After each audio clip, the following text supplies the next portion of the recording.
Hilarious Kart Guru.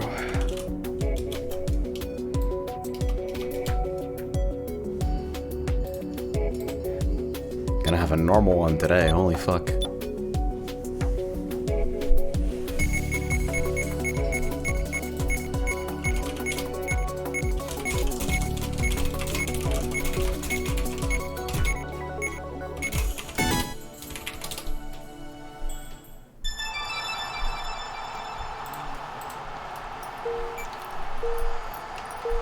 Shit.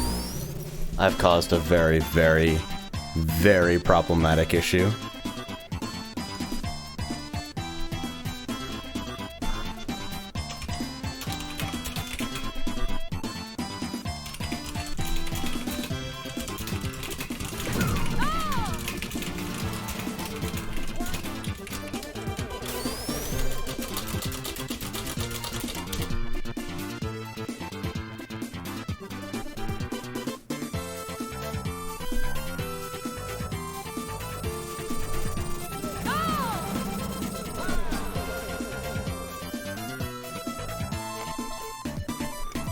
So I made a mistake, and I global pinged in Kart Crew from my stream by mistake. Easy money! This server is moving so fucking fast.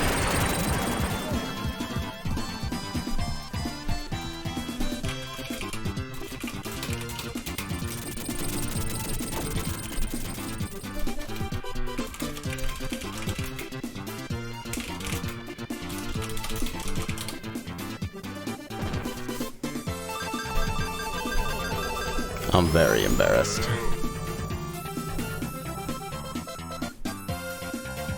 Well, if I get demodded, I guess that's happening.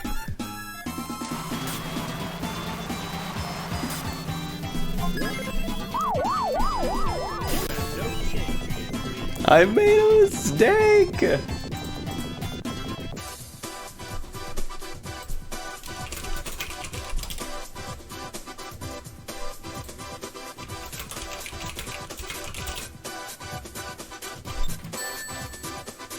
If anybody from Kart Crew Discord is in here, please remove add everyone permissions from me so I don't fucking do that again.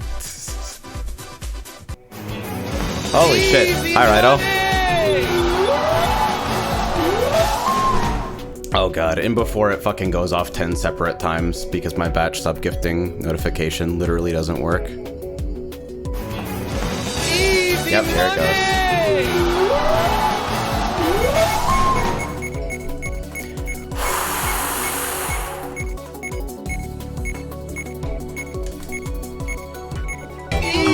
Yep, here it comes.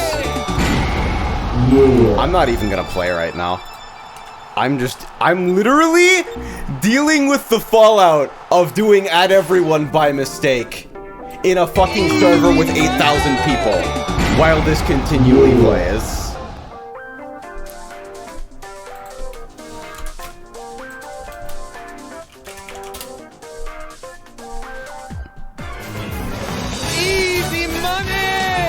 Mistakes were made. I actually want to die right now, holy shit.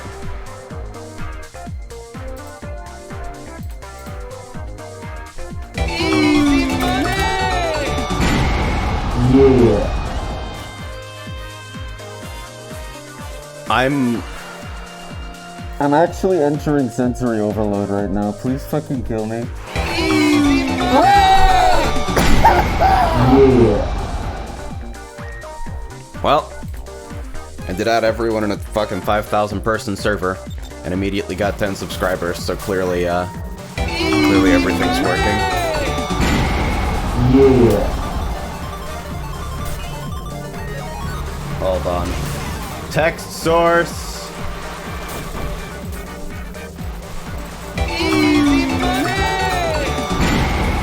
Yeah. Dead center. There we go. Yeah. Now I'm absolved.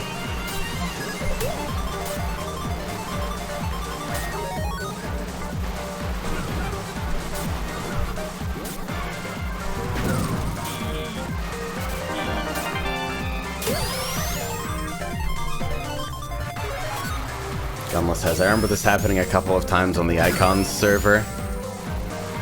Yeah, I remember that as well. Well, I guess it could have been worse. I could have Control V'd actual porn into the server.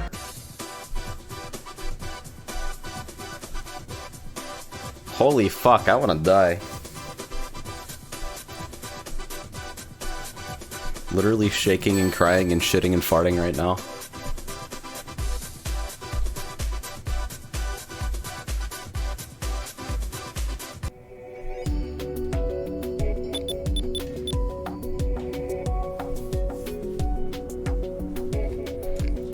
Let me rename myself in Kart Crew really quickly, actually. Change nickname.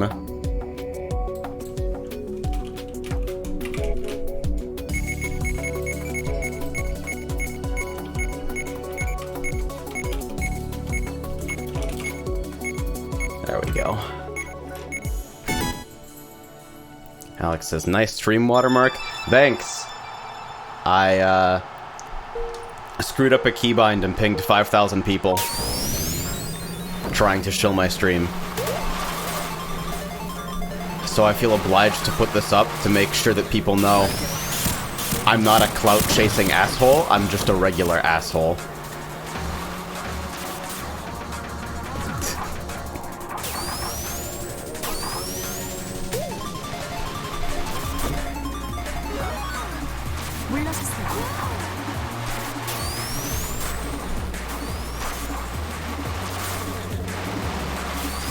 I'm very sorry. David Shark says, I've definitely typed RP text in the wrong window in the past. Everyone makes mistakes. Oh god, that's my fucking nightmare. That's like, you're type fucking someone, you close every other chat. You close all text entry fields. You don't fuck with the possibility of like a mistab in that situation.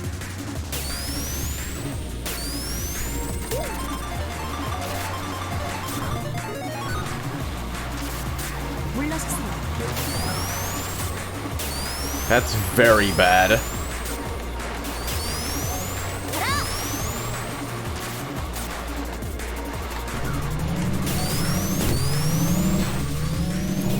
Literally, what happened? Okay, so I have a text expander.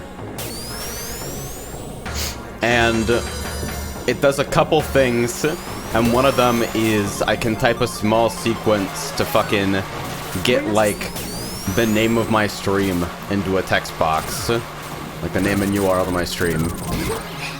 Which is obviously a pretty useful thing to have if you're me and cross-post to a handful of different communities that might be interested periodically. And I have a couple different variants of this fucking text expander, and one of them has an add everyone attached. And I screwed up, and that ended up on my clipboard instead of the stream title.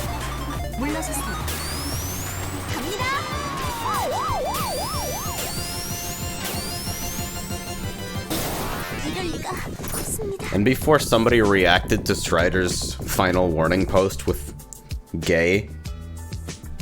Okay, they tried, but it was too spaced out.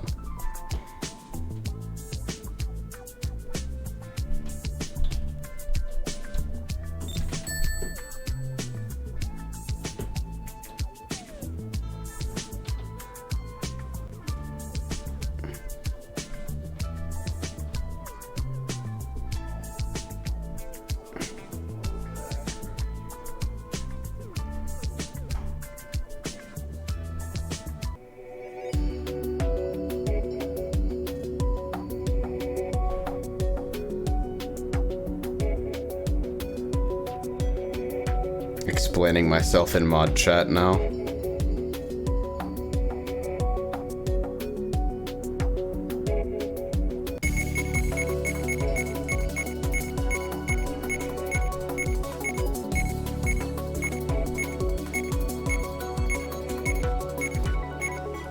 Oh great, now Kiel's fucking laying into me.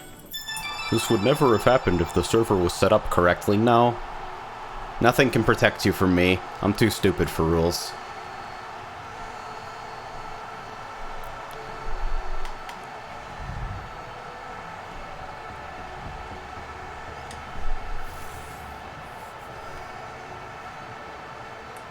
Nice. Ibuki fucking dies. Nice. I actually feel like I have to make a post about this now. Shit. Fucking...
My apologies.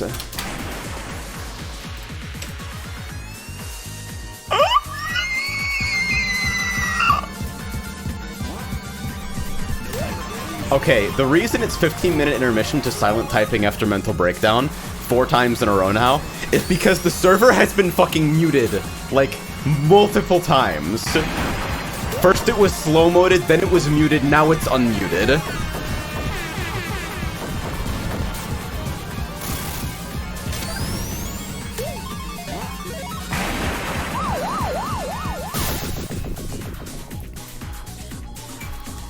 Can I call people stupid dumbasses on a stream that I just add everyone in Kart Crew about? I think it's probably poor form, so I'm just gonna fucking swallow my tongue on this one.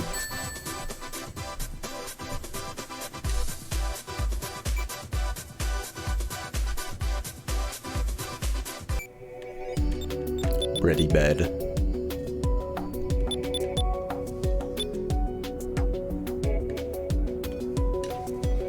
Let me get this shit off my fucking... There might be a slightly better place to put this. Let me just unlock my preview and... There.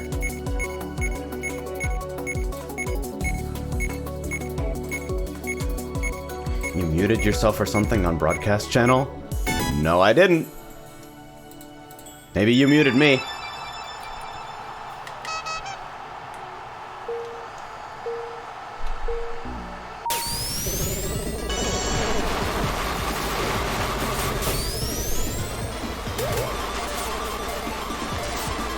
Hi, Strider. I'm sorry for causing a lot of problems for you very quickly because I fucked up my clipboard. I think I'll probably just fucking not use Ripcord when doing stream shit in Kart Crew now, so that, like, it's literally impossible to make that fuck up, but I also adjusted my text expander. Sorry about the trouble.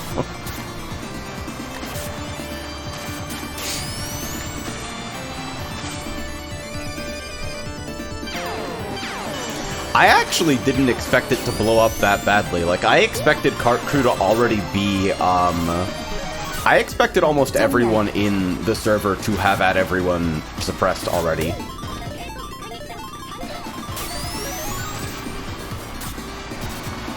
Literally, I just wish it had been anything else, though. Like, if I'm gonna fuck up pasting something into Kart Crew, I would rather it actually be like extremely explicit and embarrassing porn than a stream link, because people are gonna see that and be like, wow, you are a clout chasing moron. Very bad. They might only suppress it on the announcements channel for some weird reason. Did they change the notification structure so that that's actually a thing? Oh, I'm fucking bad. Okay. I think I can kind of mitigate this though. Yeah. Surprise!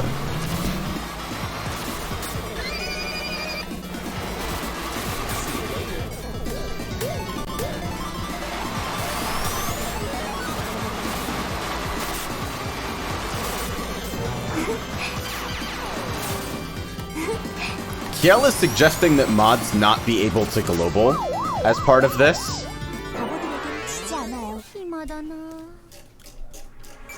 Which seems like it should kind of speak for itself.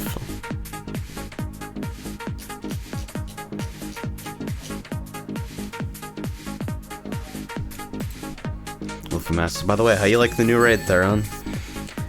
I did normal yesterday. Eden's verse is pretty fucking cool. I like all the music, fucking knocked it out of the park. I think E8 is thematically super cool, even if I dislike one or two mechanics that I think are not like... There are two mechanics in the entire tier that I think aren't reasonably possible to sight read.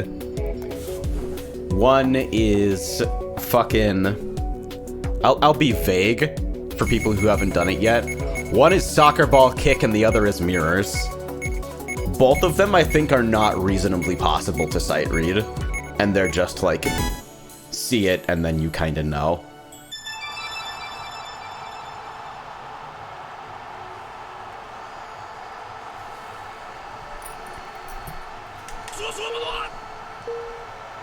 That says, mirror was pretty obvious to me.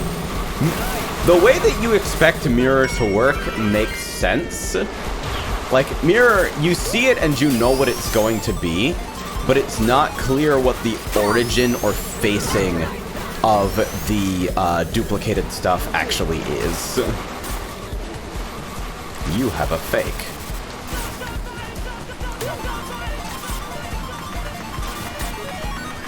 Like, there's one or two mirror variants where basically you expect it to be facing inward, and it actually turns out that it's outward, and there's not really any cue for it.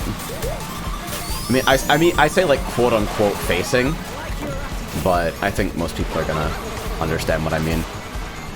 Soccer kick was fucking garbage, though. I don't think anyone is going to defend soccer kick as reasonably sight-readable. Not even the ability name helps. Twell asks, what fight was soccer ball kick in? Fusion Ha before the fusion dance?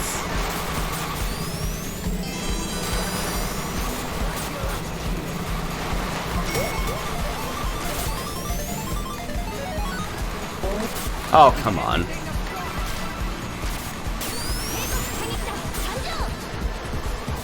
This says, I only guessed correctly because I'm a dumb melee and I was already at melee range. Yeah, that's the thing. Like, if you're in melee already and you don't do anything, you'll pass that mechanic.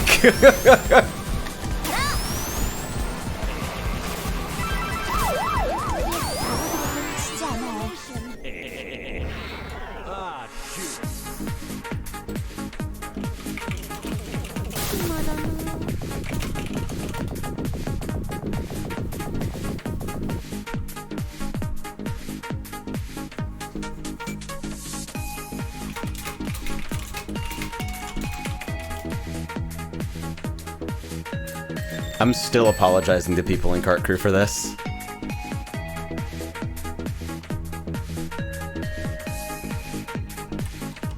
Hey, the Sharkcast, you probably get asked a lot, but how do you get more than 35 FPS in Kart?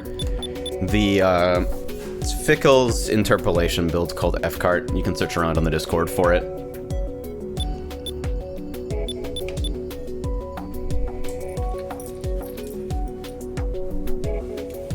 Do I need to say something in announcements other than demod me?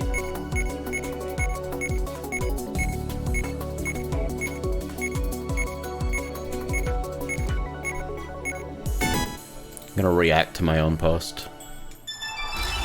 Here's the Tyrone 24.99.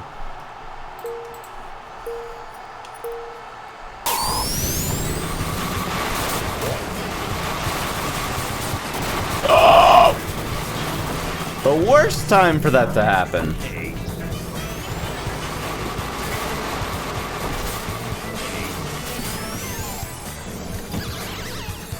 Bahar says, don't apologize, it was just an unfortunate mistake, albeit a funny one. I mean, I can understand, like, there was no ill intent, and I think most reasonable people will understand that, and also most reasonable people aren't going to fucking freak out over a notification being raised once they understand that. But I can still apologize, right? Like, I can still regret a mistake because it Fuck!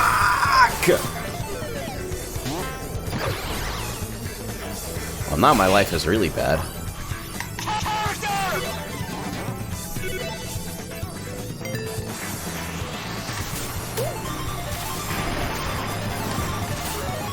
Today is not my day, dude. First I get a response from my fucking registrar of one of my new domains that literally doesn't fucking, like, speak English at all. I've been going on the support ticket for, like, a couple days now with, hey, by the way, my DNS records aren't set up. Your editor is broken. First it wasn't letting me fucking into the editor at all.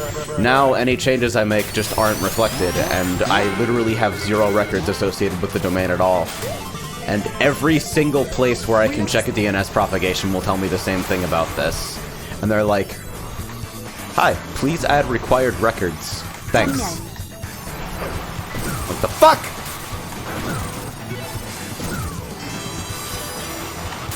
And then, after that, I fucking realize that the leftover rice bowls I was looking forward to no longer exists for some mysterious reason. And then I start my stream and immediately ping 5,000 people by mistake. Well, I'm surprised I didn't die from that, but maybe it could be a marginal time save if I do it again on purpose. Laurel says, please do the needful. It's not even, like, stereotypical, bad Indian IT. I think the registrar is hosted in South America? This says, next thing you'll do is log on to 14 and delete your 475 weapon. Okay, so legit, I dropped the body token from all four Eden's verse fights on, like, first run, which is pretty incredible luck. And I fucking put on the chest after exchanging for it. For some reason, I can't hear you in Discord. Huh. Okay, so it's not just Porter. Let me just rejoin and see if... Mic check!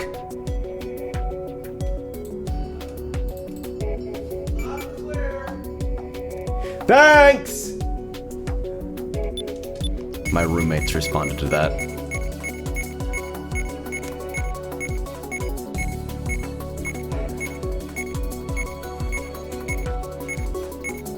Why did I just get like 500 followers? Y'all should be reporting me to Twitch.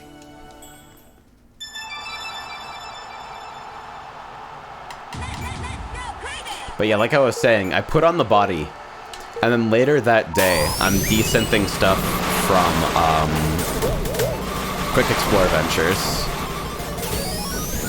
And I'm going through the list not really thinking anything of it until, as I lock in the confirmation for please blow up this piece of gear, I see Augmented Deep Shadow Mail,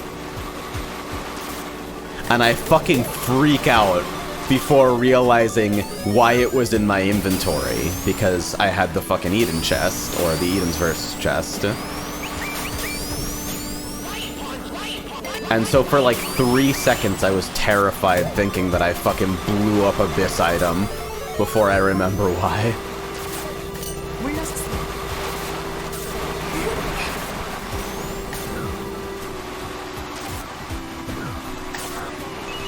I legit want to demod myself from Kart Crew now.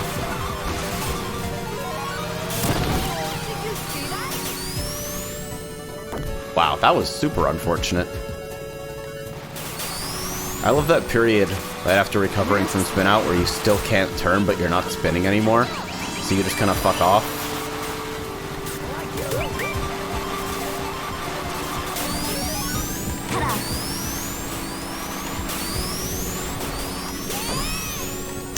Somebody's fucking dead. Also, I was today years old when I learned of that shortcut.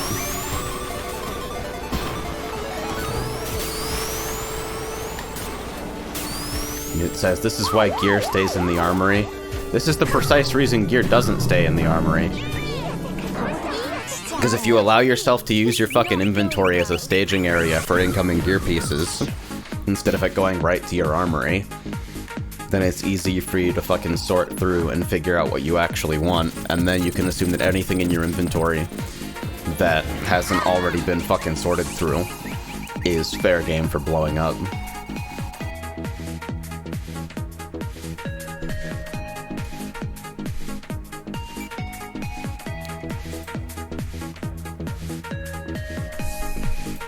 I wonder if Kart Crew is still complaining. Yep.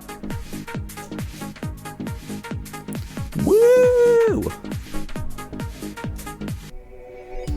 Actually, Strider, are you still here? Hi, Fickle. I'm very sad. It could have been anything, but it had to be a stream advertisement, so now I look like an even bigger asshole than if I had, like, posted porn or something. Okay, anyway. Strider or any fucking Kart Crew Discord staff, if you're still here, can we use this as an excuse to ban like 50% of the server just by scrolling up through the flood? And anybody who posts more than like one garbage message immediately gets yeeted? Fickle says, honestly, instead of apologizing, just make it a lesson to everyone to suppress at everyone. If Discord had a better notification model, I'd really fucking appreciate it. Because I hate how the default avoidance strategy is to fucking turn off globals. Because there are some situations, they are fucking few and far between, but they exist, where people might actually want to receive globals. But the expectation is that they're going to be used so poorly that everyone fucking turns them off by default. Alex says, God, I would like to, but that sounds like so much work. There were so many messages. I will be the one to bear that cross. I will even stream the process if you want. I am the one who fucked up, so I should be the one doing that. Pickle says, Slack makes you double confirm any message that notifies like more than 5 people. Why doesn't Discord do that? It does, but I'm using a CoolKit alternate client because it uses fucking 3 megs of RAM and 0% CPU time instead of being a literal full installation of Chrome. And also because it has voice chat options that let me adjust the gain of individual members a lot better, which is super valuable for when I have people on call and stream.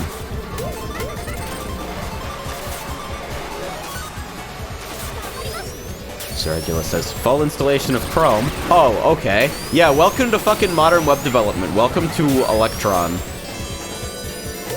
If we can make it work in a browser, then we don't need to make it work as a standalone application.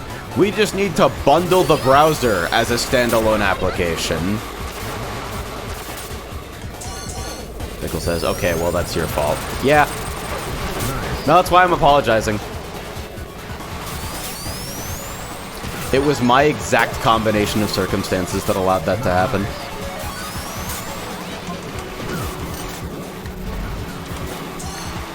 Thought I got rid of that. Okay, somebody's dying, so at least I'm happy. I'm fucking red in the face embarrassed right now, actually, and have been for like half a fucking hour.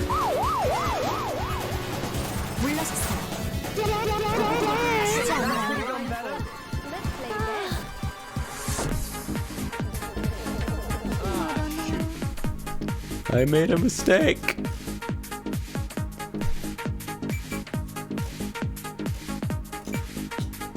It says, just post another apology and announcements and then don't worry about it. Maybe I'll just fucking edit my existing message to, clarify.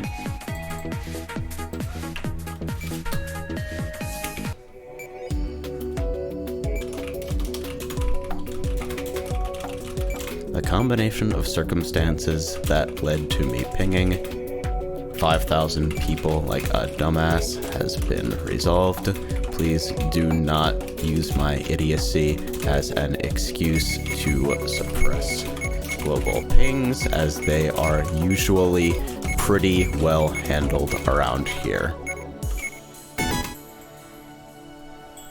go, men. I want die.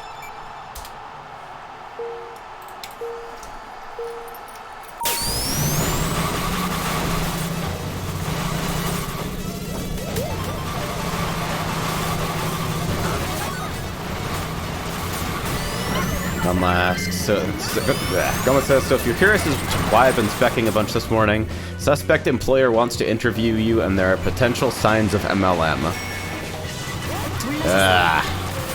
I got fucking poached by, like, Cutco before I knew what Cutco was.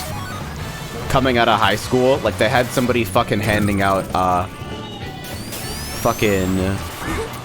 hey, for all graduates of, X high school, we're inviting you to, fucking come interview here. And I'm like, alright. Regardless of the kind of position, I feel like I should probably have some interview experience or something.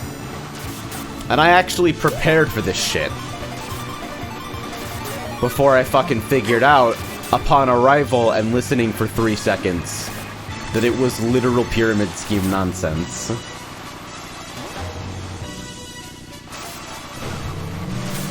I'm dead.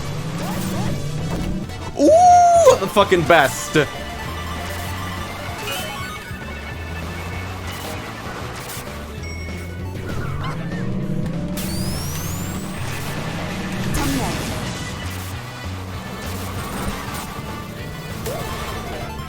Mata says, oh yeah, I got approached with the Kirby company scam. They bring you to a group interview and want like $350 for a laptop and training. Yep.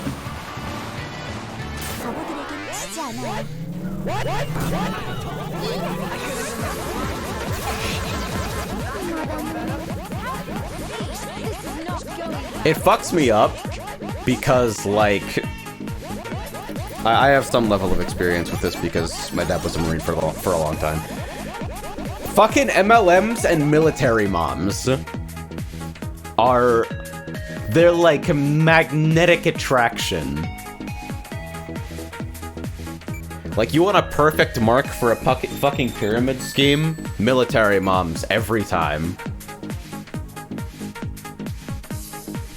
Tickle says, oh, that MLM. Took me a sec. No, we're talking about gay shit. We're totally talking about gay shit.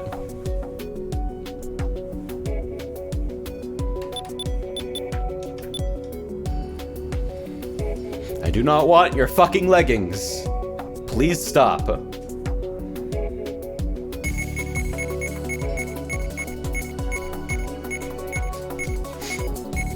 Tabbing out again to fucking check shit.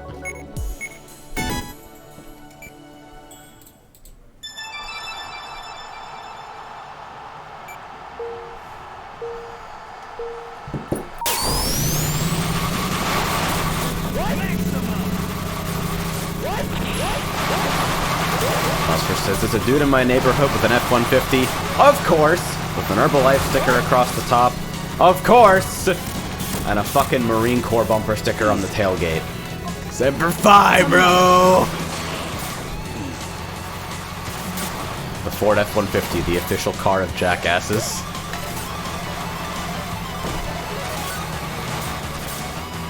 I'm actually gonna hold this because I expect to get hit sometime very soon. Yep. Wow, it's like I have a sixth sense or something.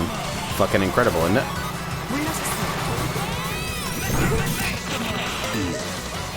I probably should have left that orbit because now I'm in kind of... I don't know, I think everybody fucking pressed their buttons already. I can get out of here with the red.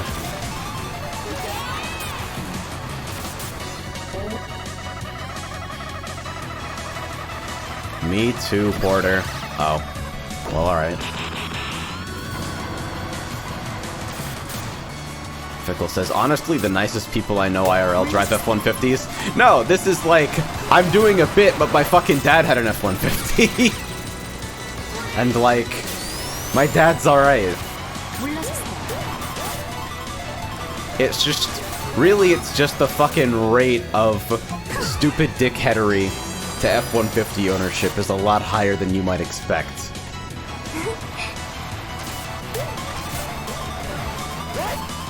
Pickle says Texas, so actually it's just that everyone drives F-150s.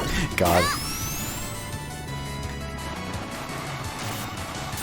2LS, has your dad beaten Reach on Legendary yet on PC?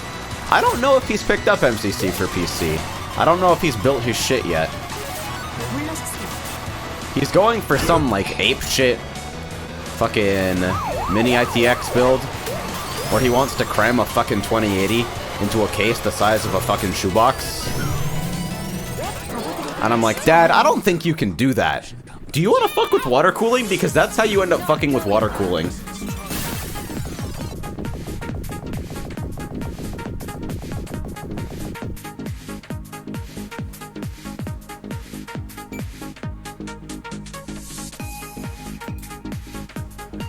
Hey, Kurzov gave me a yes react on the announcement post. I don't want to die quite as much.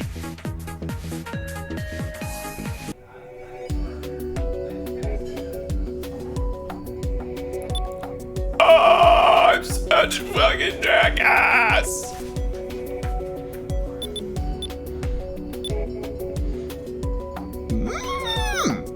I don't like today!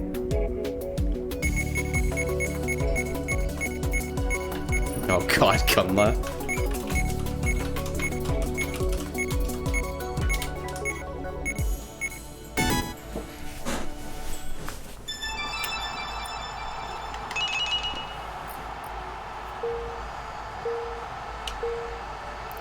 Says everyone ping the cart free server. If you say something in the next 10 minutes, you will be banned. Easy call. Honestly, like, I have been wanting to do a fucking mass call there for a while.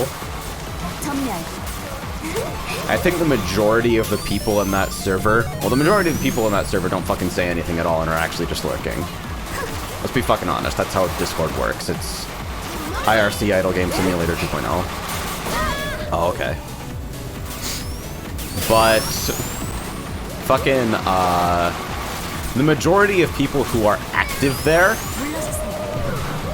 are kind of loud jackasses.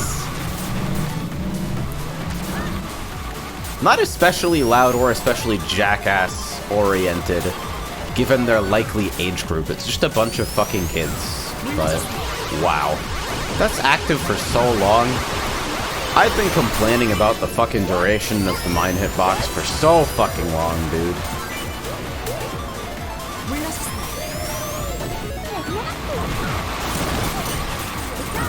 Explosions in general.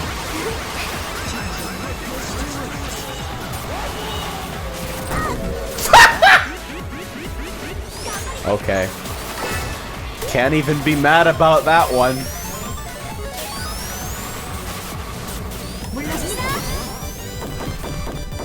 Hey, Gunla! Spec me!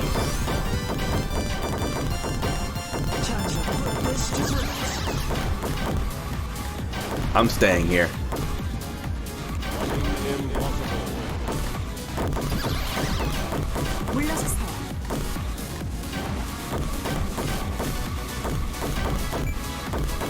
Time to open Zone Builder.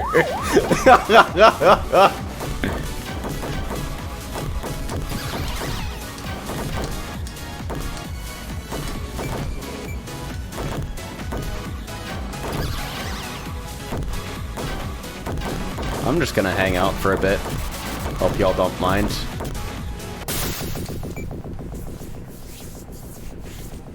Almost says, side note, this is probably entirely possible in vanilla. Yeah, I'm not surprised. That wouldn't surprise me at all.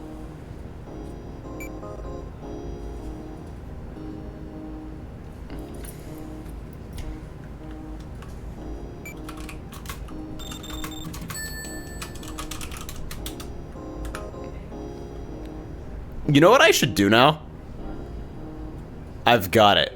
I know how to recover from this. I'm writing a host mod feature that lets you ping everyone in the cart server.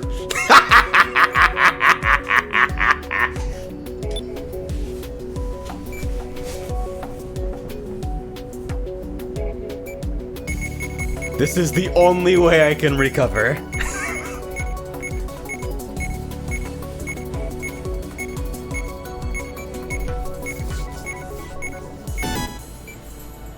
I wonder if I can do a radius check for @ here.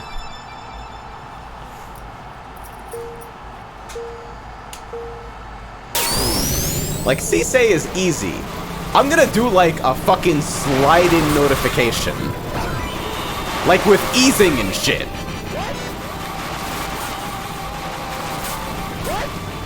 You can't fucking stop me. I'm too stupid to be killed.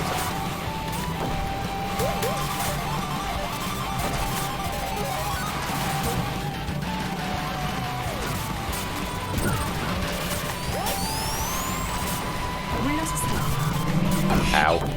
Cool says, requesting Skype ping for a real horn. Just gonna have the entire Skype ringtone. Lat says, do like the actual Discord notification in the corner of the screen. No, that's my plan. I actually want to like fake the Windows 10 slide-in notification. With like the Windows 10 noise and the Discord ping sound.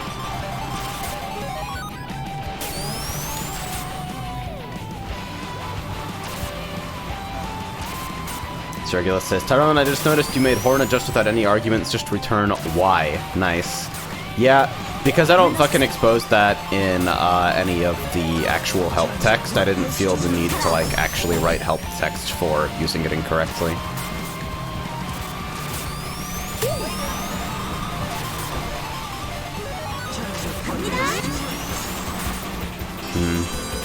Is the actual Windows 10 notification just a solid color rectangle with a drop shadow? Because if so, I can probably do it without any fucking patch fuckery at all. Literally just draw two rectangles. Fucking string width, the message content.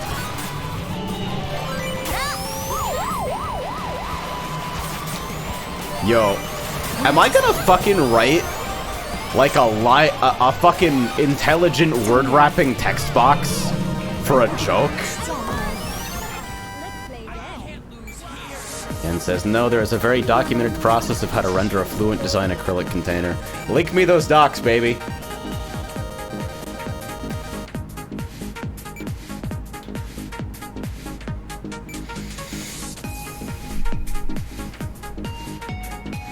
That says, no, you need standard font and everything. Oh, Jesus.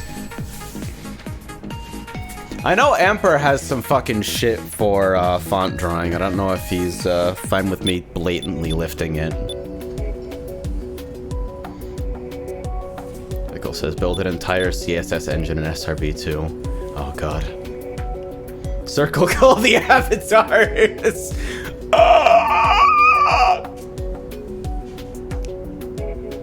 Acrylic recipe diagram.jpg, huh? Oh, fuck. It's got a noise texture. I want to fucking kill myself.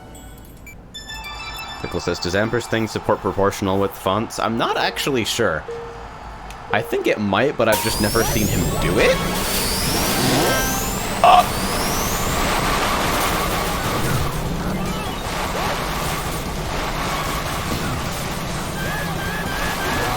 Says embed chromium. Oh, it's so tempting. Hey, I actually hit the UFO. For the longest... Fuck! For the longest time, I thought that wasn't actually possible to hit anymore. After the map got a layout change. Pickle says, I have a lib with proportional support if you need.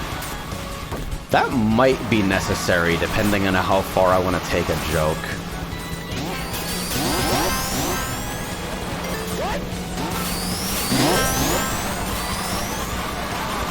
Missed the pad, I want to die. I want to die for so many reasons today. Like today, I think I've fucked up literally everything that I've attempted to do.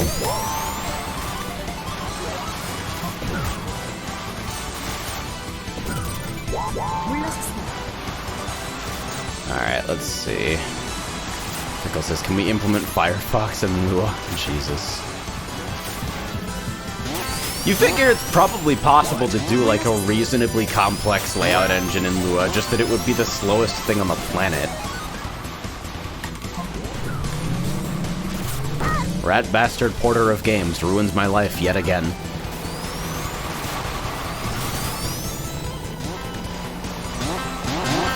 Says layout engines are only slow if done badly. I mean, it'll be slow because B-Lua is bad. SRB2's Lua implementation is broken and shit.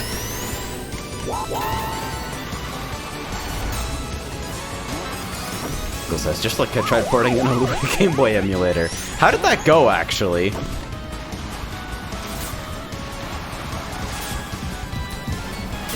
And Cobalt says, so I remember you did palette swapping in Unio back in the day, so I know your sprite skills are pretty good.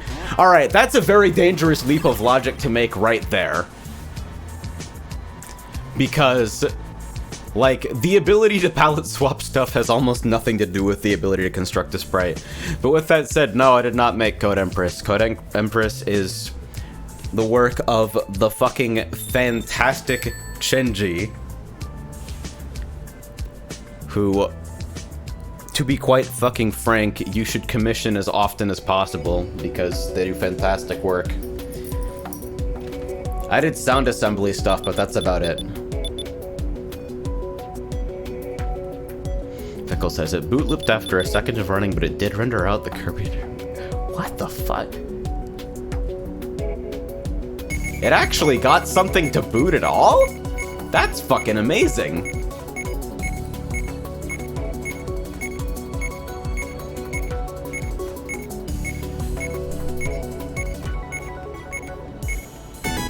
That's fucking fantastic.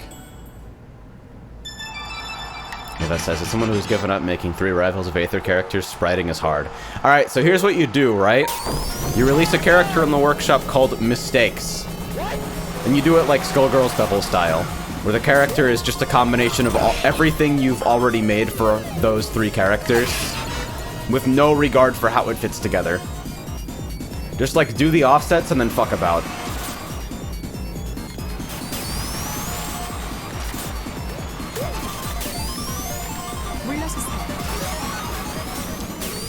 Legit, though? A fucking... some, like, early system emulator would be the best spectator waiting game of all time.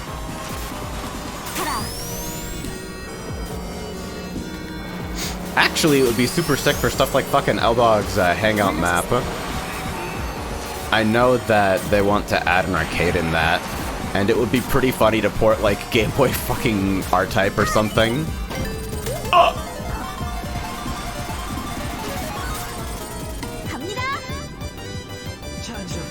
Great. Great!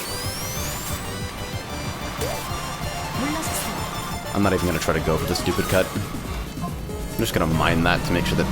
Rat bastard, porter of games, ruins my entire fucking life yet again, yet again.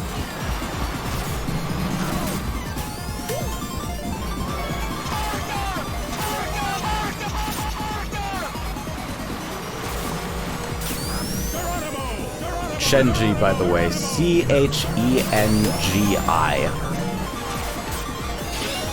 If you see somebody on Twitter with that, it's probably them. I don't believe they have commission slots right now, not certain, but they were a fucking dream to work with when when we did everything for fucking Code Empress, so...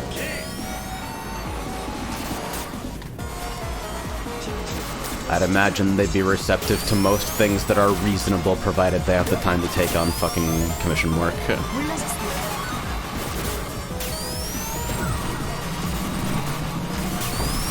Can I get the fucking rainbow here? Yeah. Rat bastard, etc., etc. Ad nauseum.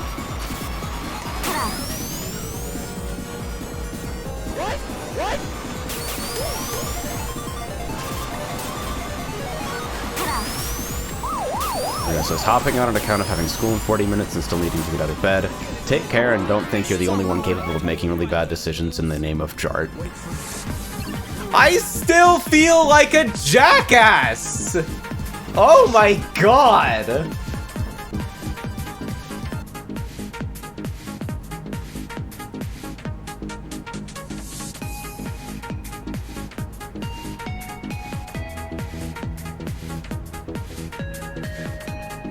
Fucking cart crew still in slow mode.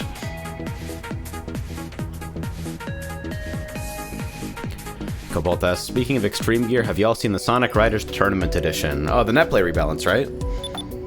Yeah, I took a look at that a while back. I agree with most of the changes made in it, but I also respect the fucking hustle of just, like, straight up modding the game to play his world on the title screen. Like, that's some fucking 2008 shit. That's some, like, Sonic fandom before the Sonic fandom had a miasma of shame infecting every fucking part of it. That's honest and I respect it. Information says, I don't know if Oni were here, he'd add everyone again to troll, don't worry about it. I was actually shocked by how vitriolic the response was from everyone. Like, there's the typical rees of varying degrees of seriousness. But there was also some very real anger that I am not very well acquainted with.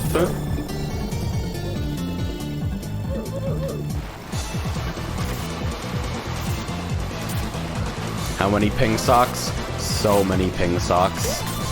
The Shark says, Miasma of Shame is my favorite metal album. It's pretty good, actually.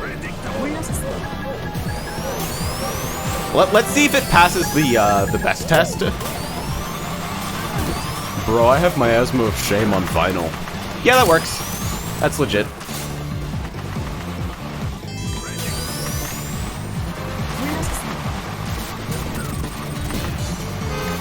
Honk. Go fuck yourself. Interactions made possible only by Horn Mod.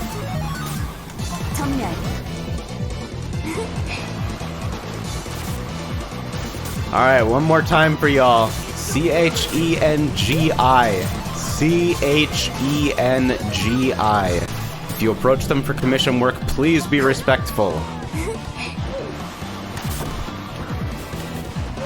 No fucking can you sprite my OC for free. No, I want a cart character for $15.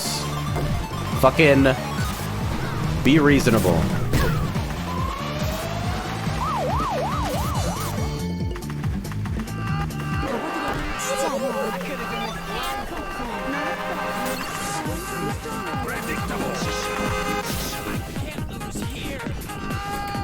Viewers. Alright.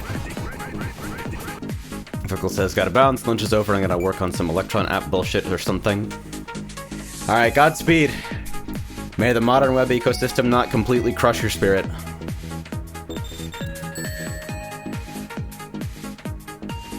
Information says, Jesus, where did all these requests for the Eve source come from? Cause it's a fucking good character! The sprites are amazing! Literally just loaded exactly one character pack on this server solely for bias. Fickle says, too late. F. Well, may the draw of Lewis shitposting fucking strengthen your resolve in these dark times of React Native, etc. Eve suck. Eve suck.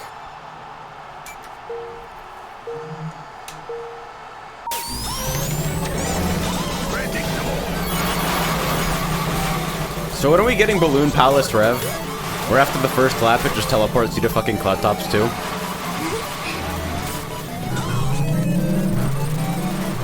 Pickle says it's IoT Electron bullshit to boot. Oh god. Welcome to the realm of the smart light bulb. Hold on. Okay, don't let me forget about this. I have a video I need to fucking show the chat about IoT bullshit. And I'll do it after this race.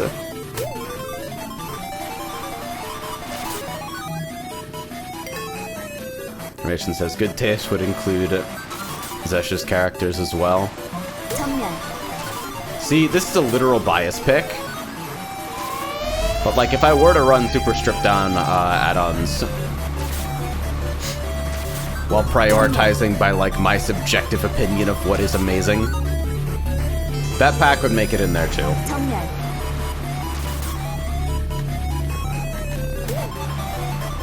It'd be like that pack, Chenji, and then like Gunma's solely for fucking Silver Surfer and Pegasus Knight. No! I wanna die.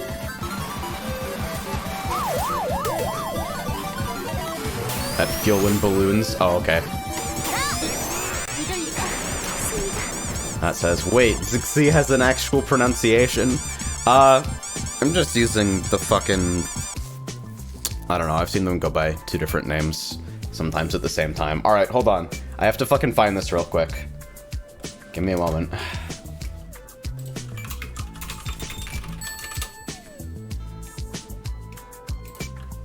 Welcome to C/GE's Smart Tips.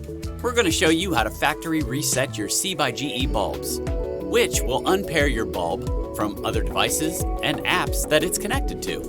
There are 2 factory reset processes. You're not ready? Which depend on the generation of bulbs and the firmware you're running on. Here's the first process, designed for bulbs with this package or for firmware version 2.8 or later. Start with your bulb off for at least 5 seconds. Then turn on the bulb for 8 seconds.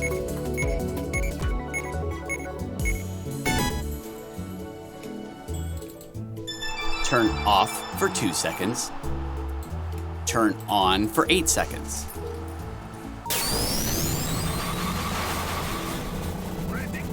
Turn off for 2 seconds. Turn on for 8 seconds.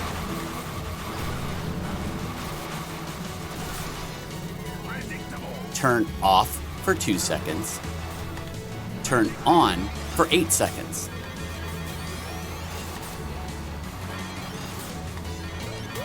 Turn off for 2 seconds. Turn on for 8 seconds.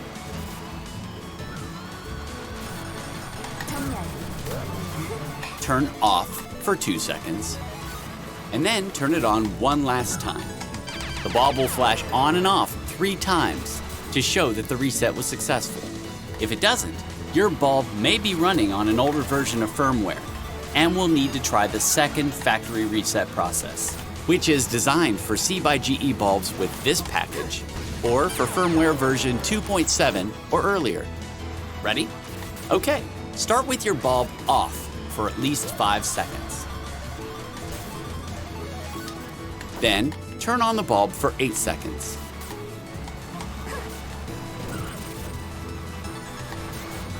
Turn off for 2 seconds. Turn on for 2 seconds. Turn off for 2 seconds. Turn on for 2 seconds. Turn off for 2 seconds. Turn on for 2 seconds. Turn off for 2 seconds. Turn on for 8 seconds.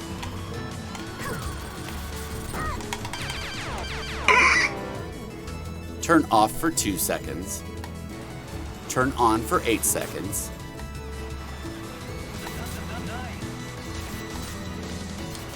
Turn off for 2 seconds. And then turn it on one last time. The bulb will flash on and off 3 times if it has been successfully reset. For more smart tips about our smart products, go to cbyge.com.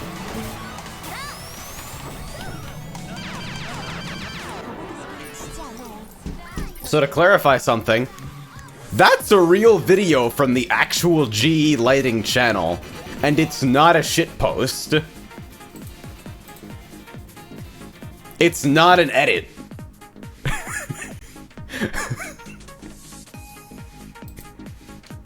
That's the real fucking process.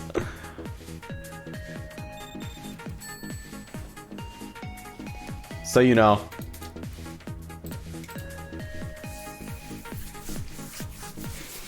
See, one of the things that I've always played around with the idea of, but haven't actually done yet because of the implementation cost versus the actual value it adds as a feature, is the idea of fucking cyclic horns. So you press horn, and then it cycles to another fucking horn in that set, so that a different sound will play the next time you hit the button.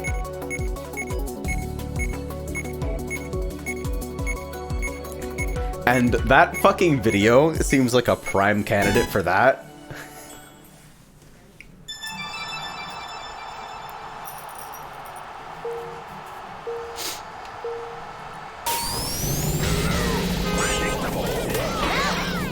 The other thing I think I'd use it for would be an upgraded version of Light Punch that actually has the entire Iron Man Infinite in it.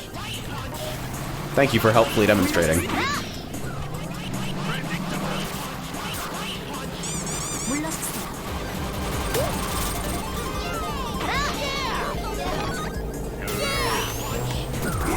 Get the fuck out of here, Iron Man. There are no infinites allowed in my online tournament. Also, Ken is banned.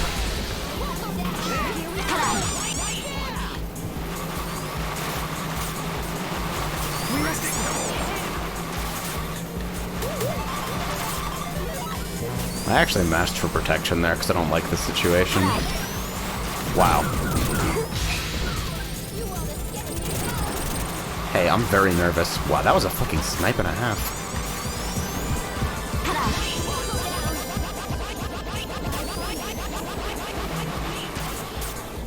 Light punch indeed.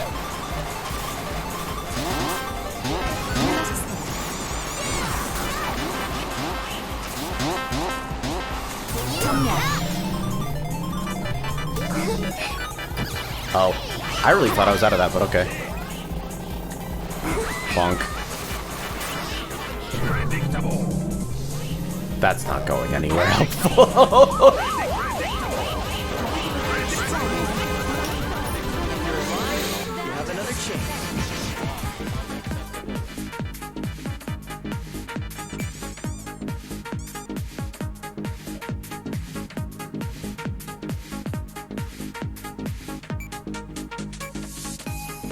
I just tabbed into net games and people are insinuating that I'm fucking hiding the fact that I accidentally pinged, despite apologizing for it in announcements? What the fuck?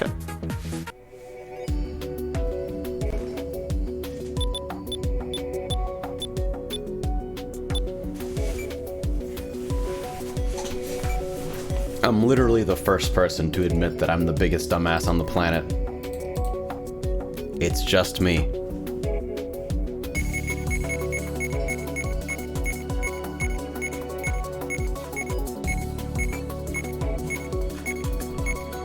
Yes, I pinged my stream notification. I have two different text expanders for stream plug with global and stream plug with no global. And I used the right one, but had the other one on my fucking clipboard when I didn't expect it to.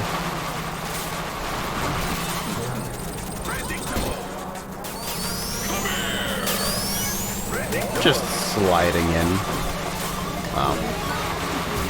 That red was super greedy. Bonk.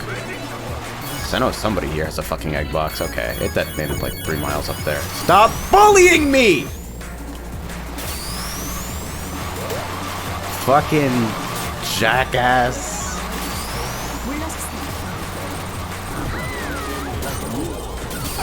It says, does illegal Discord client not support scripting? It's closed source. So this obviously precludes it from having features that anybody but the developer actually wants. Oh, wow. There was actually a fucking egg box there. I'm now super mad and dead.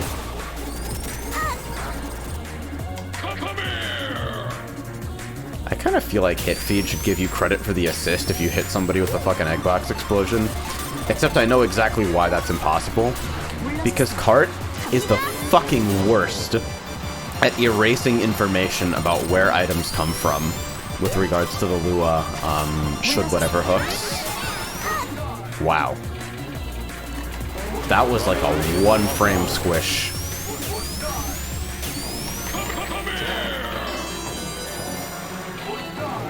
And says I should have updated my custom client. I stopped using it when they changed how the protocol worked ages ago. I would have a huge Patreon by now.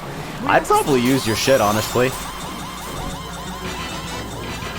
Ripcord is better than the stock client, but it still has some fucking idiosyncrasies for sure.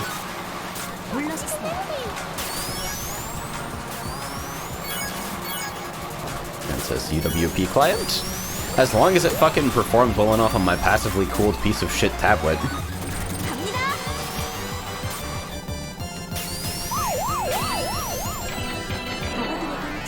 Yo, the checkpoints at the end of that are amazing. Still a decent comeback, surprisingly.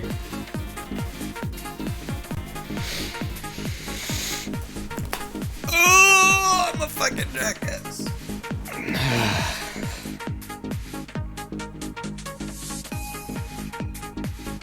Yo, is Frey here? He's fucking yellow on Discord. I pinged a server of 5,000 people by accident. Please buy me a burger. Heart emoji.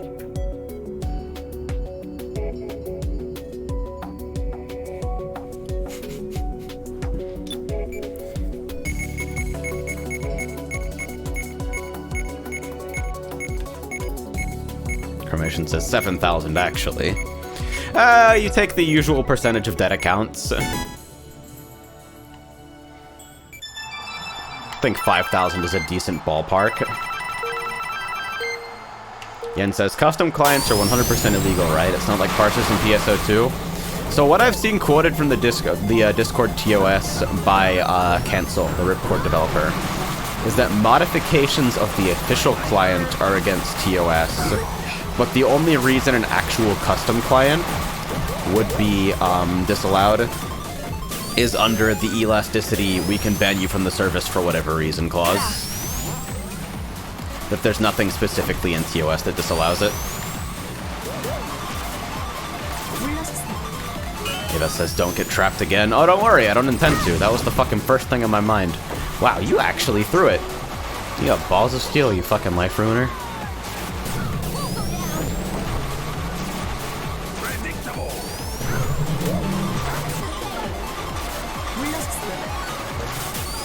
I'm just gonna speed capture here, and if I eat the draws, I'll fucking eat the draws.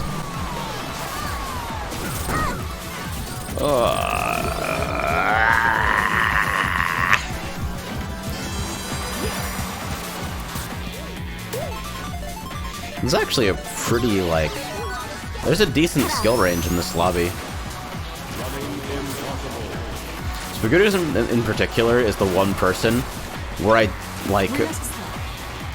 It catches me completely by surprise that they're as strong as they are.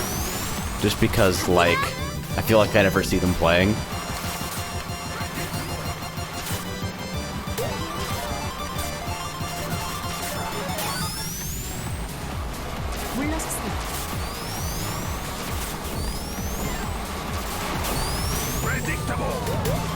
Bonk.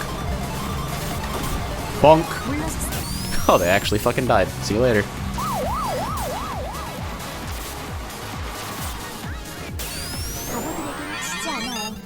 Reasonable enough.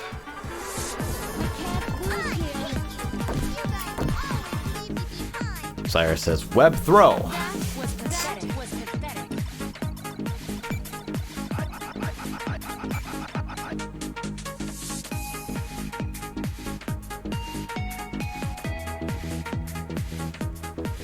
Is Kart Crew still mad at me?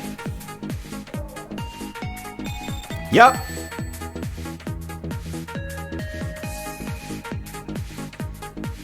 Woo!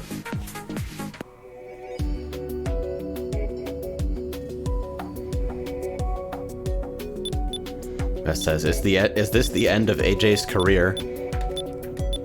It was all part of a carefully planned guerrilla viral marketing stunt or something. Pretty good. I totally get people being super anal about notifications, though. I'm literally, like, all but screaming at my raid members because people will, like, eat a chip slightly too far in radius of their microphone, and I turn into a fucking hyena just screaming.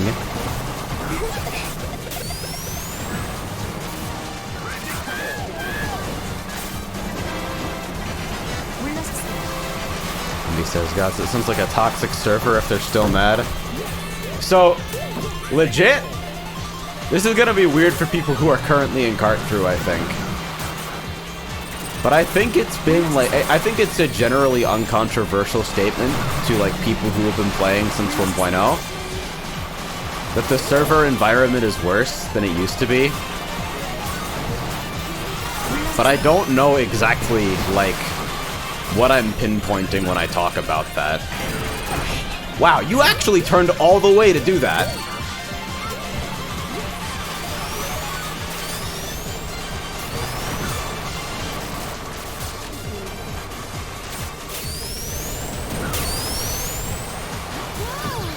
Oh, okay. What the fuck? That was a really weird place to put an explosion.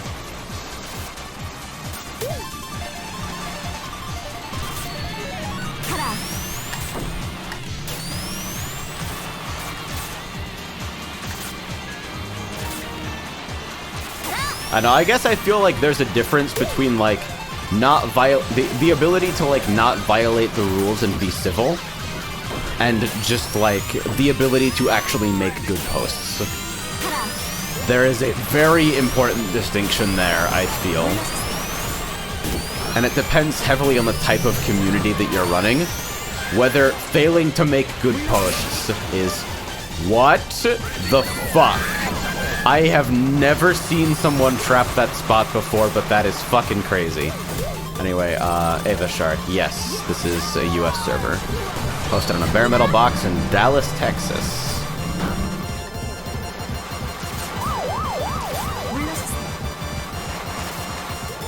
Wow, I actually missed the set.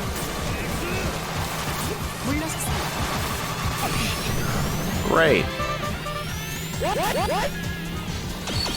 Regulus asks, was that an actual egg box explosion or maximum scum mine? I didn't see anybody parked there, so I think it was a set mine.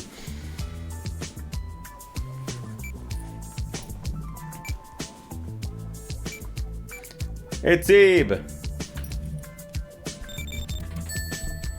Fickle says, Tyron, will you add everyone next time I stream? Nice.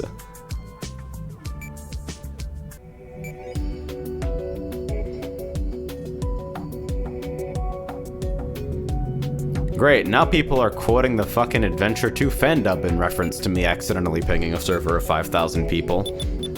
Which is, like, factually the only thing that could make me more upset about this situation.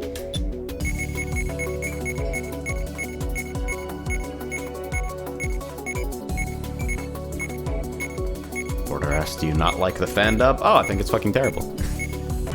No, I actually think it's alright. It's just that it's the most over-memed thing on the entire planet, and it's entirely forced.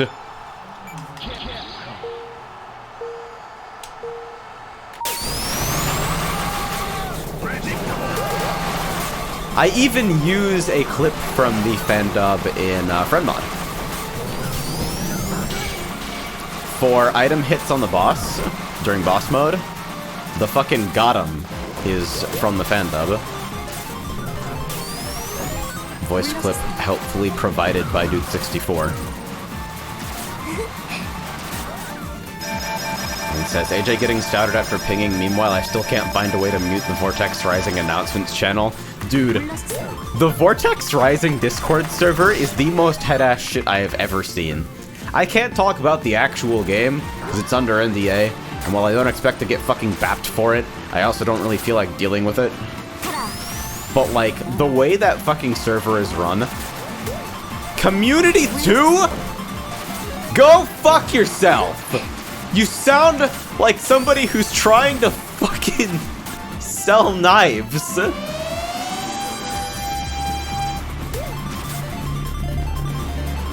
Fucking regional manager for LuLaRoe.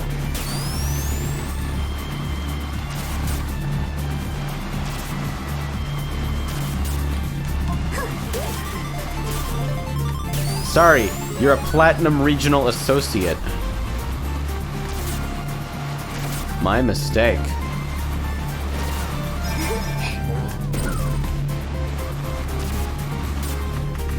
I like the stuff that I've seen of Vortex, but it is definitely going in a whack-ass direction. That much I can share without being worried that Community 2.0 is gonna fucking show up at my fucking house with a baseball bat.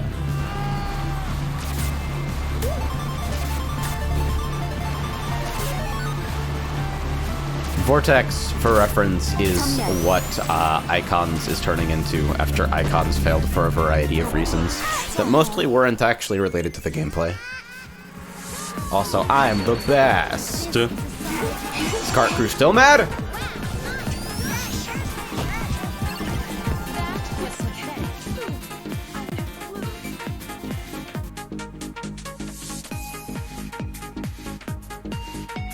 Is this post still getting reacts?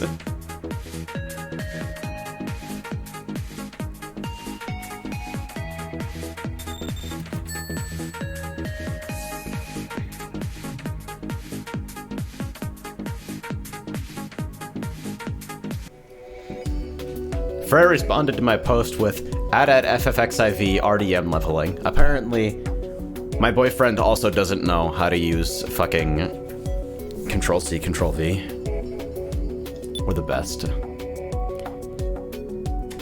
Hunter says, I think you need to rebrand, AJ. It's the only way to get away from it. Let's talk about the Sao Tome domain registration process and how nobody there understands that yes, DNS is actually broken. Also, stop turning auto-renew back on.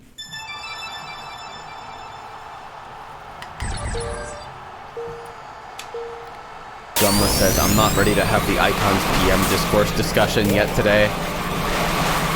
Something something PM died for this. Something something Warchamp is a fraud. Something something Melee HD more like Melee XD. That last one was me, by the way, in the description of the YouTube video.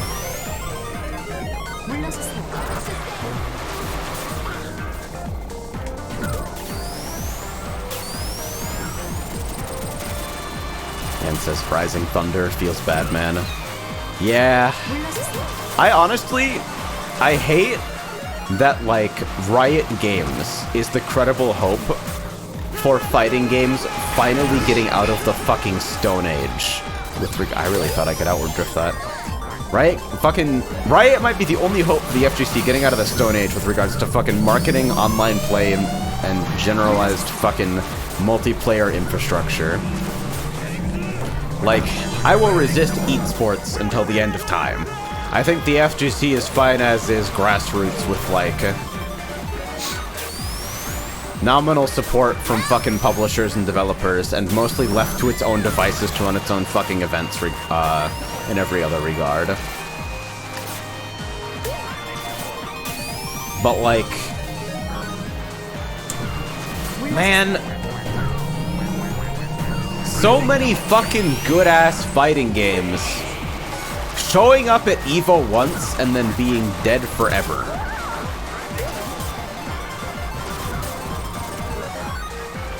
It's a pattern.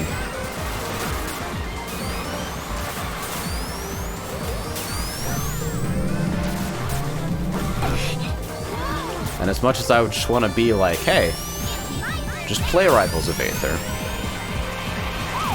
Just play them's fighting herds. Just play Skullgirls. Like Z on the Eternal Hustle of the Endless Night.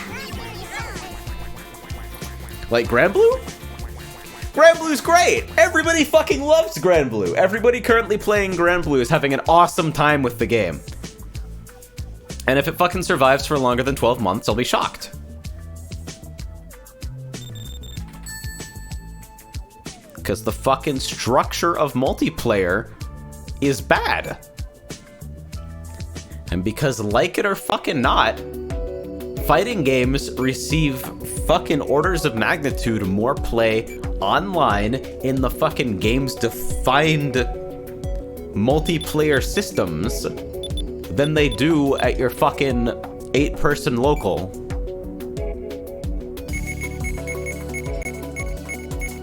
Scion says, I can't support anything spawned from a gacha phone game, TBH. It's all degeneracy to me. Oh no, man. Catalina's pretty alright. Like, all mobile games are predatory garbage, especially your favorite one, especially that one. But, like,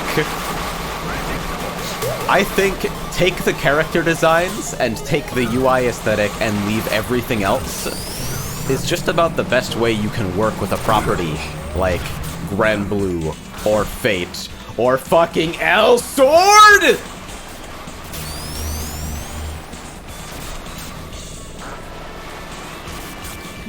Just saying. Arxis Red presents L Sword 2. You'd buy it, you'd play it, you know why.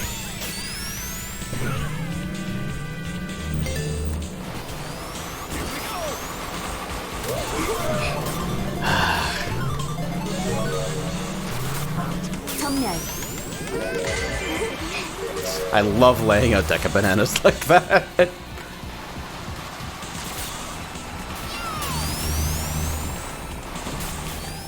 Hey Fate, I fucked up. Did you see? I'm the best moderator. Oh hey, somebody got a Hellhorn. Wait, no, actually that's not a Hellhorn. I fucking put it in regular horns because I'm a jackass.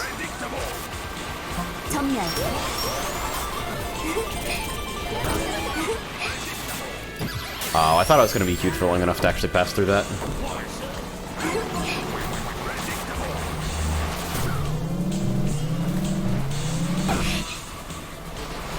Zion says, time to commission more filthy NW art after we get those sweet high-low mix-ups with Wrath Seed and Dash Jump Z.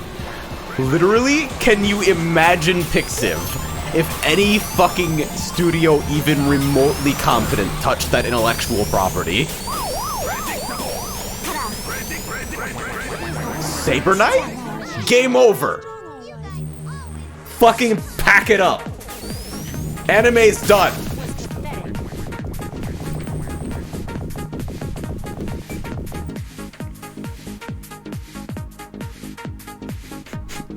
Cremation says, stop talking about L Sword, go play closers. Eve is in that game too. Fucking discount bus throwing Eve. It's actually amazing how much her fucking line delivery is exactly the same. Eve's friend plays? Oh man.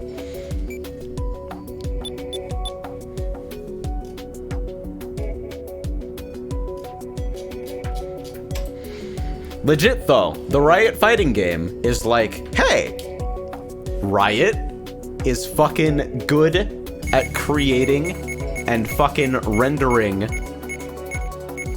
resonant and fucking recognizable character designs. Like...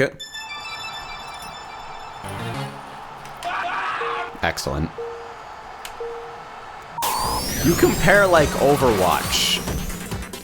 Overwatch is like featureless gray cube with fucking Blizzard polish overlaid on top until you can't see the original material because it's reflecting more light than, I don't know, something that reflects a lot of light. Well, I'll let this one get away from me. My point being, Overwatch is almost entirely polish. Riot has a similar level of polish with a very, very small but important amount of substance.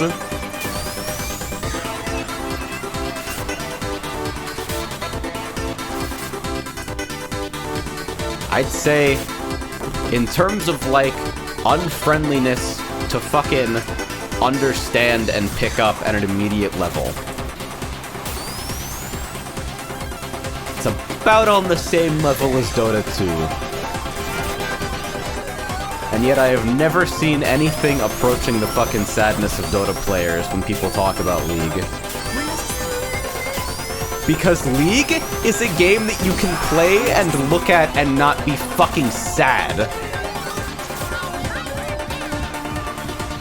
I zone into the fucking map in Dota, and I'm on Dire side, and I want to kill myself. Oh, great.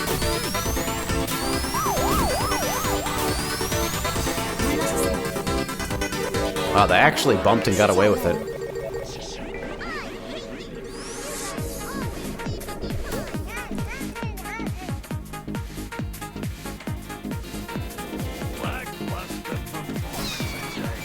Like,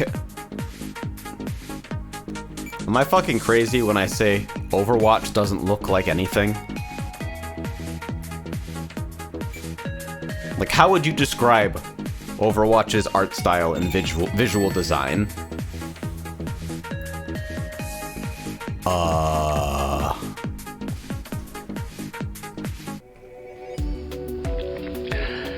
The missile knows where it is at all times. It knows this because it knows where it isn't. By subtracting where it is from where it isn't. Like, that's the best that I've got.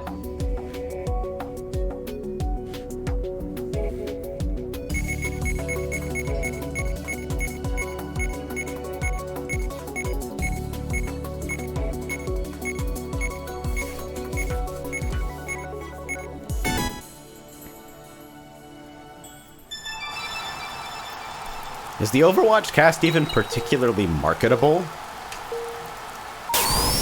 Or have I been brainwashed by Source Filmmaker?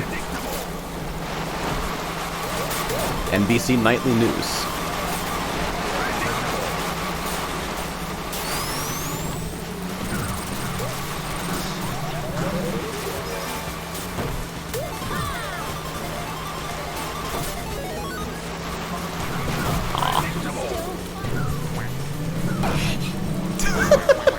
That's one way of saving momentum.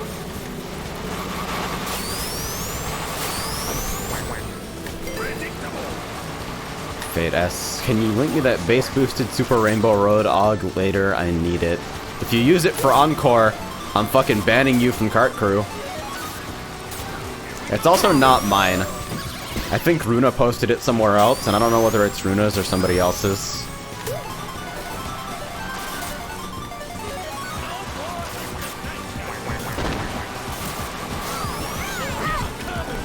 Nice major skip, idiot!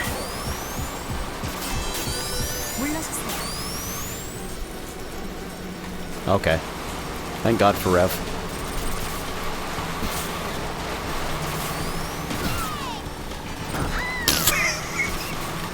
I pity you.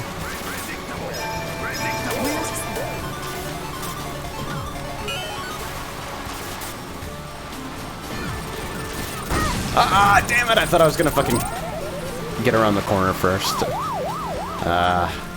From second to fifth? Fourth? Ah.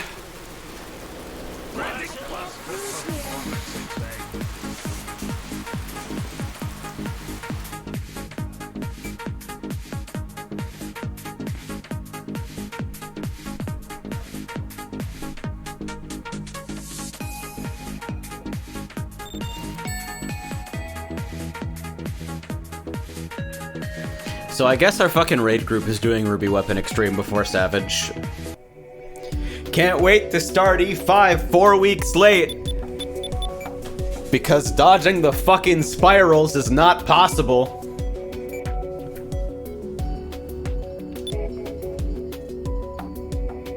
Wada asks, are you guys excited for Overwatch 2? $60 more? Legit? That's the best fucking thing they could have done for themselves if they wanted Overwatch to have a PvE component, is to sell it as a separate thing and then like have back compat with Overwatch 1 for multiplayer. Because like there's nothing you can add to Overwatch. There's nothing you can add to its multiplayer component. You can't like do an expansion or something. And that's because Overwatch's multiplayer is designed to have the minimum number of things so that they can get all of them right and it's easy to understand, with the side effect that it has absolutely no fucking personality while you are playing it.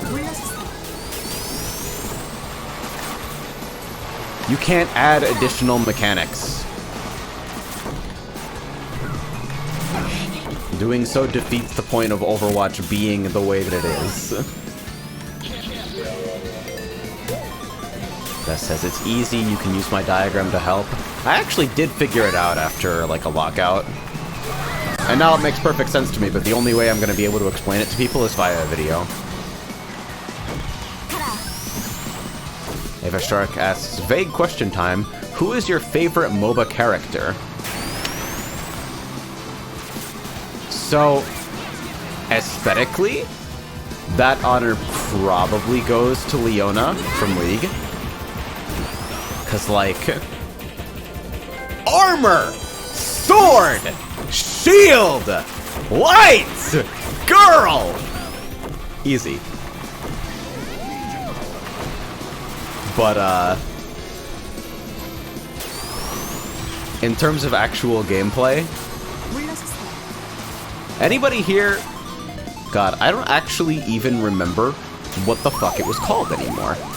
I have to look this up because I don't remember. It was a MOBA from, the Han guys, the Heroes of New Earth guys. Nice tie. I have to fucking... The name was so generic that I actually forgot it.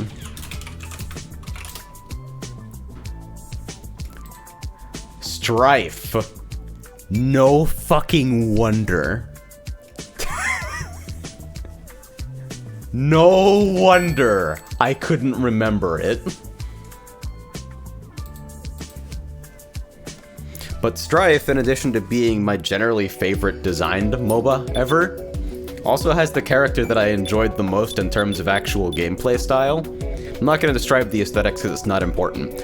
What is important is that you had a fucking single target point and click fucking nuke with basically no cooldown, and the more times somebody got hit with it within a short duration, the more damage it did to them. So you just walk up and be like, BAP! BAP! BAP! BAP! And that was your entire existence. In every fight, in every lane, you just fucking run up and do that to people until the damage ramped so hard that they had to be somewhere else.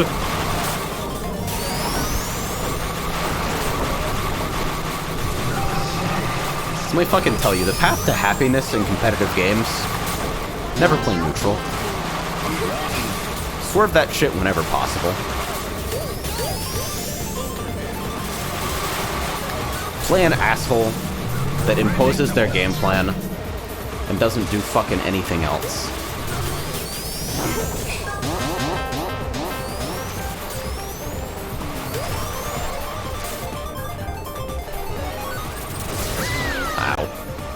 I want to turn around for those shoes, but really don't.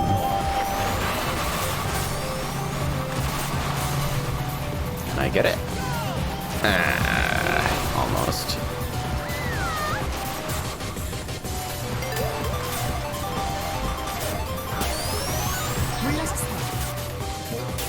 Oh, shit.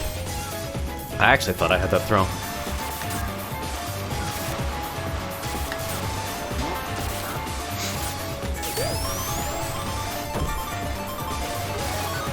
Strife also had my favorite stat system out of a MOBA ever.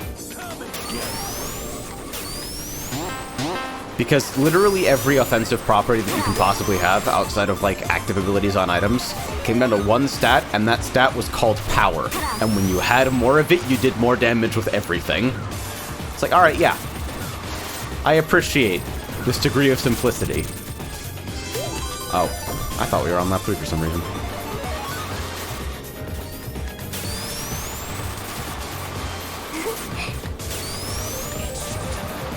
Dogzer says, honestly, what seems to suck, but I'm sure there must be more to it actually sucking, is that good games are played because they are good, and then people change them.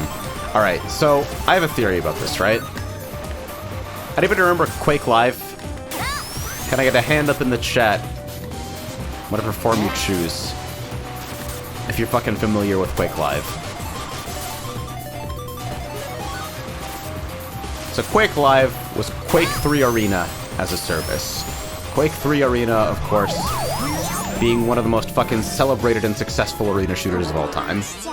And Quake Live was, it's free to play, we're running it as a live service in a browser plugin, and we're gonna support it with fucking community events and shit, and there's a subscription model you can have to have fucking extra features and allow us to, like, keep official matchmaking servers up and shit. Here's the problem with Quake Live. Here's why Quake Live survived for a while, and then failed to become financially successful, and then died, and then went pay to play, and then sort of died again. By the way, I think Quake Live is the only fucking game I've ever heard of that started free to play and then went pay to play instead of the other way around.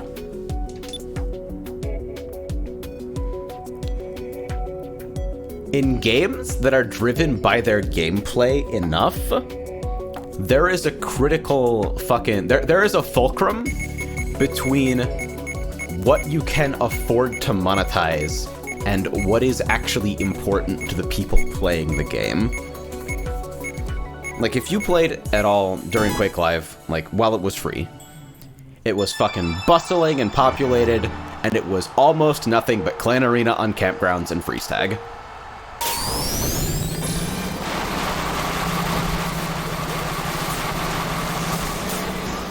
And so, if you're trying to monetize this service, you have a bit of a problem.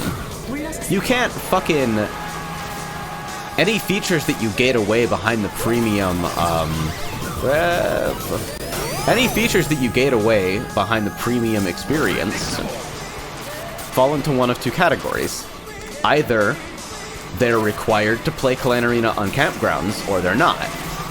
If they're required to play Clan Arena on campgrounds, then anything that anyone gives a fuck about requires them to pay, and so your game's player base suffers significantly. You lose out on all the meaningful advantages of actually being free to play. And now if it doesn't fall into that category, if you can play Clan Arena on campgrounds without this feature, then nobody gives a fuck about the feature. Nobody wants it or cares about it.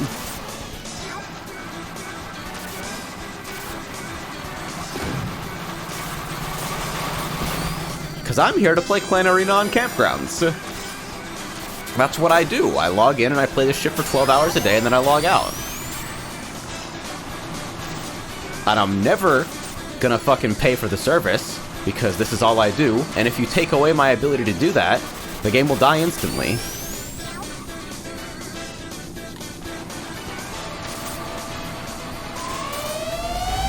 Lucky me. Hehe.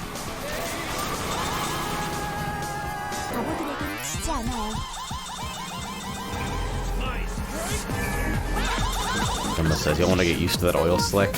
Yeah, I probably should. So, like I was fucking saying, like, games that have good gameplay, games that have gameplay compelling enough to keep people playing forever, are bad for fucking profit margins. Because they can't be set up as a live service, or like a free-to-play thing, in a way that keeps them fucking moving, in a way that keeps the system lubricated. And you also can't get fucking rid of them. Because after all this time, Quake Champions, the fucking live service cosmetic loot box hero shooter sequel, is floundering, with active player counts that have dropped significantly every single month since release, were only slightly bolstered by the game leaving its quote-unquote beta. And the game has now been in maintenance mode for nearly a year, waiting to die.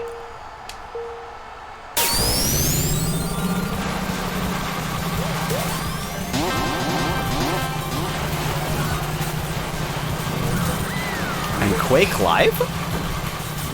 I played Clan Arena on campgrounds yesterday. Aww. There's an angle you can get that, and it's actually worth it.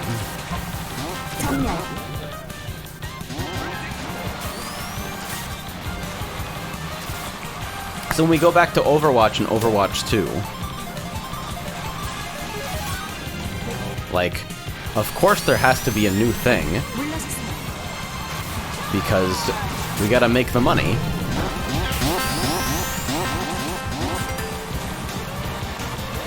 We can't make something that endures for a fucking billion years as a titan. We gotta make something fucking optimized for the lowest amount of work and highest total profit, and the ability to run it as a live service trivially, with very little maintenance, until it no longer is seeing growth, and then we fucking throw it away.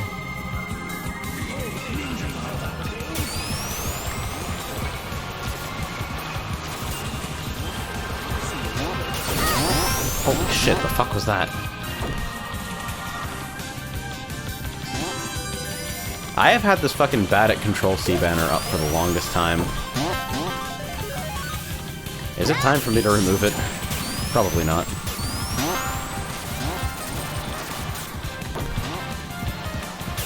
Leave it up all day? I'll probably do that.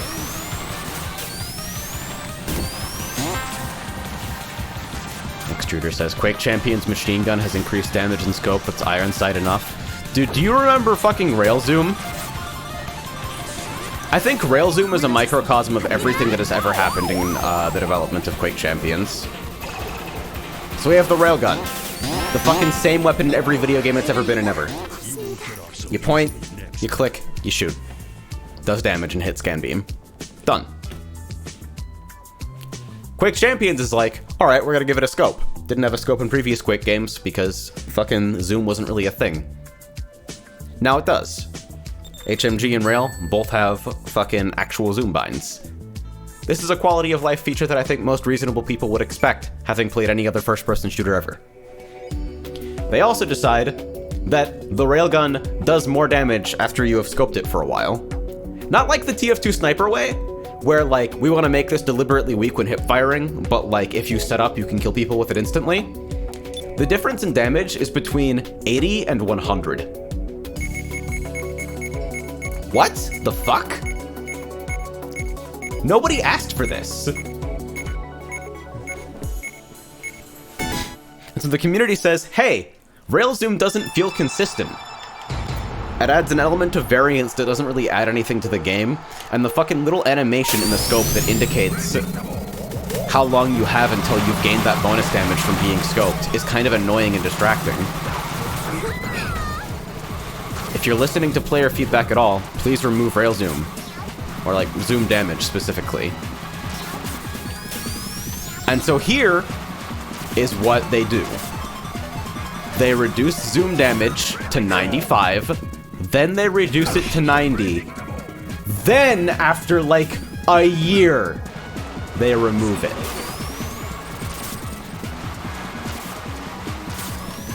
But the animation? The little animation that's meant to indicate how long you have until you gain the bonus zoom damage is still there. And it's still there in the live version of the game, despite zoom damage not having been a mechanic for ages. Oh, and then they changed rail damage to 90 all the time for no reason.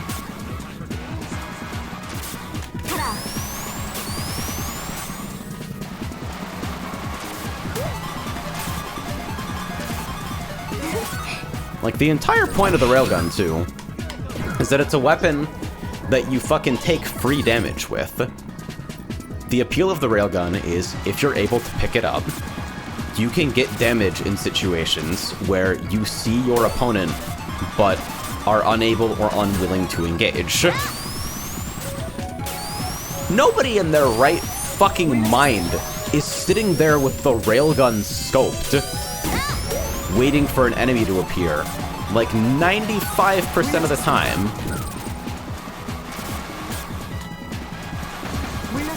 People are like flicking over to angles where an enemy is likely to show for 1/4 of 1 second. Or like disengaging from a fight, and after their reload timer is up, taking one final rail before like going through a teleporter or dropping down to a lower level where you can't be attacked. Nobody who actually plays the fucking game would ever think to add something as redundant as zoom damage on the railgun. And yet it persists.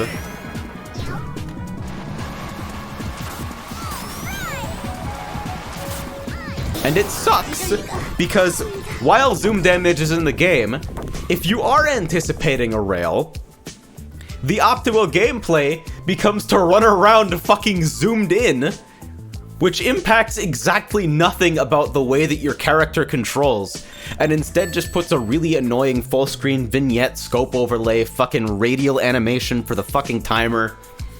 And everything else about the way you're playing at that point is the same. Also, zoom sensitivity doesn't work, and it scales incorrectly and has scaled incorrectly in different ways every single patch they try to fix it.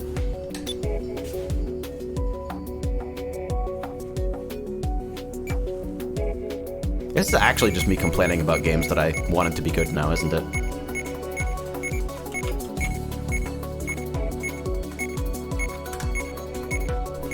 People talking about bot calls, robocalls in the fucking cart chat. My voicemail greeting is now... Okay. Legit, this is what it is. Hi, you've reached number. I don't answer or return calls on this phone ever. If you would like a callback, please leave a voicemail that demonstrates you are a human person. Thank you. Sorry for the inconvenience. Because there's fucking no reason to answer your phone anymore. If you answer your phone, you're dumb as fuck. Because the overwhelming likelihood is that it is something you do not want to fucking receive.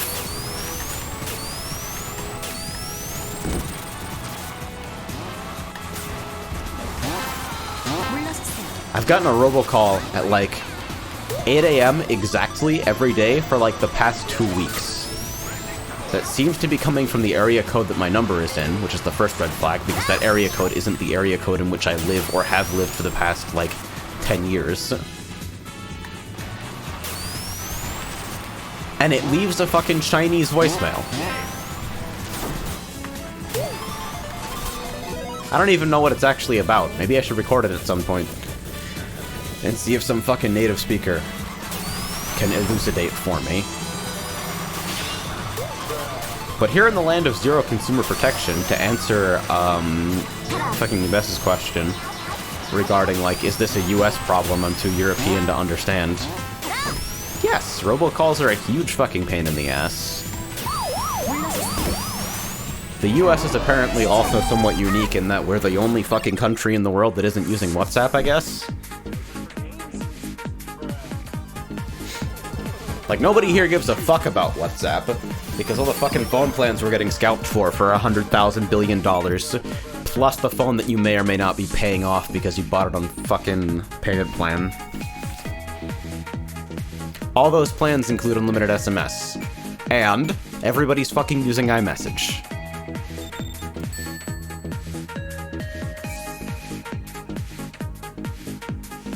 iMessage owns the fucking world here.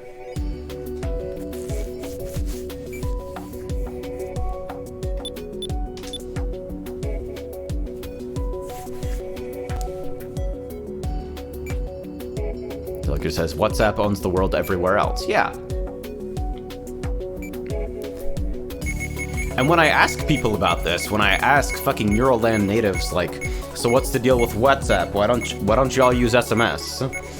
Why don't y'all use iMessage? An answer I get surprisingly often is, I don't have fucking SMS on my plan.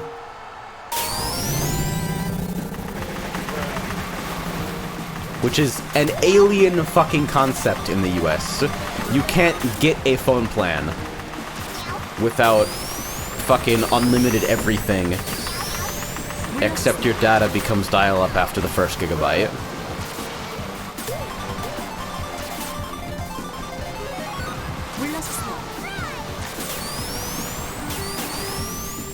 Hunter says it has nothing to do with Facebook or making accounts. It uses your phone number like iMessage. It just works, no login or anything. Now that I didn't know. Barrier to entry's gotta be a big factor then.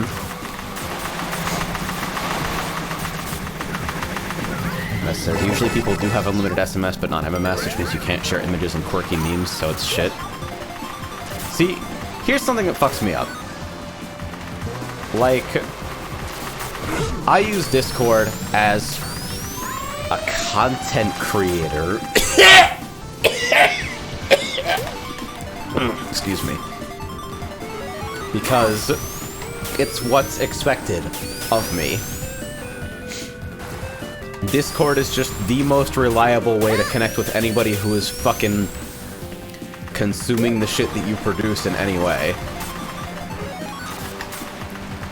And it's the one concession I allow myself to make to social media is run by spiders. I deleted my Twitter. Fucking had a Facebook because family members asked me to make one, deleted that. I run a Fediverse instance, and that's basically it. And you know why Discord was the fucking thing that broke me and said, alright, this one is fine? That's very good. Discord broke me because it's what I use to message people close to me now.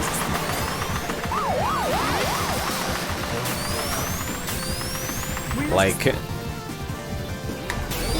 as someone who doesn't buy into the Apple ecosystem and doesn't really know or talk often with people who have bought into the Apple ecosystem, Discord somehow manages to be the best option for one-on-one communication on a variety of different platforms.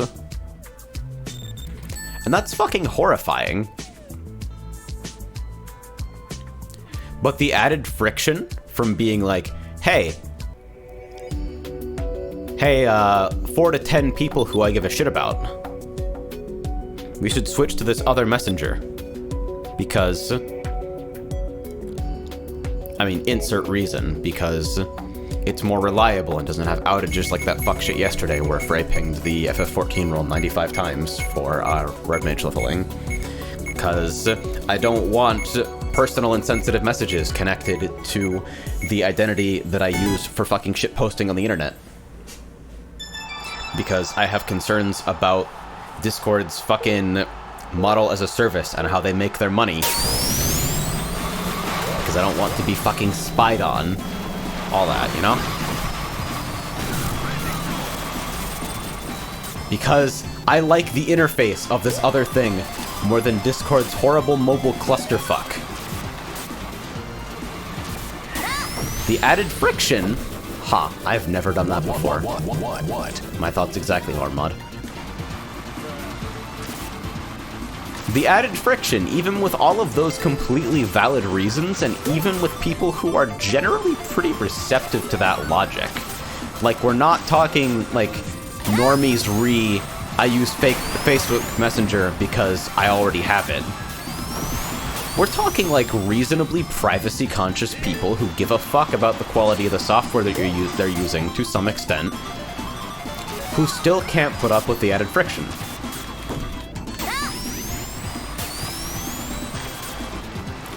The fucking network effect and barrier to entry is so bad. I really should be saving that shoe for the fucking cut.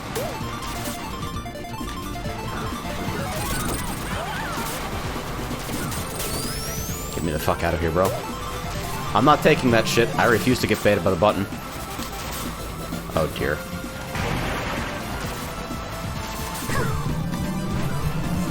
Get me the fuck out of here. Okay, I saw a shoe, so this person isn't holding. Meaning I can fucking bully them with no problems. This might even checkmate. There we go. The one time! The one time. It can't be trusted. But I didn't die, though.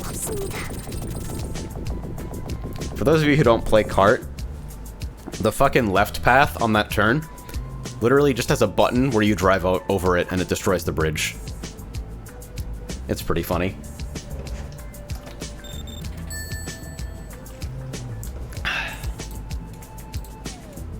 This is me looking up what fucking Strife was even called. And of course Strife also looked like shit. Strife on Steam. As of October 2018, Strife servers have been shut down without comment from developers. Surprise!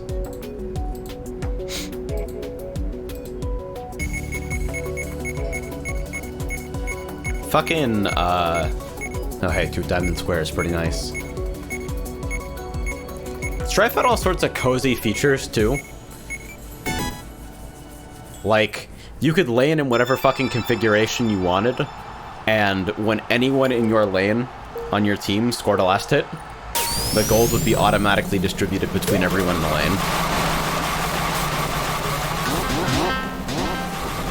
So everybody has fucking something to work with. Supports are allowed to, like, be supports and still, like, have income tied to doing the fucking things the game wants you to do. I knew it.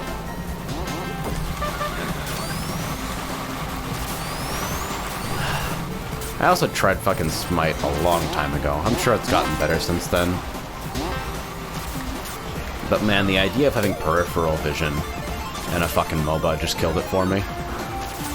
I mean, also MOBAs are bad. Which, like, conceptually, as a genre, they are terrible.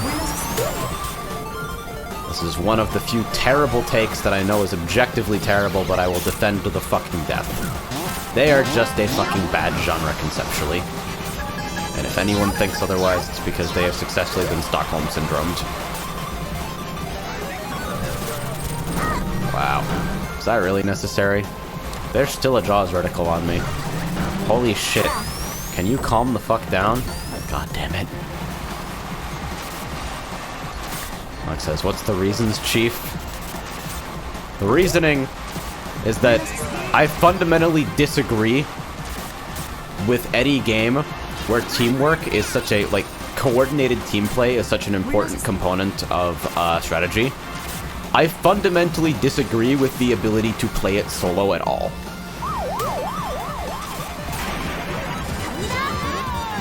Also, the concept of agency involved when you go between, like, okay, large team sizes. This isn't a killer on its own. Okay, fucking long games. This isn't a killer on its own. Large team sizes, long games, and every mistake you make makes you worse at fighting the other team. The fuck? I want a coffee break MOBA where games end in 3 minutes. And that would mitigate one of the most fucking significant, terrible things about it. Which is that in every fucking MOBA, and I think the quality of the game on this metric is generally, like, relative to this. Every fucking MOBA has this problem where you spend ridiculous amounts of time in losing situations where, like, it's a controllable helplessness type deal to a degree. Where, like, if you've already decided, alright, the degree to which you fucked up is significant enough that you should now be 65% as effective as the other team at farming, taking objectives, and doing damage in fights. Why not just end it there?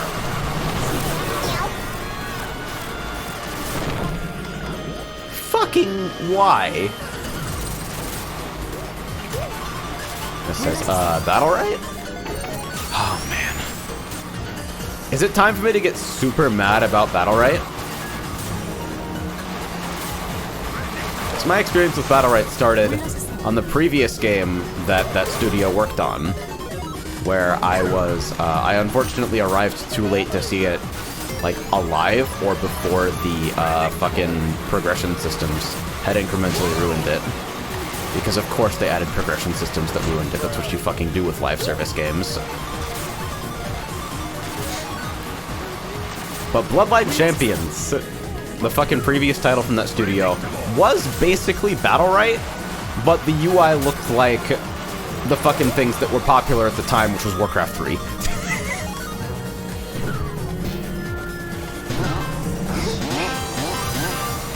In almost every regard, it was pretty much the fucking same game.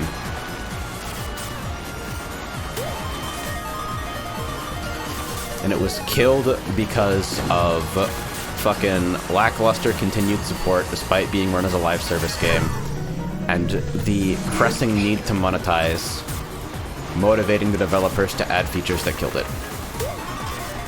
Fast forward a little bit.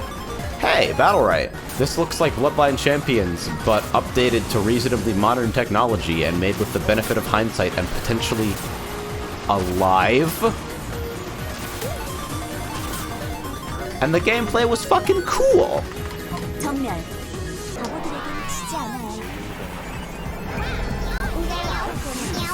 It was just no bullshit, just fucking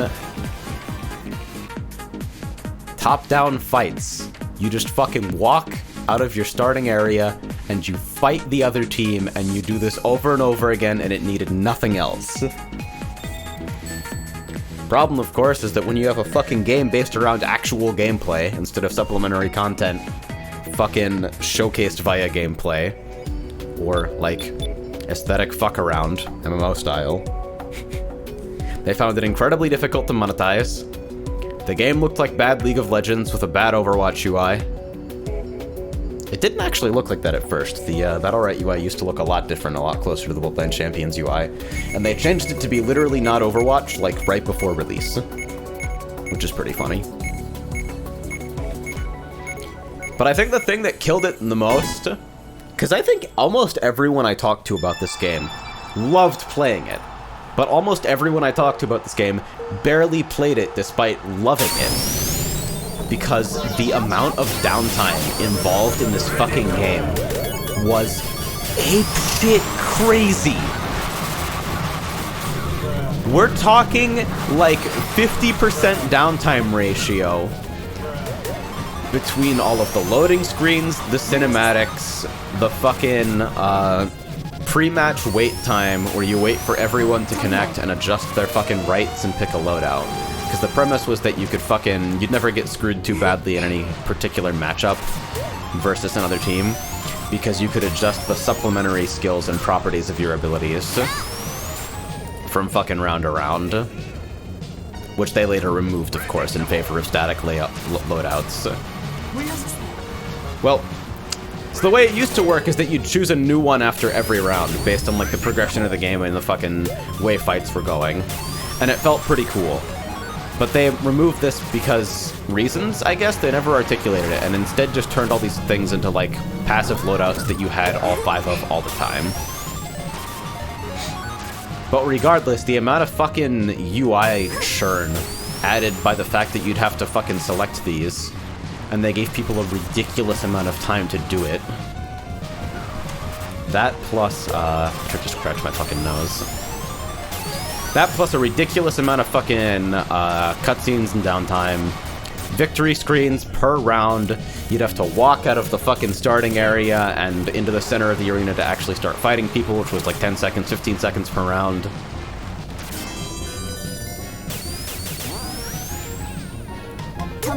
There's just so much fucking downtime.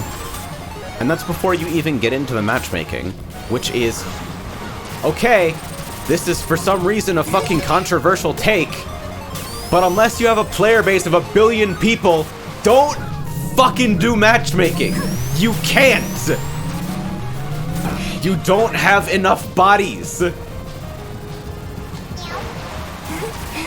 Let people jump into running sessions and use a fucking server browser. Quake champions.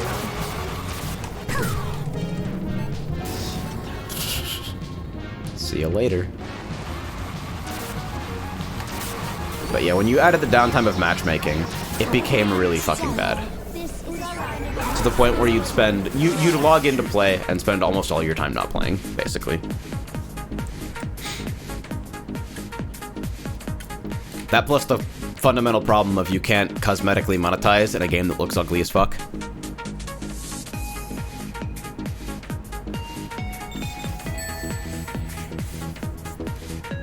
But then, because Alex says still less downtime than in Battle Royale games, and that's poetic. Because the story isn't over. See, fucking Battle.Right had seasonal modes, experimental modes, where they'd like throw some shit together and it would be a fuck around. They had duels for a while, they had a weird objective game type for a while. Because, you know, that's the kind of thing you do when you're running your game as a live service type deal. Is that you fucking add content that can be constructed out of existing shit fairly easily to keep people logging in, to hold their attention when other new shit is coming out, both in the form of other live service games that feel WinRev, and like just new experiences in general. And one of the fucking modes they talked about, because this was during the explosion of fucking PUBG and Fortnite, is they wanted to talk about doing a fuck-around Battle Royale mode. Which eventually expanded into the desire to actually have Battle Royale as a fully supported mode. This was understandably scary to a lot of people. But they were like, hey, it'll increase eyes on the game, and it kind of needs that right now. We'll do it right, and it'll increase the player base in both, like, every possible way you can play Battle right will benefit from this. Now, of course, this suffers from the fucking fundamental misconception about Battle Royales, which is that Battle Royales were ever popular. Battle Royales were never fucking popular at any point. PUBG and Fortnite were popular. Everything else fucking died. And Fortnite made it after PUBG already did, because you could actually fucking play it, it didn't run like garbage, and it appealed to children and it was free. Which was like the three things that PUBG didn't do, and is why Fortnite currently owns the fucking world. So, after a long time with no content updates and relative silence, Battle Royale releases to the world as a standalone game. Oh!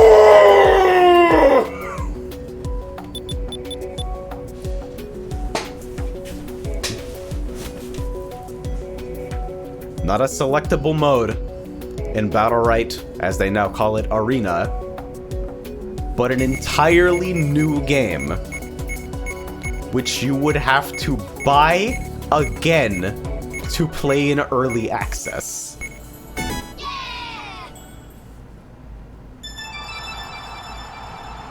Holy fuck.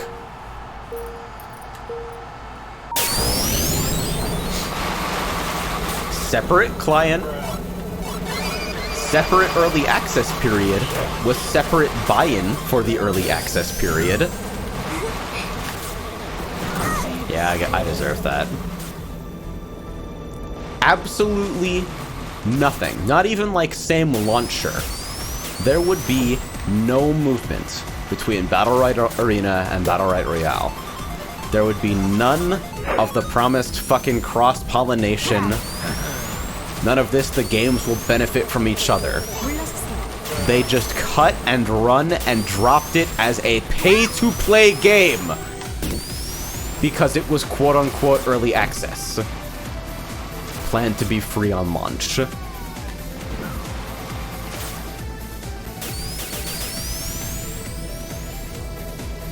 The community, understandably, goes apeshit. Nevertheless, a lot of people buy into Royale when it releases, and discover that, as you would expect when you take a generally skill-based deterministic combat system and lazily slap a big-ass map, a billion players, and RNG loot drops into it, that it is an RNG nightmare clusterfuck. And this is made way better by the fact that what drops in chests, what drops as loot, because like, oh, you think you're fucking selecting these characters, so like the natural choice for what would drop in chests would be like the fucking modifiers on your abilities, your rights, the sort of stuff that you were selecting in Arena to adjust based on matchup or whatnot. You fucking tune those up in power so that you get like additional fucking game-changing shit on your abilities, and that can be what drops. That can be the incentive to explore the world and fight other players. It's not the rights. It's your skills at all. A game where every character has like 5+ combat abilities.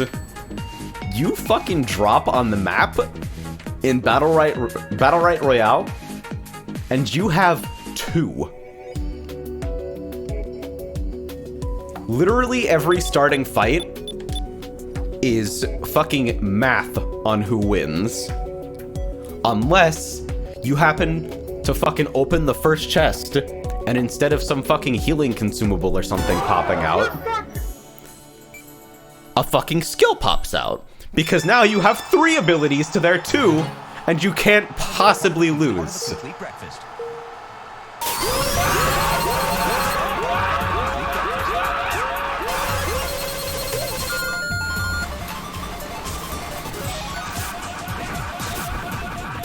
Everyone is fucking screaming.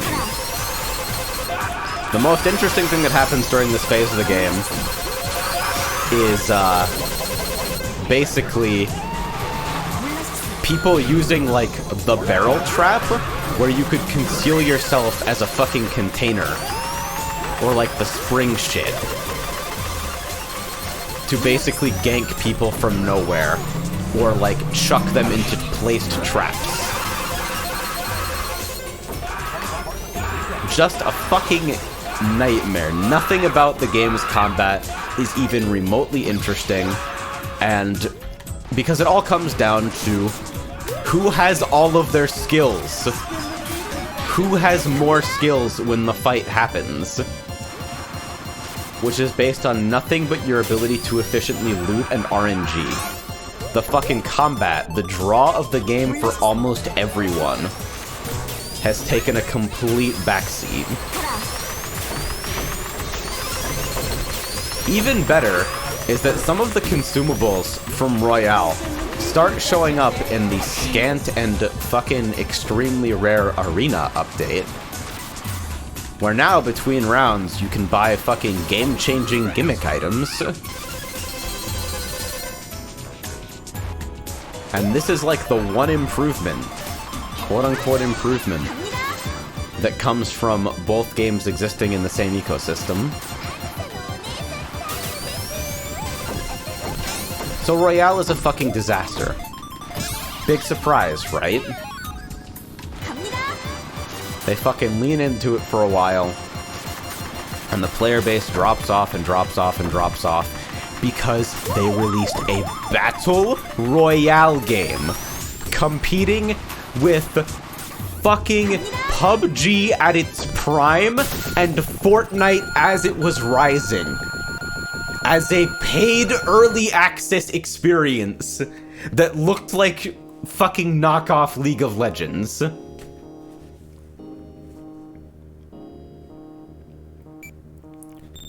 Both games are dead now, of course. The downtime issues in Arena were never fixed. Royale's fucking issues with regards to being a huge pile of shit were never fixed, and it also inherited downtime of its own because you had to wait for players to fill up, and then you had to wait for everyone to load in, and then you had to wait for everyone to load in again.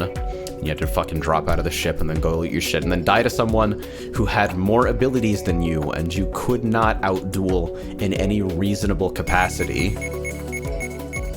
And then drop to main menu and do it all over again.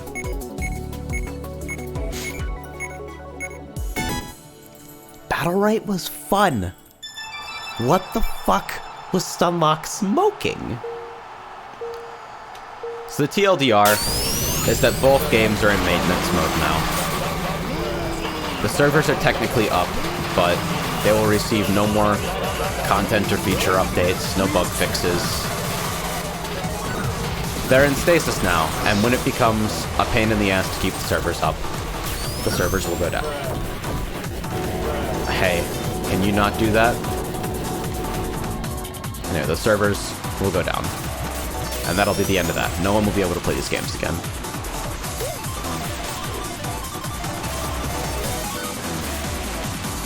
Games as a service, live service shit in general, is fucking brain poison because of the way you have to monetize it.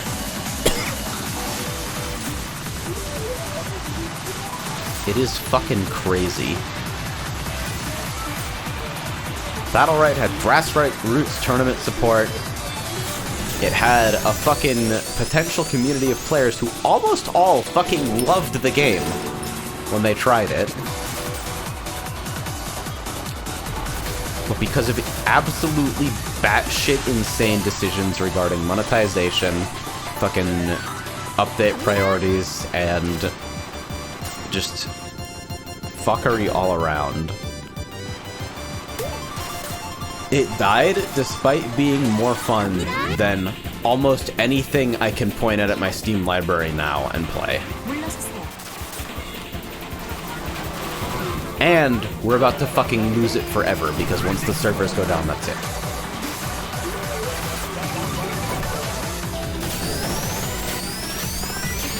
Fucking video games are having a problem.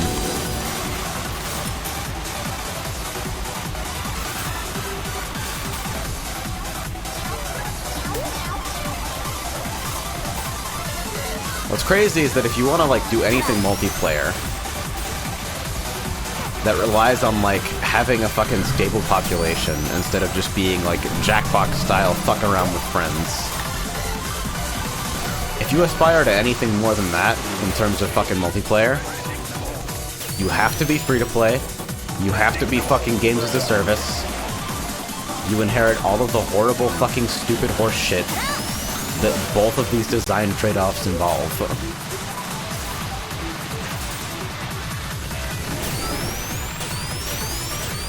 And if you try to do anything other than that, well, we can talk about Reflex Arena, but there's really no fucking point.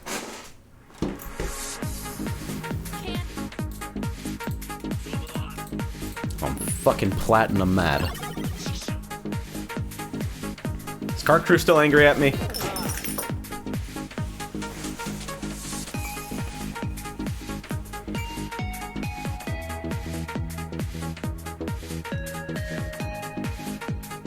Let's see.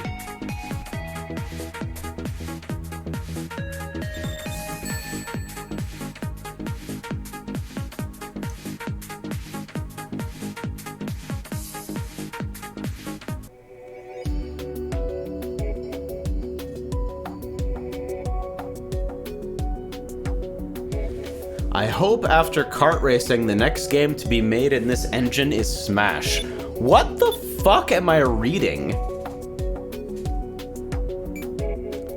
Huh? What is this person talking about?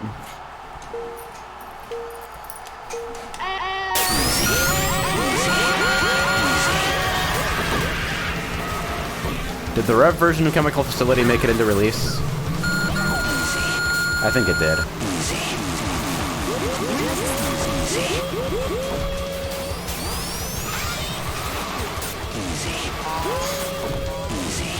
It's a bit of a non sequitur thinking about single player games, but ever played Amorphous Plus? Never even heard of it, actually. Tell me.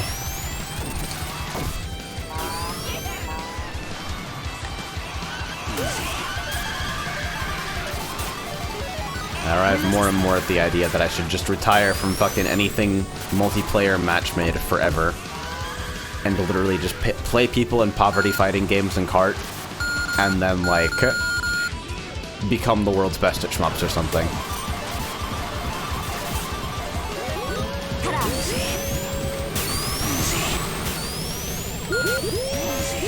One of my favorite Flash games, I think. Alright. How much of a pain in the ass is it to play these days after fucking Apple killed Flash?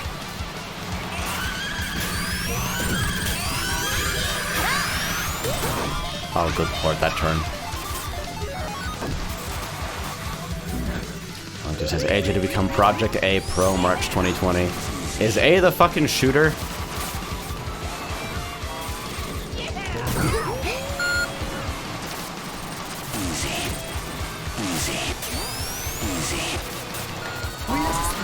Low time to kill shooters are whack.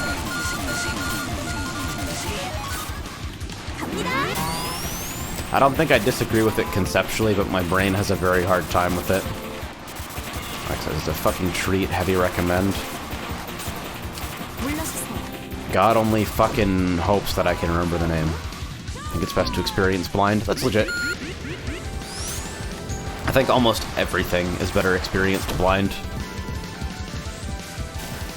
And so it sucks that the thing that it's in your best interest to do, that is to say market your fucking game and why you should play it, is also one of the potentially most damaging things you can do to the actual experience of playing it.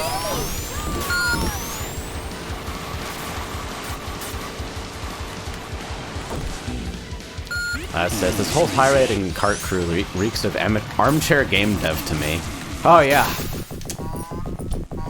After all, everybody fucking hates armchair game devs, right?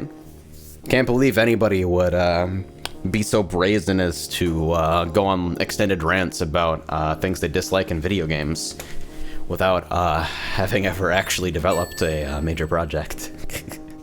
Nobody would do that, right?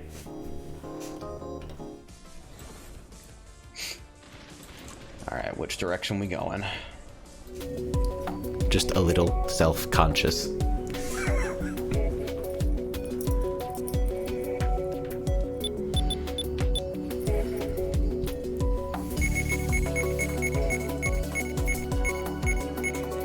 Nago says, Antichamber is a game best played blind, but I can still market the entire game as about you being dumb. I'll have to ask Frey about that because he played through Antichamber very close to release and liked it a lot.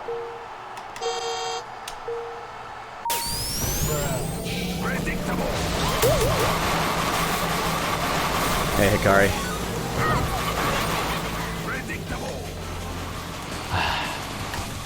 So have I complained about all the usual shit yet? Is there a rant that I forgot?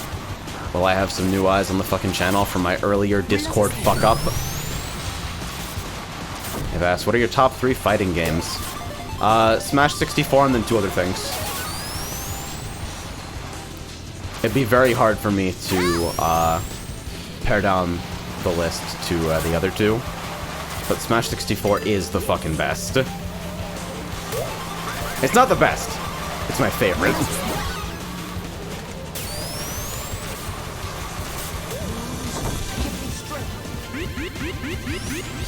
Mr. just says, marketing Amorphous Plus with no spoilers. Monolith sword mode, but survival. Oh, fucking sold. Fantastic. Hikari says, what is this about Control-C? Did you copy something wrong? I pinged a 5,000 member Discord server with a stream advertisement by mistake. Whoops. Alex says, feels good. Every time somebody talks about video game design in my vicinity, my muscle bulge, my chin grows, and my legal name changes to Chad. You fucking earned it. Hold that shit. Hold it in your fucking chest. Close to your heart.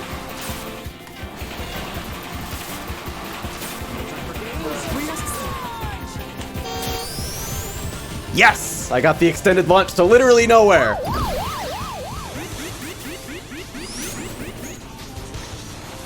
If you launch at grow speed, but then lose your grow friction and gravity while you're being launched, you maintain way more of the speed than normal, and you just fuck off. Porter says, Smash 64 is old, clunky, and Ultimate does literally everything better. Movement in 64 feels better than Ultimate. Full stop! There's no fucking annoying buffer shit. There's no fucking nonsense about the shit you have to do to get an aerial to come out in the right direction from a run. You can drop through platforms without having to move heaven and earth.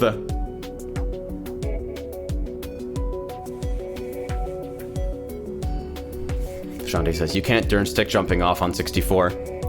Yeah, and stick jumps go higher than button jumps, so why would you want to? It's an additional movement option, you fucking cretin. I'm just fucking around, it makes no sense.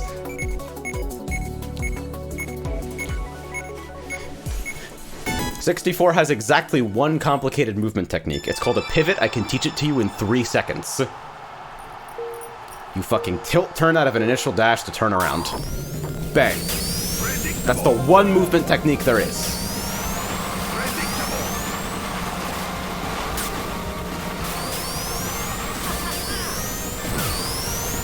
But the absolute best thing that 64 has going for it over literally every other Smash game, literally all of them, is the ability to fucking drop through platforms with no hassle.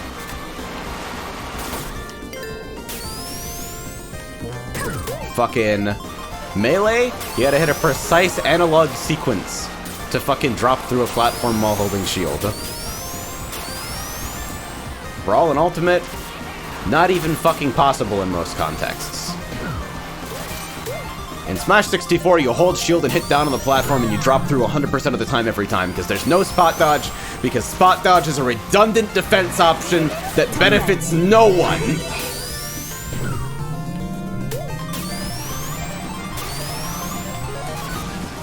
Max asks, is decanceling is something right in 64? Yep. It removes all landing lag instead of just half, which makes deep aerials really, really fucking funny. But generally serves the same purpose, but because movement is less flexible in general, you don't get the same kind of shield pressure that you do in melee very commonly. Like, if you hit, like, certain deep aerials, you can combo into shield break. And on some characters, there's even, like, plausible setups for it, but for the most part, because fucking aerials have high shield stun and high hit stun, and you can cut off all their landing lag. If you're shielding stuff, you're in a really, really fucking bad place, even if there's no extended pressure. Sometimes you just get thrown. Eva Shark asks, have you played Slap City? Yes! I dig the netcode. Not really sure I dig the character designs. I had some fun with Remedy and with fucking Master Ruby. They got so close to, like, not having any redundant, annoying fucking mechanical extra inputs. But fucking the requirement to hit clutch to fucking dash out of dropping landing from aerials. I don't understand the purpose of that. And I don't know, some of the character designs get a little too stupid for me. I recognize that as a design goal, so, like, I can't really fault them for it. But I think if you want to play a fucking platform fighter about characters with ridiculously strong toolsets, recent releases of Brawl Minus are probably where you want to go. Unless, like, online play is a significant priority for you.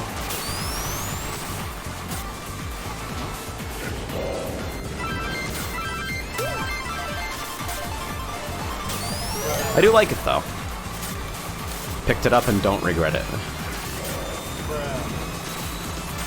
For what it's worth, I think Brawl Plus has the most important feature I've ever seen from any fucking platform fighter. And it's a fucking Brawl mod, right? And not even like a Brawl mod that achieves extreme success. I think both Brawl Minus and PM are significantly more popular, despite Brawl Plus being one of the first. And I generally enjoy the design philosophy of it. Brawl Plus replaces the handicap controls with an adjustable buffer. You can set it from 0 to 10 frames on an individual player basis. Whatever you fucking want it to be, that's what it is. This feature not existing in any other platform fighter, except for Slap City, I think, is fucking catastrophic. I think it exists in some form in Slap City, but is less controllable. Slap City's controls shit is nice rock, by the way. A highlight of the game, IMO. Very easy to get a cozy layout in.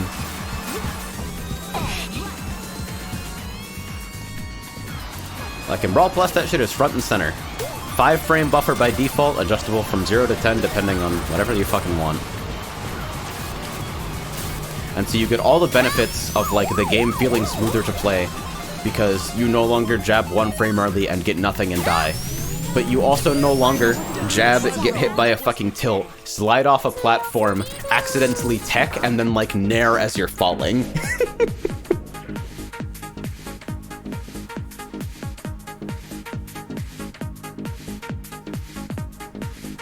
That shit fucking pissed me off in Brawl, dude. And what sucks is that they kept it in 4 and Ultimate, but the fucking input lag, instead of being randomly worse, is just worse all the time. Fucking frustrating. Please give a fuck about input lag. It almost worked for Kohime. Jin says, oh, AJ, here's a rant starter for you. Decidia NT. Oh, God. I'm gonna need a lot more alcohol for this, by which I mean any at all.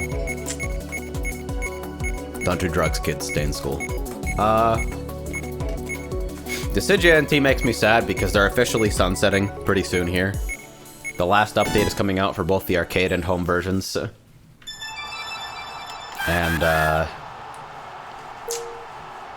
man, Because NT technically only refers to the home port. The arcade version is just called Decidia Final Fantasy, in the same way that Doom 2016 and/or Doot is just called Doom.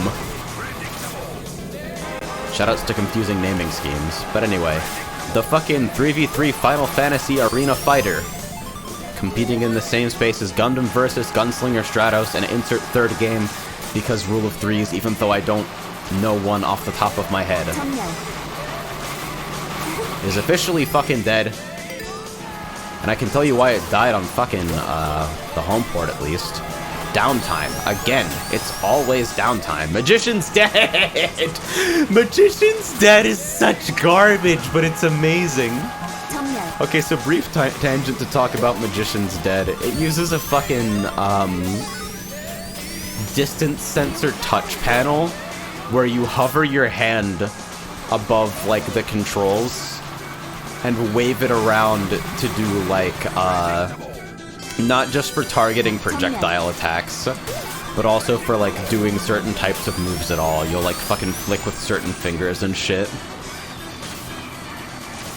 And the tracking is a huge fucking mess sometimes, but surprisingly usable. The big problem is that in addition to the game having the worst menu flow on the fucking planet of Earth, it also runs like garbage. It, like, on the arcade hardware that I tried it at round 1, it was lucky to get above 20 FPS in any combat scene. Anyway, Decidia NT fucking died on PC because Square doesn't give a shit about netcode and shit the port out with almost zero changes from Small Island Nation arcade game with almost the exact same UI flow that fucking traps you in shit constantly and doesn't allow you to do basic things like adjust your settings or fucking change your loadouts without bailing all the way to the fucking root menu with unskippable animations that take 10,000 years. Plus they're all locked at 30 FPS anyway because I hear it did better on PS4 than on PC because it was able to sustain more of a player base there, but still died pretty quickly. The funniest thing about NT to me is that you didn't even have the option to sit in queue waiting for other players. If you waited for too long, which would happen a lot, the game would just fucking chuck you into a bot match. No option to turn this behavior off. No fucking indication that it was happening to you, an option to fucking bail before it happened. You wait for too long, the game matches you with bots and there's nothing you can do about it. I don't want to play against bots. They're not even good bots, they fucking suck at the game. Anybody can trivially beat them, and I know this because I can trivially beat them, and I suck at that game. Voice chat was stuck on in friend lobbies at launch. I really thought I could make it around that. Regardless of the setting. The game was kind of poorly optimized and had a really tragic gamepad bug that caused people's PCs to stutter, and because it runs almost completely in lockstep, anybody struggling to run the game, or like with a bad connection, would immediately rocket the game to unplayable levels of stuttered input delay. Oh yeah, input delay in a fucking arena fighter at all, thanks. Piecemeal, predatory looking payment model. That was actually pretty fair, but had terrible optics because the first thing you see when you load up the game on Steam, besides the recent negative reviews, is the 100 pieces of DLC, despite the fact that none of them are fucking important. So I got the same shit as DOA did. Like, the DLC is not the reason Dead or Alive is fucking shoddy, but it certainly doesn't help with the image, you know? Whoa, shit. Great! I can't decide whether that was better or worse for me to hit the barrel.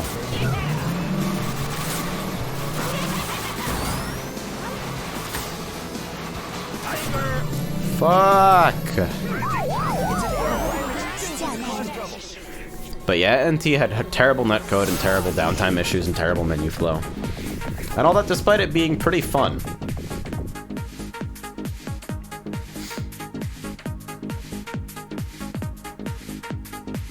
You compare the fucking development philosophy of studios like Iron Galaxy, where like, I don't really like Killer Instinct, but I have to respect the fact that not only does it use a fucking proven good implementation of rollback netcode, but they also tested the game almost exclusively with like simulated Wi-Fi.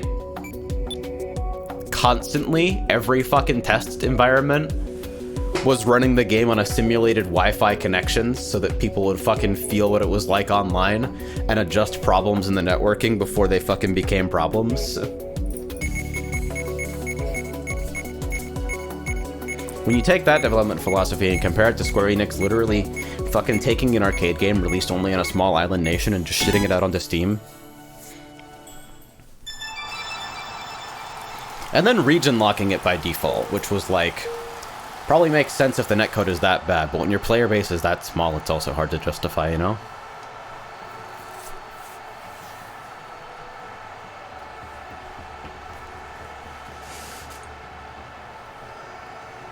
Are we dead? I can't tell. I'm gonna leave the game here for a bit. Oh my god, it actually made it. Actually...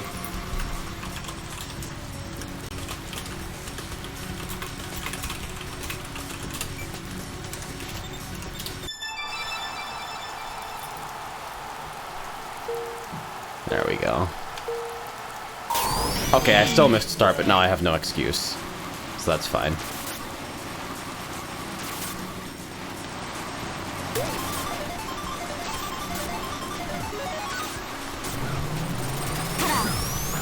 Formation says Japan doesn't give a shit outside of Japan. I honestly wonder, because it's a combination of a couple different factors.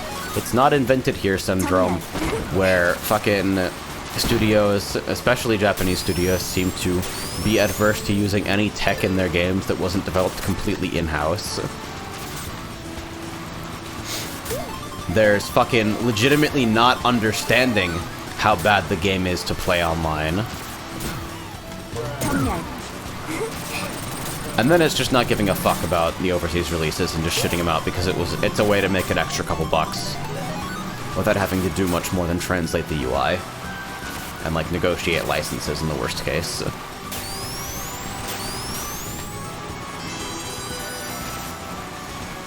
Like, imagine if Overwatch, you played Overwatch in your fucking region and it felt like Dissidia NT didn't release. Where about 75% of games, you'd be stuck with someone on open mic with no way of turning it off, and the game would run at fucking 10 FPS and 10% speed.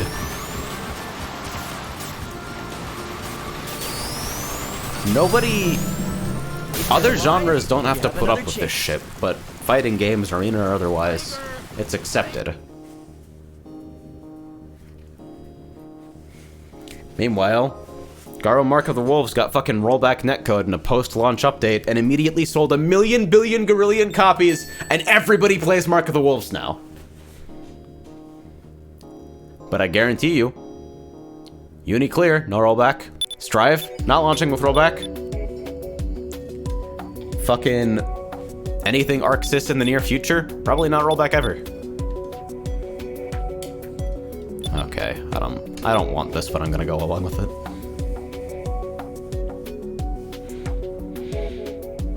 Fucking Fight of Animals. Fight of Animals says rollback netcode.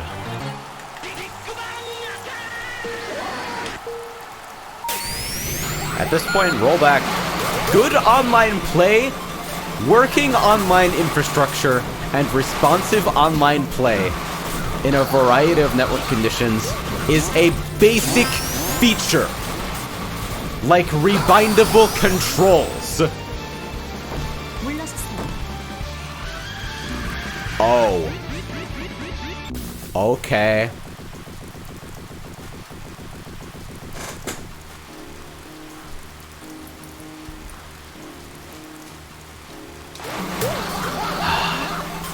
Now I can pursue my life's calling, which is to rant about rollback.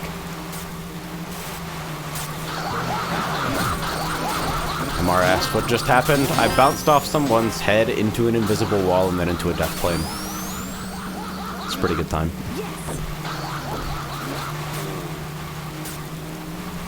It's fucking crazy. Rollback netcode is a baseline feature, and every North American fighting game developer understands this. So why is it that the games that I don't like the aesthetic of, and the games that I don't like the gameplay design of, all have fucking... They have netplay that ranges from fucking decent to fantastic. And the games that I actually want to get into, I can't play them at all. Because the fucking garbage netcode drives people out of the ecosystem so quickly that they immediately become consigned to being fucking Discord games. Bad netcode and bad internet infrastructure for what it's worth. These fucking games launching with fewer features than like StarCraft 1 with regards to like social interaction and multiplayer competition.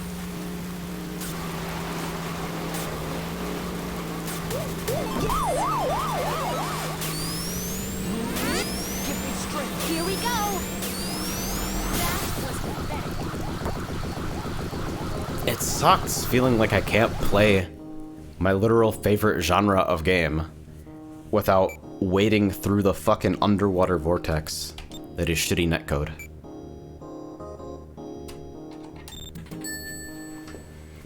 Rollback is a baseline feature. I'm not buying any games without it anymore.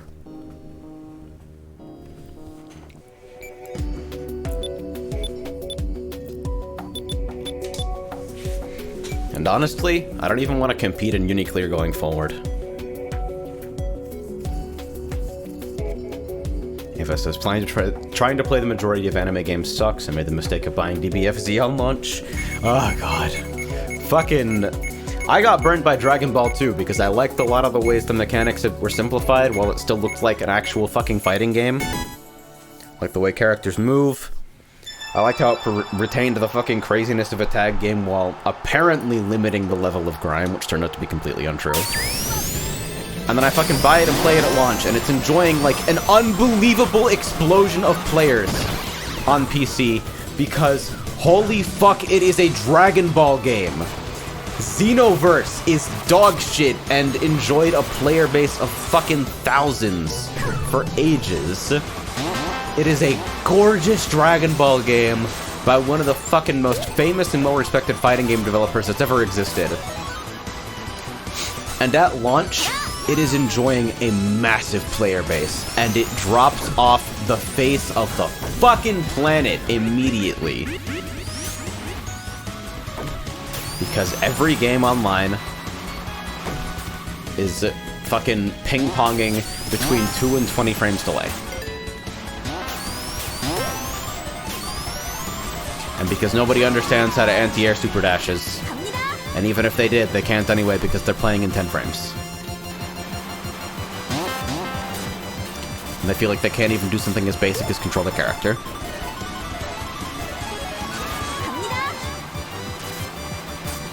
It's frustrating, man.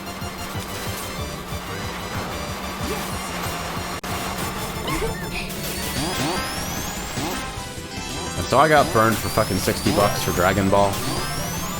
I got burned by Guilty Gear Xrd Sign on release, which on 3 separate PCs, I could never once get an online match to start or even find anyone. And even when I tried to like do private matches, they'd all fucking error out or simply not do anything when I tried to organize them. Player lists would be empty, Steam invites wouldn't work, etc., etc.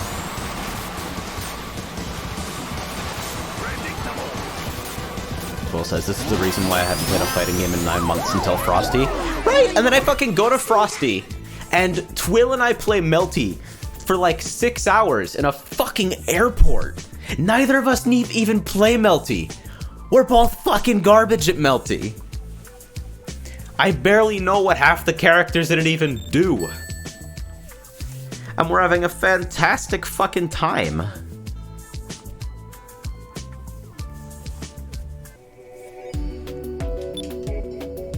And then during the actual event, the fucking cops get called. I get DQ'd from my pool because I went to help someone who was dying of dehydration, who was also my fucking pool runner, by the way. And we spent more time in the round 1 adjacent to the venue than actually playing games. But I got some casuals in. I got to experience why Undernight might actually be terrible, in the form of finally playing a Seth locally and realizing that no, it's not just net play.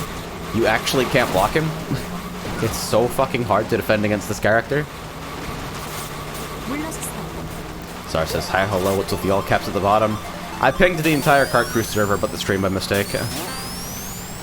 Well, says, somebody told me I might have won a few games in pool if I had entered Smash, which was neat.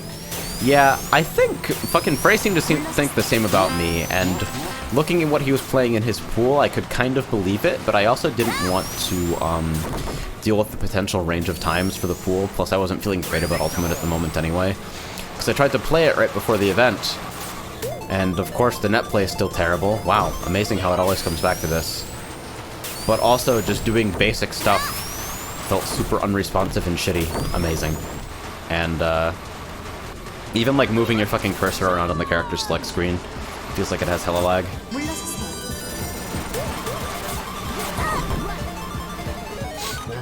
But like, even though Ultimate isn't my favorite Smash game, and I dislike a lot of the decisions made in it, and I think it would benefit a lot from not having so much fucking input lag, I still like it. Played a lot of casuals at the event, because Smash is the one game that everybody can fucking play. Regardless of like your level of experience with fighting games, everyone feels like they can participate in Smash. Which is a mark for it, a huge fucking mark for it.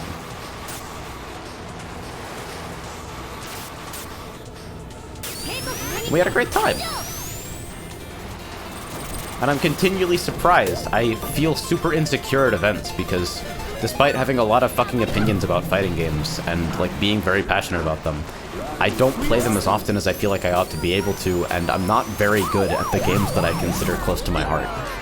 If you're alive, you have another chance. And despite that, when I go to events, I get to experience number 1, that I'm better than I think I am, and number 2, that everybody in the fucking FGC is cool as shit! Everybody's fucking awesome, even if they're like trivially 30-0ing you in casuals, or the reverse is true. Nobody cares about shit but getting better. These are obviously broad strokes fucking things. No community is perfect, and the FGC is no exception, but overall, it's... my 2 experiences at fucking majors have been fucking fantastic. I walk into the fucking convention center, I walk into the main hall, and it feels like home. I just want to fucking be there. I want to own that shit. I want to feel like I belong, really. And of course, I want to become the fucking best that there is at everything I pursue. Because otherwise, why even bother, you know?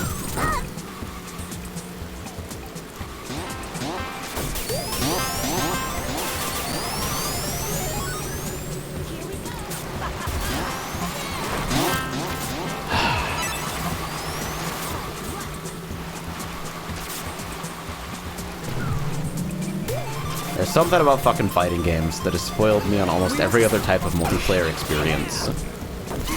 It's like fighting games and arena shooters have given me things that no other kind of multiplayer experience has ever been able to deliver.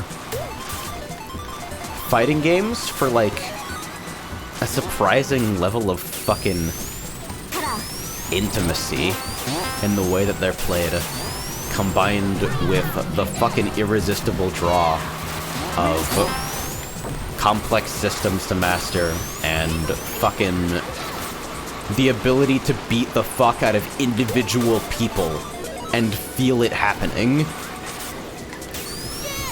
And arena shooters for a philosophy of absolute maximum control, zero downtime, and mechanics that are so simple they create a game that's frankly unfairly punishing. The opportunity to master something like that is incredible.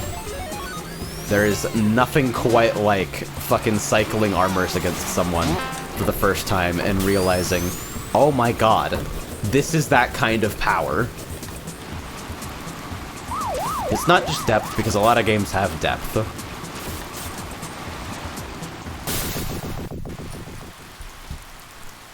It's the fucking purity of the experience.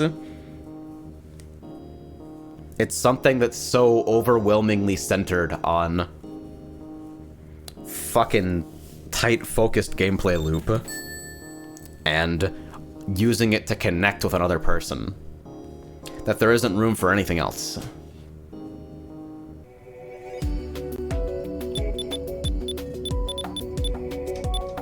I've felt that in fighting games, I've felt it in arena shooters, and it has fucking ruined me on everything else. I don't want anything else ever.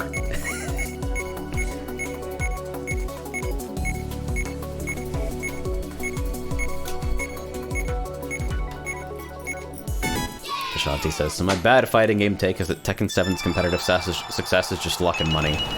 Tekken 7's success is delivering the most polished and fucking friendly iteration of a franchise with incredible recognition. Incredible fucking name recognition, brand recognition already. And then, like, continuing to support it.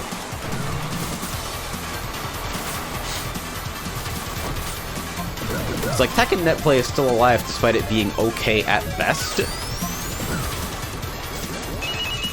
Because number one, the fucking appeal of the game is obvious to people, even people who don't play fighting games.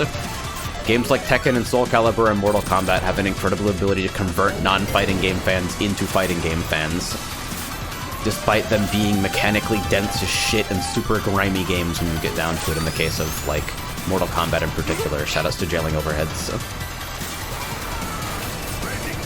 Just because the aesthetic is compelling to people. Tekken has always had a fucking fantastic cast and has been graphically ahead of its time in every single entry. Even Tekken 1, as much as I shit on Tekken 1. And the fucking resonance that people feel getting into it is enough to ease them through the awkward transition period of, oh fuck, this is a 120 move list.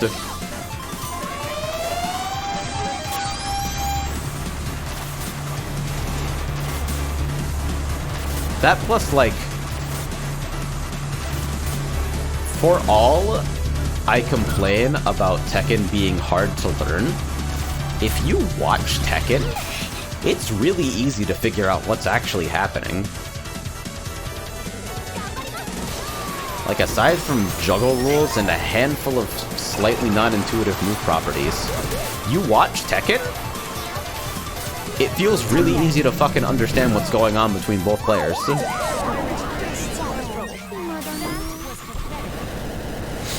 And so Tekken achieved fucking success because of absolutely incredible aesthetics in every category and a consistent commitment to improving and refining every aspect of itself. Mortal Kombat got its foot in the door through fucking controversy and survived because aesthetic resonance and the fact that it's easy to control, e.g. it has a fucking block button. And Soul Calibur got its foot in the door with fucking 2, with the unbelievable casual friendliness and fucking depth of quote-unquote content that Weapon Master Mode was, plus Lamau Link, and then managed to stay on through a commitment to fucking continually improving on aesthetics, continually improving graphically, and having a fucking block button.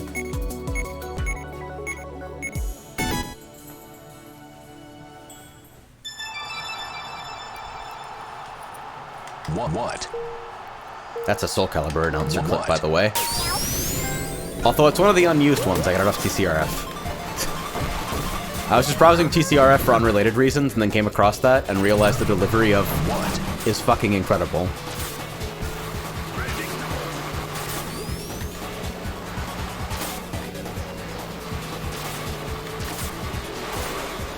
So we look at the fucking fighting games that managed to achieve the most casual success, and its fucking commitment to strong aesthetics, and giving a fuck about having a control scheme that maps intuitively to the way normal fucking people think about things. Like,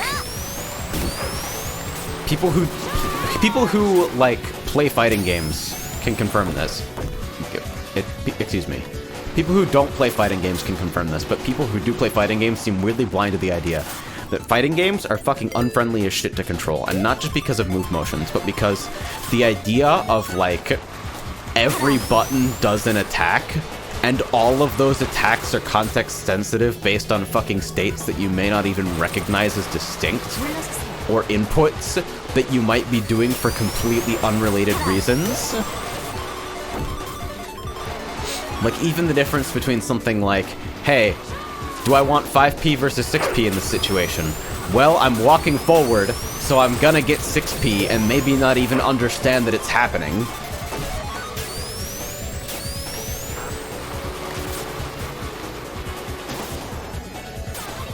God, that was an angle.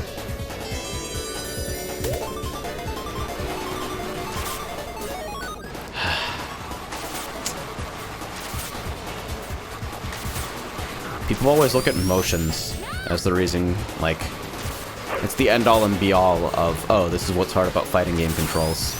No, what's hard is that every single button does, like, 4 different attacks, and there's, like, 100 of them.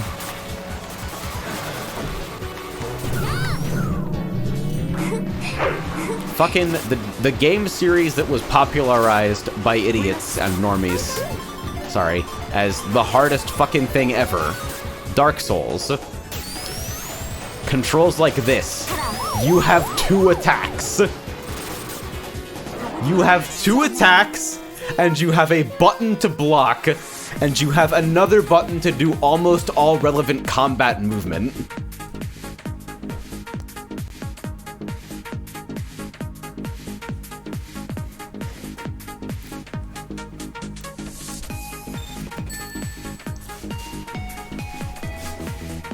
And even though every fucking boss in Dark Souls, or at least a good number of them, boils down to lock on circle strafe until they do a thing and hit light attack, and then do this enough times in a row without fucking up, people lose their fucking minds with this because basic coordination challenges are tough. Interpreting fucking conflicting visual information is tough. Fucking issues of timing when you have to go through the additional barrier of what button does what are fucking impossible. And that's before you even get into the need for fucking numpad notation or, God forbid, low forward, standing roundhouse, etc.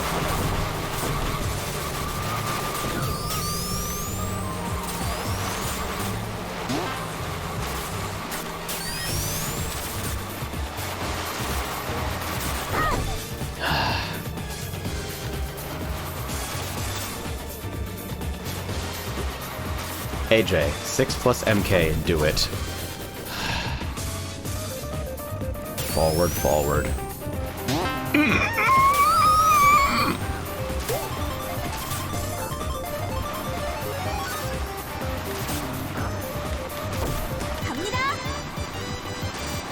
And people wonder why I'm an advocate for oh yeah, there's the other thing. This is really funny to me, alright? A lot of the difficulty that fighting games pick up with regards to, like, how you learn them is as simple as, like, fighting games having an insane insistence on not doing any control prompts relative to, like, the actual controller you are using. If your tutorial explains press the A button to do a light attack, and you hit A, and you get a heavy attack because the A button is actually X, you're fucking done for! It's over! And sometimes just on a technical level, with regards to, like, multi-platform shit or, God forbid, PC, the technology doesn't even exist to show you the actual buttons you're pressing relative to, like, what action they cause.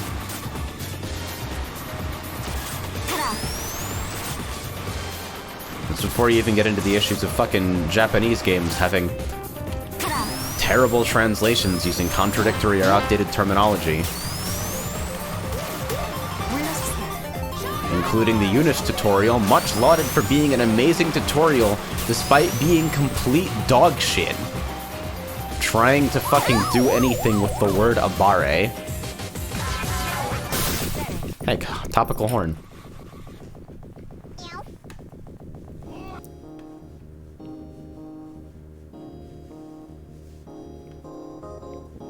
Zar says, approach the beam spamming Batista. Failure. That was a good part of the tutorial, though. I think my favorite learning resource that I've seen in a fighting game is actually Xrds, I believe. I think this started in Rev. They're fucking mission mode type shit, where you'd be presented with, like, specific situations like, hey, this character is using these two moves to keep you out. Get in under certain restrictions. Or, hey, here's a mix-up that this character relies on a lot. Fucking beat it. And I like those because they're way more likely to teach people fucking anything that helps them in matches. But there's still a problem when you have to fucking do the tutorial at all. This is not me apologizing for people who don't read or do work per se, but just that basic concepts that are really important to fighting games, like frame advantage, are not exposed in gameplay at all.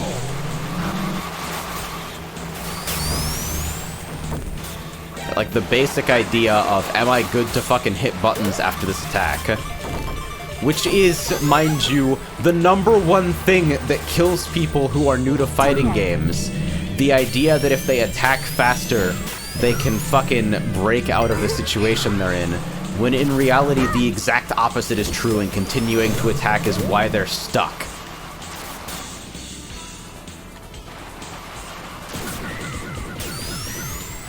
A concept as important as that to learning what a fighting game is and how you play it. Fucking non-possible. Doesn't exist.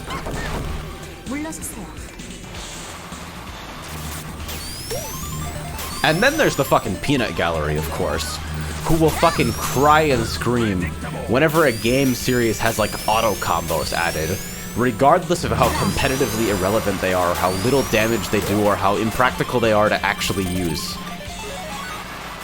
Like, yeah, no, smart steer ruins the depth of the game, bro.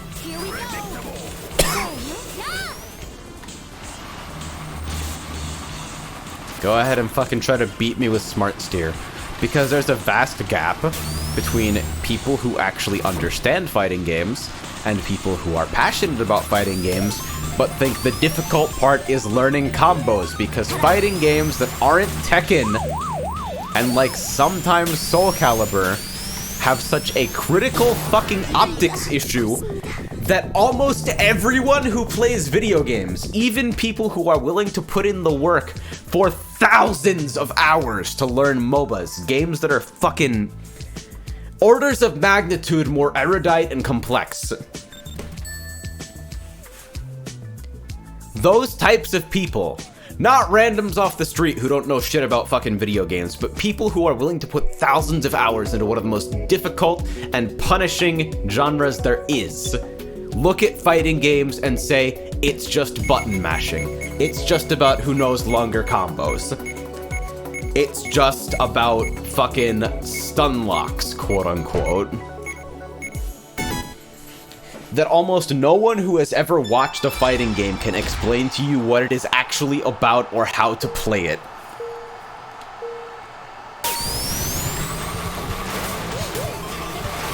And even people who are passionate about the genre and have been playing casually in single-player modes or amongst their friends or even in fucking low-skill online lobbies for ages still think the key to success is doing better combos.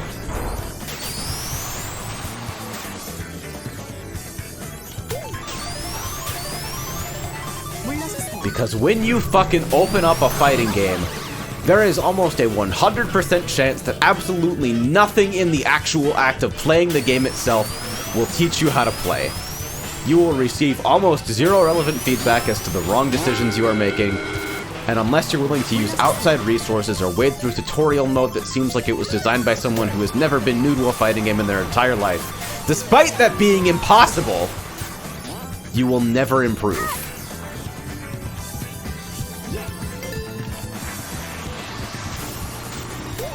And the closest thing that I've ever seen to a fucking useful set of tools on like how a game works and how you can improve your decision making during it. Are you ready? It's Pokken Tournament, baby. It's Pokken fucking Tournament. Because not only does Pokken Tournament have fucking visual cues for frame advantage, which is something that no other game I am aware of has ever done besides Fantasy Strike, and it did it afterwards. Nia is on by fucking default and yelling at you what the fuck to do. When your assists are available, she tells you use that shit. When your synergy is available, she tells you use that shit. When your opponent uses synergy, she tells you back the fuck off and defend.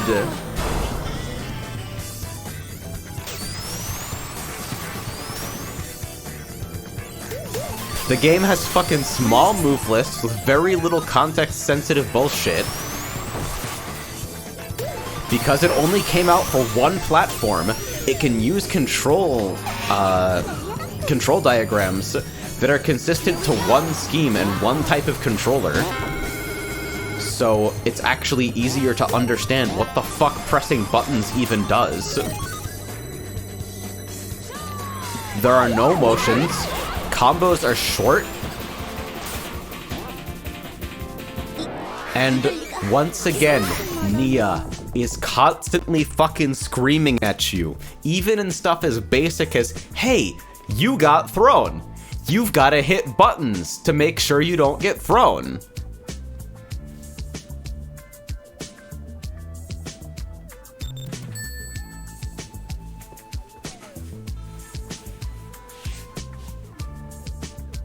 And no other game has gone as far as even the intelligent guess that if every single time you come out of fucking hit stun, you are counter hit within the next 10 frames, maybe, just maybe, something in the post-game screen might want to explain the concept of frame advantage or, like, efficient defense.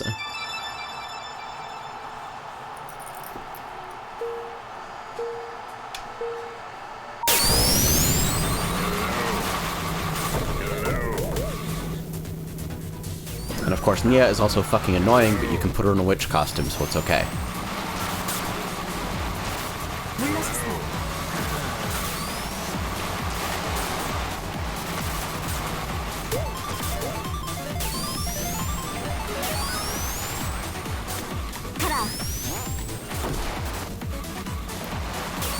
So Tyron, you've been talking all this shit about how accessibility and aesthetic resonance and brand recognition and graphical advancements help a fighting game succeed in a difficult and turbulent time for the genre.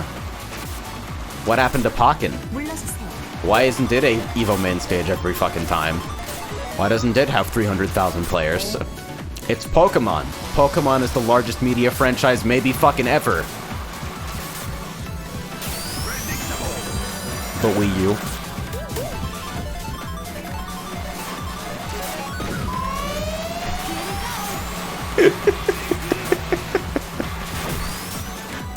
I hate that it's so close to true.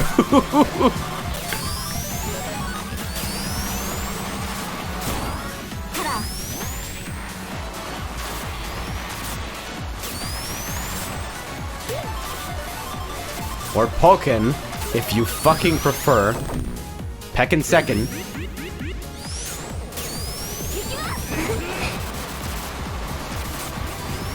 Not only did it come out for the Wii U, which was a console that no one had, and it was almost impossible to play locally in a reasonable way because they wanted to gimmick the Wii U and the small screen. But even after it released on Switch, the netcode was dog shit. The netcode was dog shit, and that's all there is to it. It sold hella copies. It moved hella units. But nobody wants to play it online because it's a fucking RPS heavy game that falls apart in input delay.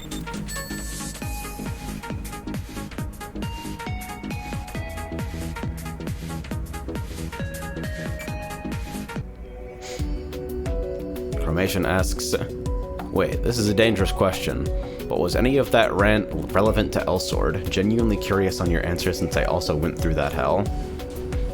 Fucking...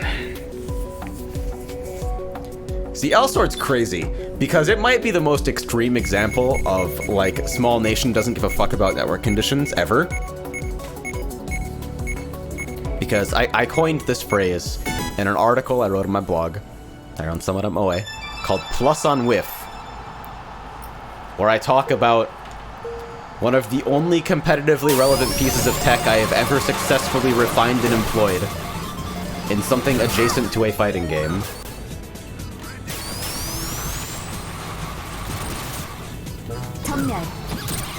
And the gist of it is that Elsword's netcode basically has no meaningful lag compensation at all. That typically the problem in fighting games is ensuring that both players are seeing the same thing, or reasonably close to the same thing at all times, so that when attacks look like they should connect, they connect.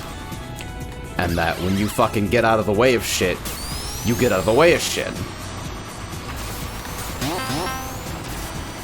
But Elsword does very little to fucking smooth out the differences in game state that time and distance create, and instead just trusts your client for everything and does it best to try to put the pieces back in order as quickly as it can, without any concept of a quote-unquote real timestamp.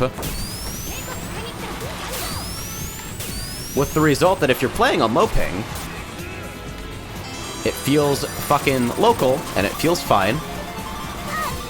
And it can feel this way with very little actual work from the developer. But as soon as you go above a certain fucking noticeable value of ping, oh boy. Shit starts happening that you can't even fucking think about in normal fighting games. Like, you hit your opponent with an attack and nothing happens because you didn't really hit them. Heh. Because the fucking netcode was designed for a country the size of a postage stamp.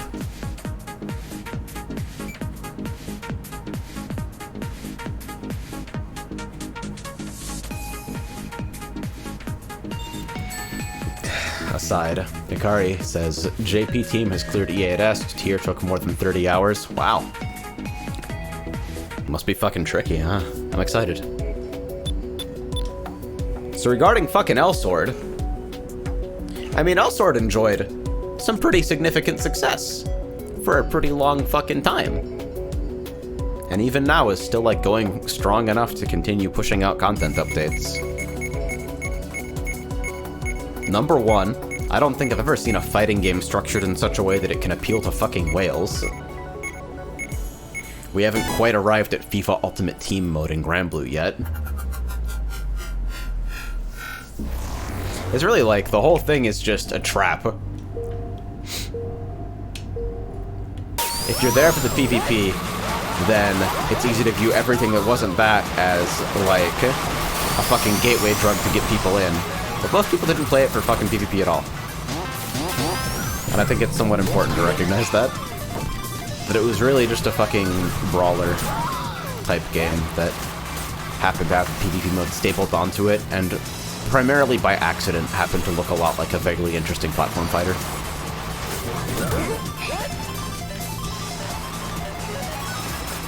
But yeah, it succeeded because of that, and because of, literally because of the player manga ads.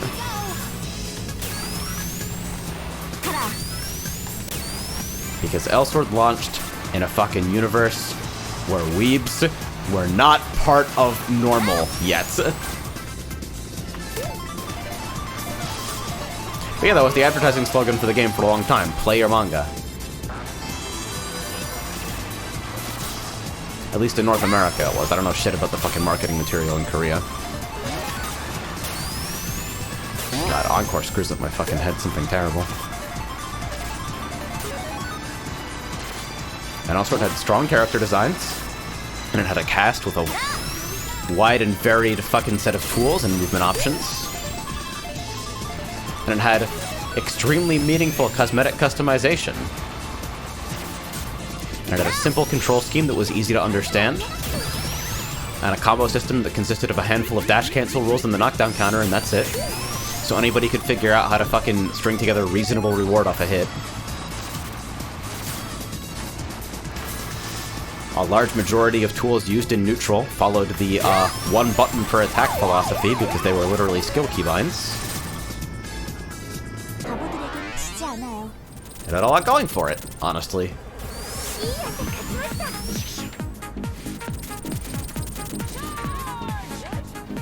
Like, seriously, Elsword's character designs are fucking good. They're not full of fucking substance, but they're appealing archetypes with enough variation in the fucking job system that everyone has something that resonates with them. If I felt cursed as shit, I could compare fucking the job system to, like, Moons and Melty, honestly. Refinements on a given archetype. Even if a lot of the first job designs are still better than the fucking second or third job designs. Saber Knight. Code Exotic. Combat Ranger. You know.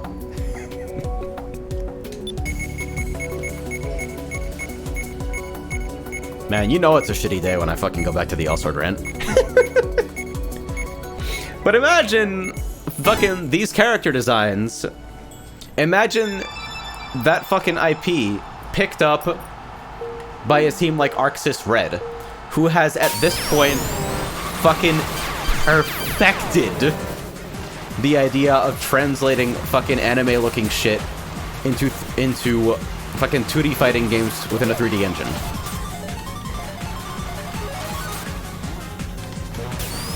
Here we go. Oh shit. I didn't quite speed capture off that. That's very bad.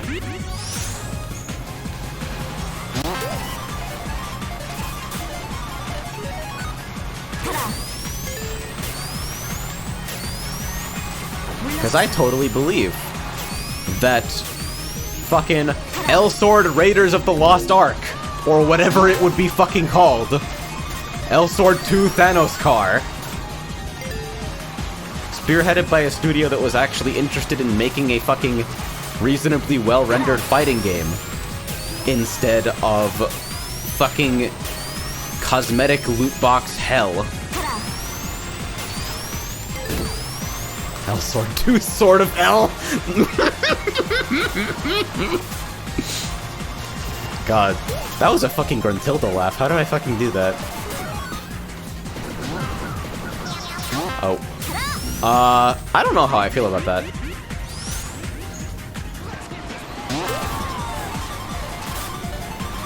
Imagine that shit.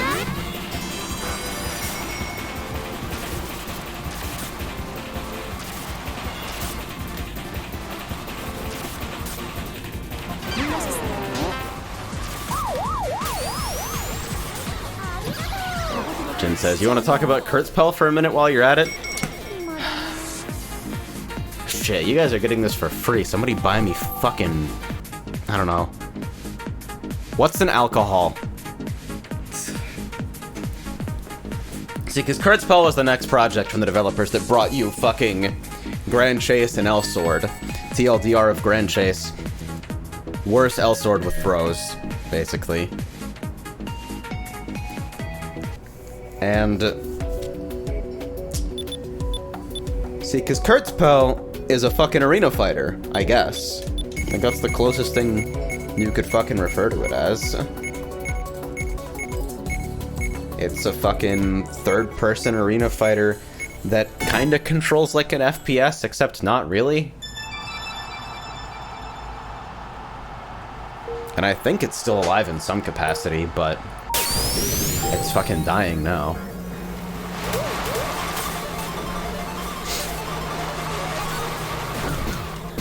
And the premise of it had a lot of people excited when it launched because they were saying, and for the most part they were honest about this at launch, that fucking the competitive environment was a design priority, and that fucking PvE elements and gearing and the like would not affect the competitive ecosystem, that when you're playing against other players, you're playing on a level playing field. Not just no pay to win, but no progression at all. Because no pay to win, always a load of bullshit. But no progression at all? That had people's attention.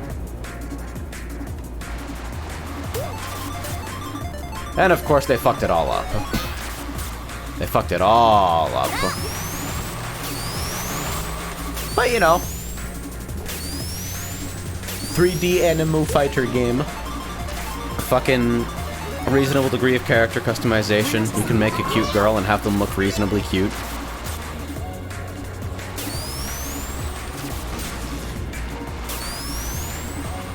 Fucking reasonably decent client that performed, like, pretty much at expectations for that type of game.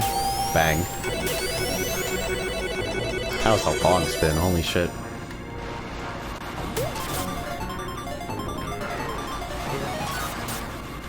Weird fucking 2-button branching moveset system, just like Elsword had. And then you realize that the fucking combat just makes no goddamn sense at all, and that there are totally fucking inklings of progression systems that eventually, in later patches, grew into full-blown progression systems. And this is a problem with a lot of fucking fully 3D arena fighters, running away is really good.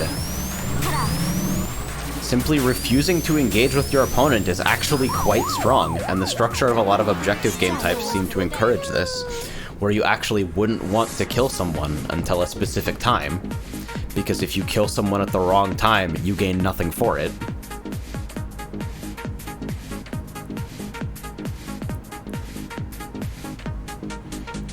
But of course, architectural issues in the form of fucking broken lobby servers and only one game type available at a time with no ability to select the thing you actually wanted to play. And fucking terrible dog shit netcode that only works in Korea. Creating nauseating fucking camera stutter on a lot of moves with capture states. I legitimately felt sick after playing the game for too long. Science says, yo, old 2v2 MP on death respawn rules. Not even that. Shit like old CTF, where you literally, like, first person to cap just runs around for 20 minutes. Fucking the other objective mode, where it was literally just, hey, who holds the point at the end of this 3-minute timer? And so you want to whittle people down to fucking low HP, and then do the absolute bare minimum to stop their healing before killing them like 15 seconds before the fucking timer's up.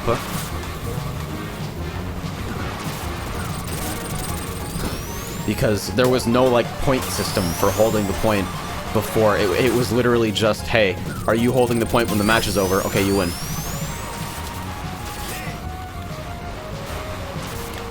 The fucking team emphasis, which, I mean, as far as 2v2 goes, it's not the worst sin. I prefer singles games in general, but I think small team sizes, nothing above 3, preserve enough interesting strategy dynamics without sacrificing individual agency in a way that feels fucking distracting.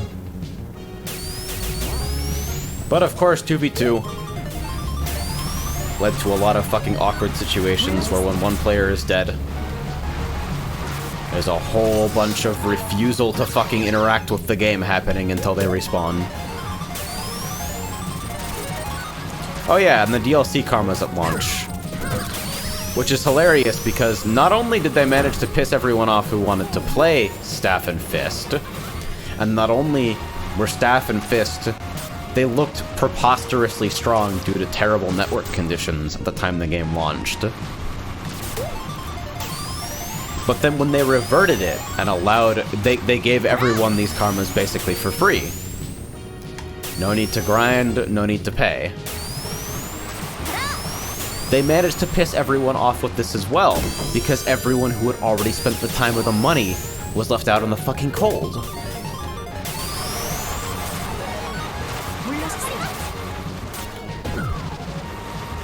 What a fucking mess. How do you listen to your community and make shit free, and then create the impression of a worse game by doing this?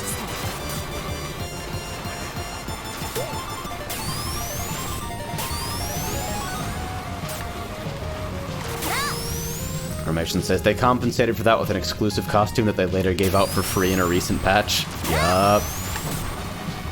Hey! I'm nice! Hey!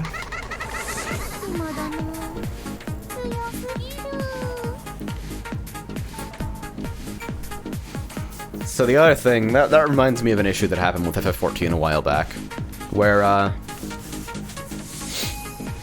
So a quick lesson on the history of Final Fantasy XIV Online and Realm Reborn. Final Fantasy XIV comes out. Final Fantasy XIV 1.0. It's dog shit. It's a terrible MMO. It runs for a while, the devs try to keep it alive, but eventually the weight of technical issues and the gameplay being really just generally fucking unfun, and zones being difficult to navigate, and the mechanics being erudite and fucking dated, the game can't hold anymore. So what do the developers decide to do? They hand the assets and the fucking IP and all the lore and shit off to basically an entirely new team, spearheaded by our guy Yoshi. And they blow up the world in canon. Final Fantasy XIV 1.0 ends with the fucking comet from hell descending from the heavens and wiping everyone out. And everybody who was playing at the time gets fucking discounted access and a bunch of perks in the new game, Final Fantasy XIV A Realm Reborn. And they fucking managed to turn the game around with resounding success. It's now basically the only tab targeter worth your time on the market. And so players who are around for 1.0, they're referred to as like the legacy crowd. The fucking Meteor survivors, right? And among the things they get, and they get a fucking fuck ton of quality of life, in addition to like some unique cosmetics that you can find nowhere else. And one of those is a fucking pair of earrings that they later give out in a fucking event quest. That's scary fucking territory for people who had the idea that these were exclusive to them, you know, supporting the game in its literal darkest hour.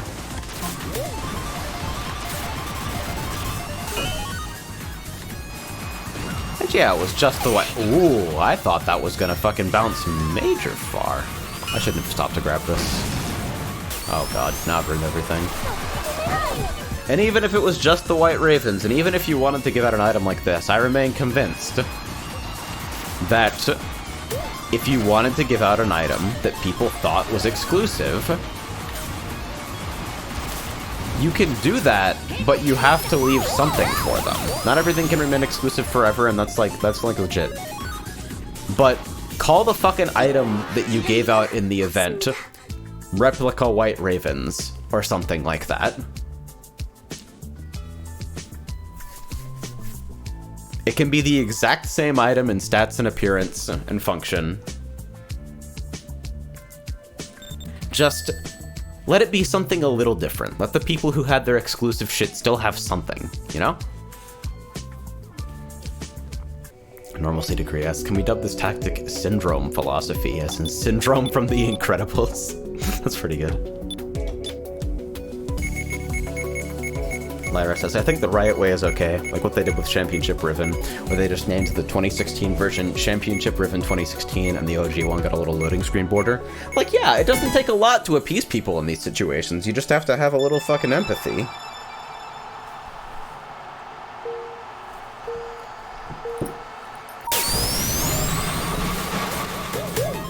Shumpy says, alternatively, give them a new exclusive item as compensation. I mean, that leads to a situation where you're fucking forever catching up with yourself, you know, but also works. Information says, A Realm Reborn is really a thing only Square and Nintendo have the money to ever pull off. Yeah, it's sort of a wild move even for, like, a huge fucking wildly successful publisher to try for. That egg box was crazy.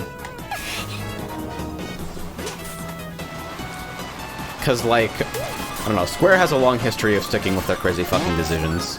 Shoutouts to Versus13. Heh. Oh, Jesus. That's weird to fucking navigate. I realized that I wasn't prepared to navigate that at speed when I literally don't know how it curves. I wonder if there's a way to improve the readability of that a little bit.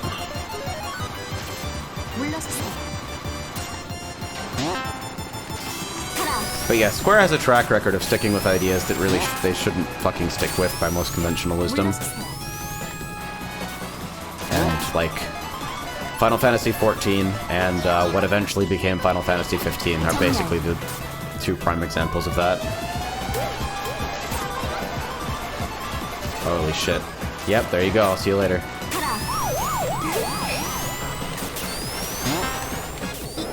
이럴 리가 없습니다. Eva Shark asks, not a game-specific question, but how do you feel about gender-locked classes in MMO-like games? I don't see reasons for it often. It's very rare that a developer does something like fucking gender or race lock half the fucking classes in the game Terra style, and then provide an actual reason for it. Like, obviously, like, it sucks from a player's perspective. I want to have all the options available to me. I don't want to feel punished for choosing a specific gender or race or whatnot. But, like, nobody ever talks about the fucking optics of the thing. Fucking even Square with, Viera, the race, being female only and Hrothgar being male only. Because they wanted to do Viera because everyone wanted Viera, but also didn't want to do just Viera. Okay. Even they didn't really have the greatest optics on that shit, you know? And they bothered to try and explain, which is more than a lot of companies do. And the explanation still didn't feel like it was enough to a lot of people.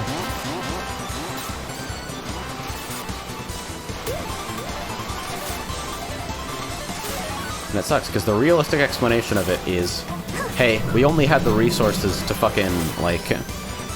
It's often a graphical thing, and the justification is we only had the resources to hook this up for one type of character.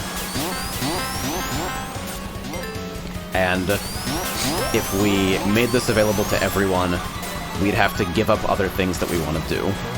And at that point it becomes subjective. Do you want to play Heavy Gunner more or less than you want a new raid? Something like that.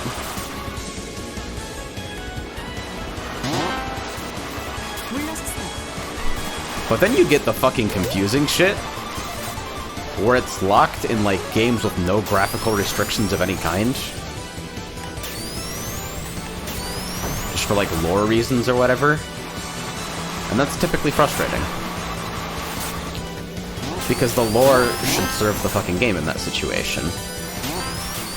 Oh, male Viera are very, very rare and aren't a public part of fucking society in those tribal units.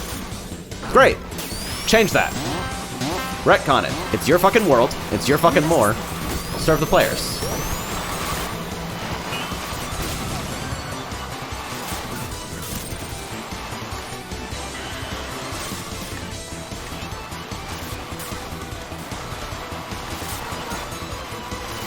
And yeah, everybody knew we were getting Viera as soon as we saw fucking It's an air pirate's bunny girls in the illustrated quest lines.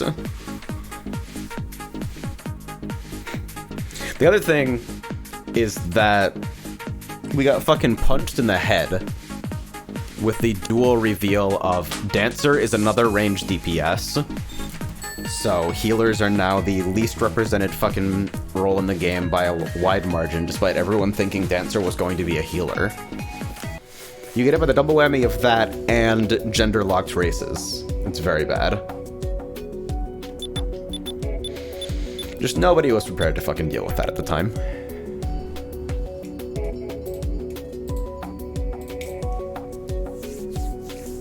Hey, Veshrek says, God, I was so sad Dancer wasn't a healer. The fucking unbelievably shitty thing about there being 3 healers is that healer balance is always going to be really, really stark because of the fucking competition for the slot, you know? Hey, Runa.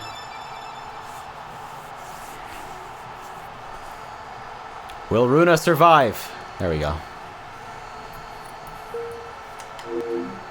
Will Runa join the game? Nope. How the fuck are you still streaming? It's only been like 3.5 hours, right?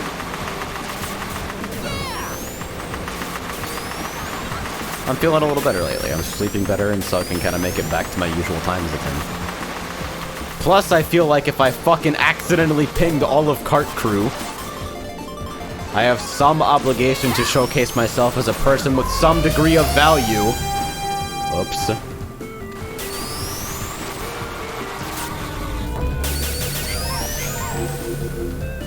Oh man, are you dead to that? Nope. It's gonna take forever for the fucking retarget. Uh-oh. Hey Runa, you want a lightning shield that SPB off me real quick? That's the opposite of what I wanted. Oh shit, I literally see a Sakura and think Runa.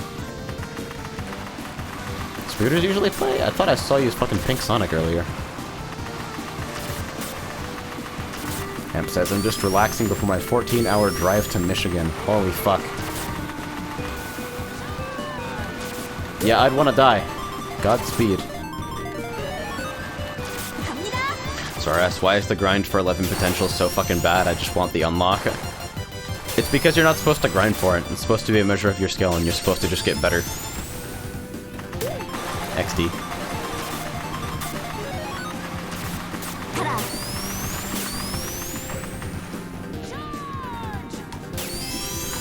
You don't grind for it, you just let it happen.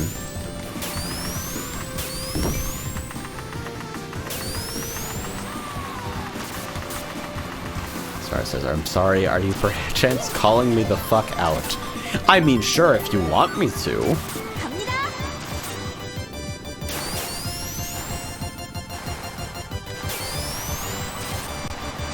I went to school like about 30 minutes after you started streaming, and I get back from class and you're still streaming.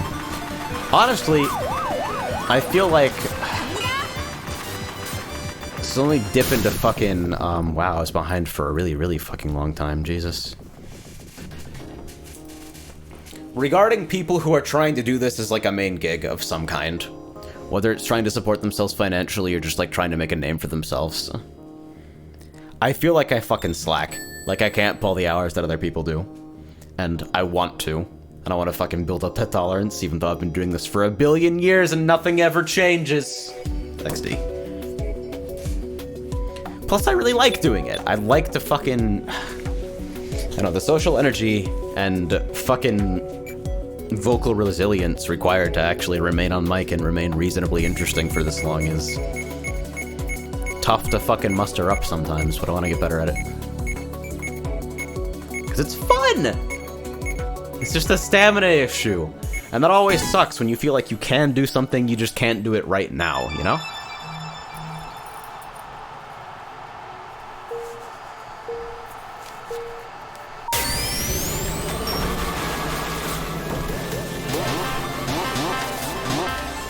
Now that I've accidentally pinged a 5,000 person Discord server with my stream, I wonder if it's time for me to go full, like, sellout whore.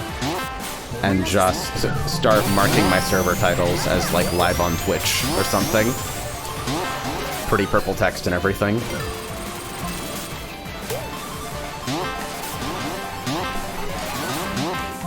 That says start drinking liquid drugs like Monster.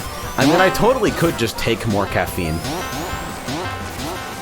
Caffeine is, as far as drugs go, it is really fucking good, and I should probably make use of it more.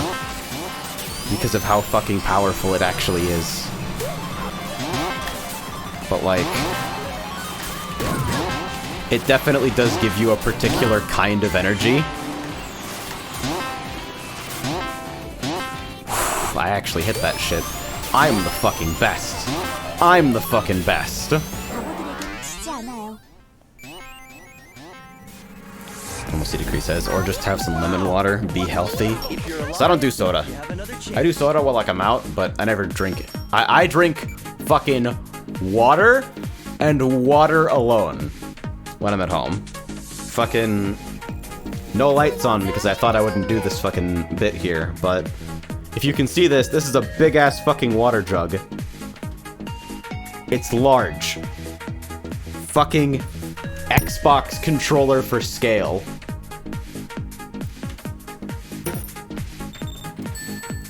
And I go through like one of those a day.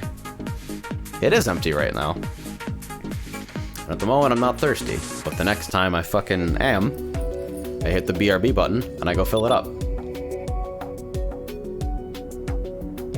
Sergio says the monitor lighting for your room is oddly very comfy. Is it? See, because it looks worse on the camera than it is. Because I go to the cam shit, it looks super dark. It's actually not. It's like lit well enough that I could like comfortably read a book from where I'm standing. It's just that fucking cameras require a lot of light to function at a reasonable frame rate, and I disable a lot of auto exposure stuff under the assumption that I'm gonna have that amount of light so I can maintain a reasonable frame rate and image quality. On the camera, it looks way darker than it actually is, which I think has an interesting effect to it.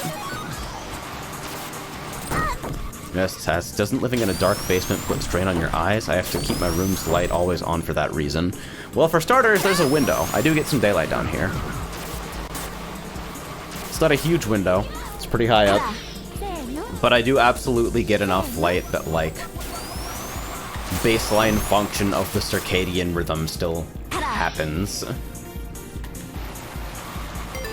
Like, I could take a photo with, like, a reasonable camera and it would look completely different. It seriously is bright enough at my desk that I could comfortably read a paper book. What if it's not day? Then I turn my lights on most of the time. I have 2 lamps behind my screen. One of which has fucking an extra bulb in it, so I can like do a little bit of directed lighting. It's like on a fucking flex arm. And then I have an overhead light that's actually hella bright that I rarely use because the light feels super artificial. But, like, if I need the fucking light, I can get it. I don't fucking hang out in the darkness often. Even though sometimes there are absolutely some days where I want to be up at fucking 11 p.m. with fucking caffeinated beverage of your choosing and a fucking bowl of something drenched in baking grease with all the lights off, blasting trance music.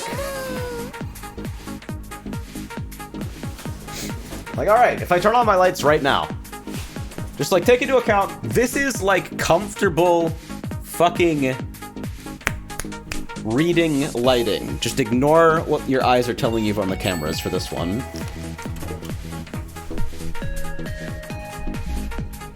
One.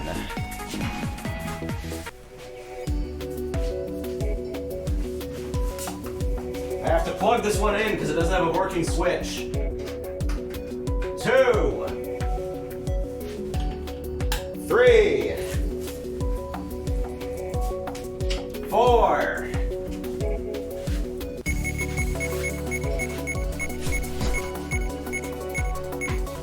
5. And it's brighter than the fucking sun.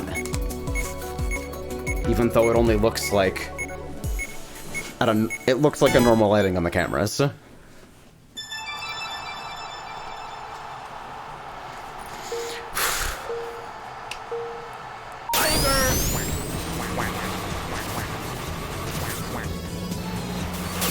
get comments on this shirt every fucking time. It's a really high quality shirt. It's fucking handmade. Thick, very soft, almost plush fabric. Miss X and Athena on it, so you know it's good.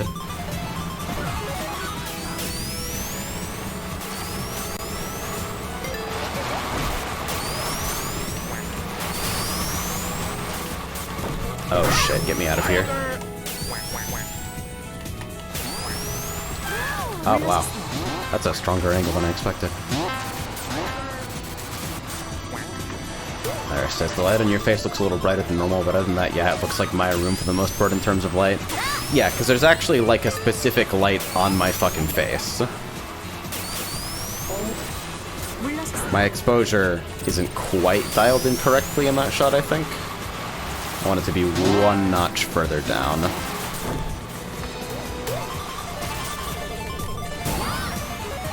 But like, if you're in this room physically, if you're not just watching it through a camera, it looks closer to a photo studio than a, like, residential place of dwelling. It's not all the way there, but it's a good amount of the way there. Wow, triple sneakers that far fucking ahead. Well, not far ahead, but I wasn't particularly far behind. And so if I fucking go to my cameras again... Yeah, my face cam is at, like, 1 notch too much exposure, so take it down like that. Now, you would have no fucking clue that this room is basically a flashbang in fucking frozen motion. But it is. They don't think it be like it is, but it do. Looks completely fucking normal, right?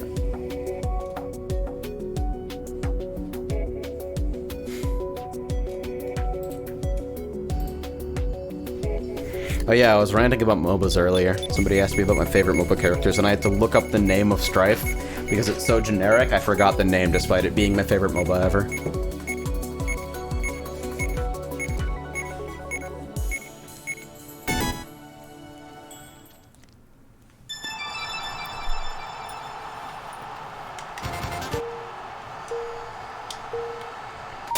After this race, I'm gonna grab a drink and stretch my legs a little bit.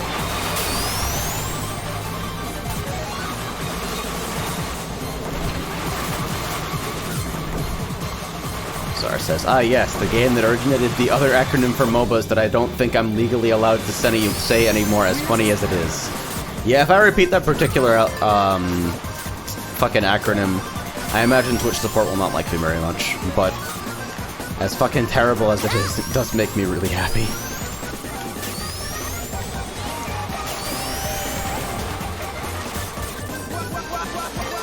Shanti says, it is now assorted rock and plant clicking hours over here. I might transition to that when this fucking server clears out, if it clears out.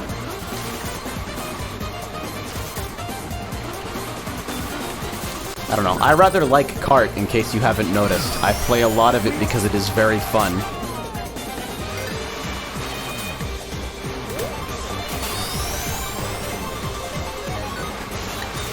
But I'll also admit that, like, the totally not a podcast streams go a lot better when I'm doing, like, menial fucking MMO work and enjoying the sights and sounds of a lush and beautiful virtual world instead of, taking Elsword into a kart racer because I'm like a fucking high school football champion knocking over their fucking shelf of trophies in a drunken rage because I've never been competitively relevant in anything the way I was in that game.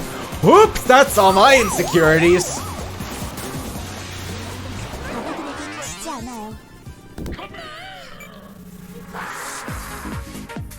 David Seven says, hello everyone, I'm David TSR. Hello David TSR, I've seen you around. You're alive.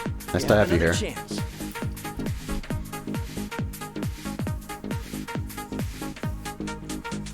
Alright, I'm gonna spec for a bit and grab myself some more water, and maybe if there is a trivial snack to acquire, also grab that.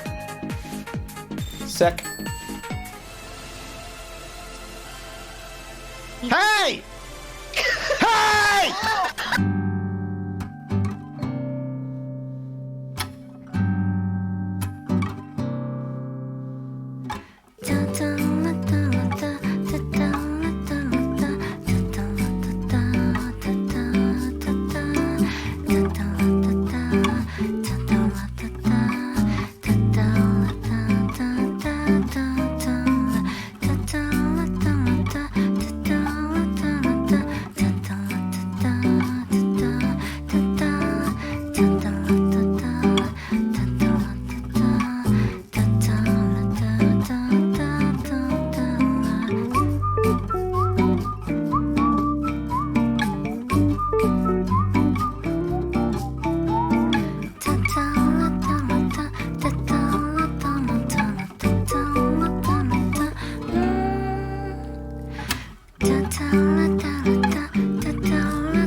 Hey, neat! I came back to a sync fail.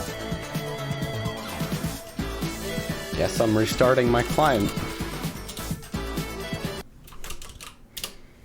If the game is in fact still there at all.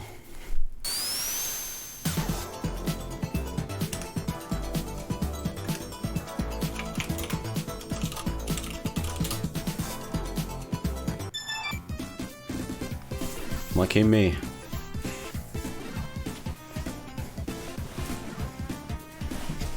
I'm pretty happy with the fucking MOTD I ended up arriving at for this series of servers. Be an adult covers so much fucking shitty behavior.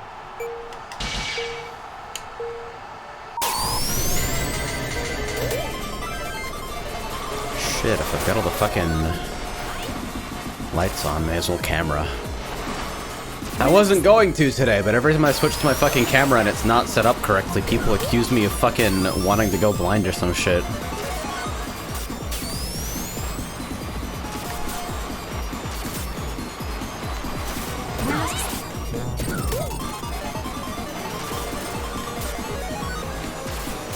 Fucking webcams are shitty and confusing though.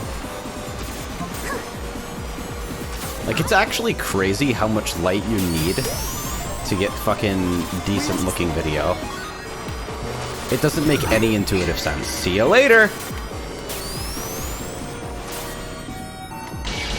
Bess asks, but do you want to go blind? It actually scares me a lot.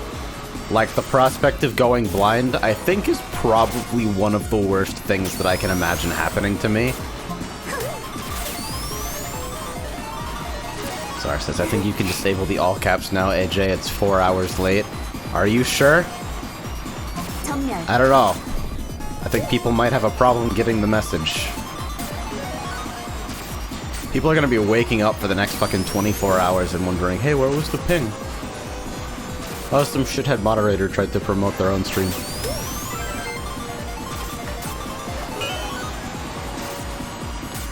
Zar says, make it larger, it's not visible enough. Oh, okay, that was a quick turnaround. That says, being blind means I have no idea what to do with my life. No more vidya. No more a lot of things, yeah. It's...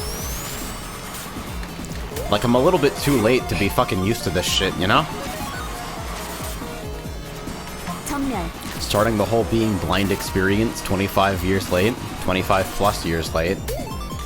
That's a fucking horrifying prospect. It's like there's no winning here.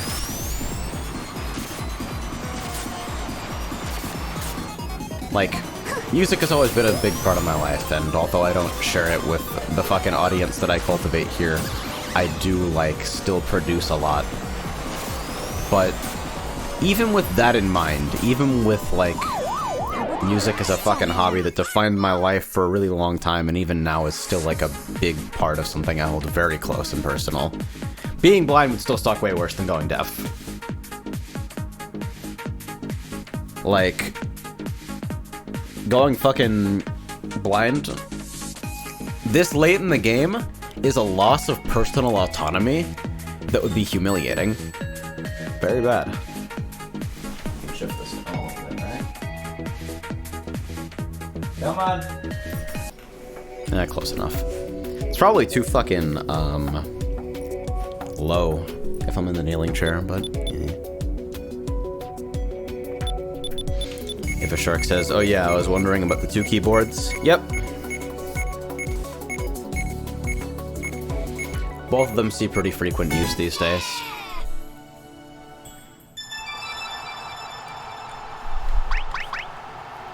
The first time I burned myself with trying to turn a hobby into a fucking, way of supporting my fucking refusal to participate in society was with music. And I burned myself pretty badly with it. It's kind of changed the nature of the hobby a lot, but it's still important to me.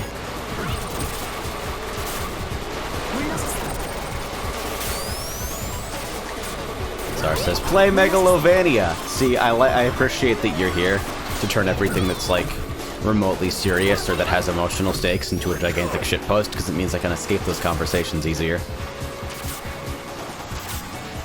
Yan asks, does that mean you will do the soundtrack for my game in return for exposure? Sure. Yeah. Lyra says, I'm almost entirely blind in my left and my right eye. The thought of being blind in the other is terrifying. Ugh. Yeah. That's gotta be kind of harrowing, honestly.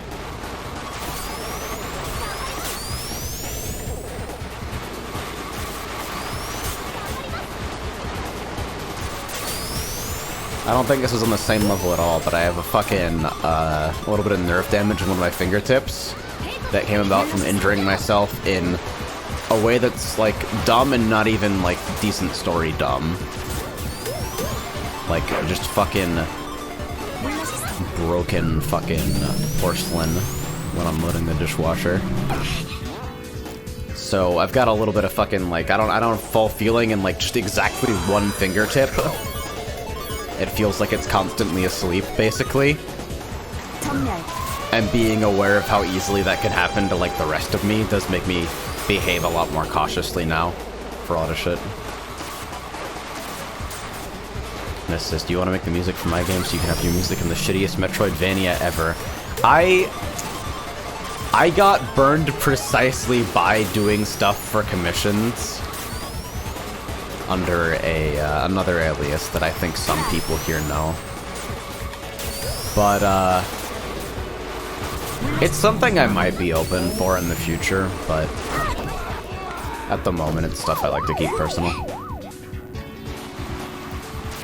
I think everybody's got something like that,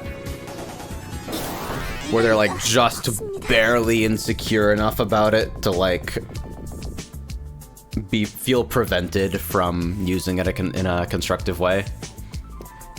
Zara says the old one, like main era old one.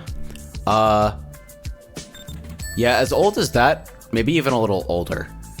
Like before that, I think that alias was still around.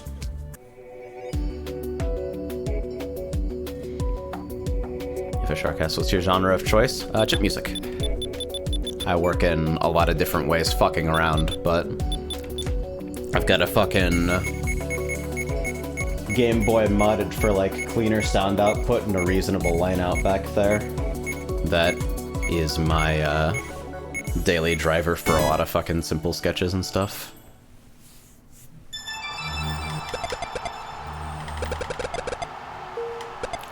I don't remember who suggested this form, but I think it's one of the most underrated ones in the fucking mod.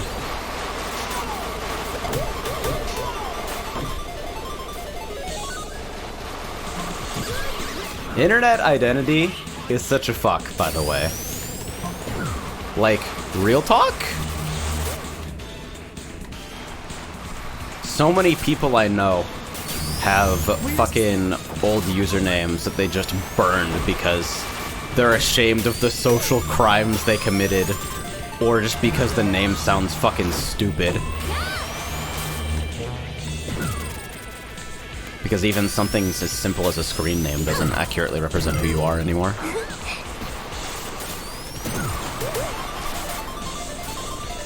And in a fucking future that's become increasingly more about 500,000 private companies having and monetizing your private data forever, the idea of an indelible record, I feel like it's kind of screwing with that, you know?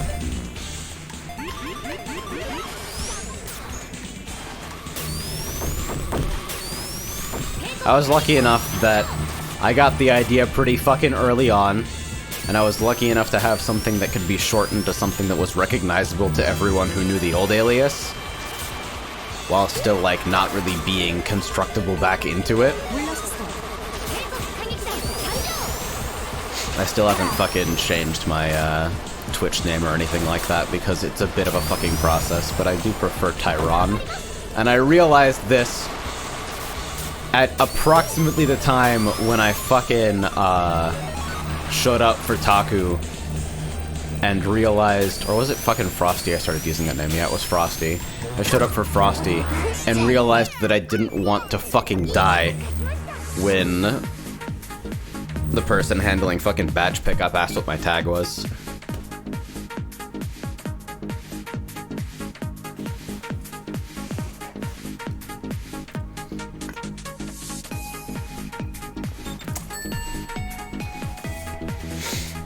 Mess says, I think Tyrone assumes perfectly who you are, a strong white male.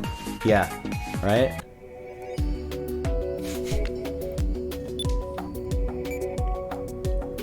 Fashanti says, I have like one old name that I've long distanced myself from, and I only used it on one site that's probably been deleted by now. Yeah, on a lot of my old aliases, there's stuff that you can't nuke because of the nature of the platform, but I don't think there's much record of the fucking different me's that have existed throughout history, you know?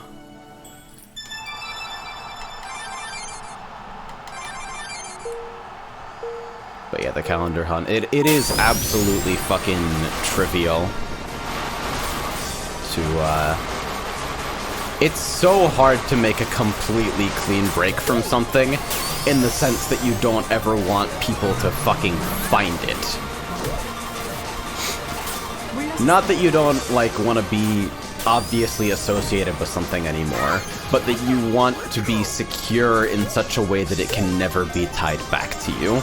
And that's not how I feel about a lot of my old work. Like, if people fucking figured that shit out, it's whatever. It's not stuff I'm proud of, but I was proud of it at the time, so it's not the worst fucking crime, you know?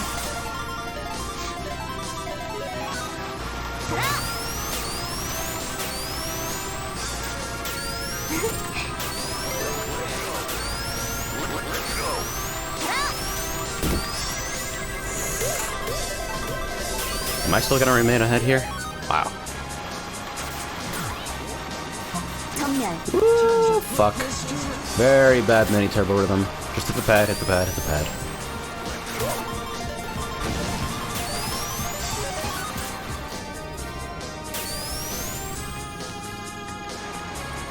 Ian says, I started using random usernames for everything new a few years ago. I honestly think that might be the kind of the way to do it. Arriving at something that approaches anonymity, even if it isn't really that in any practical sense. The need for like a universal, oh my god, I thought it was fucking lap 3. The need for a universal identifier in the way that like you need a fucking email address to sign up to shit. And most of them are gonna make that information public in some way. It does feel kind of stressful being tied down to shit in that way.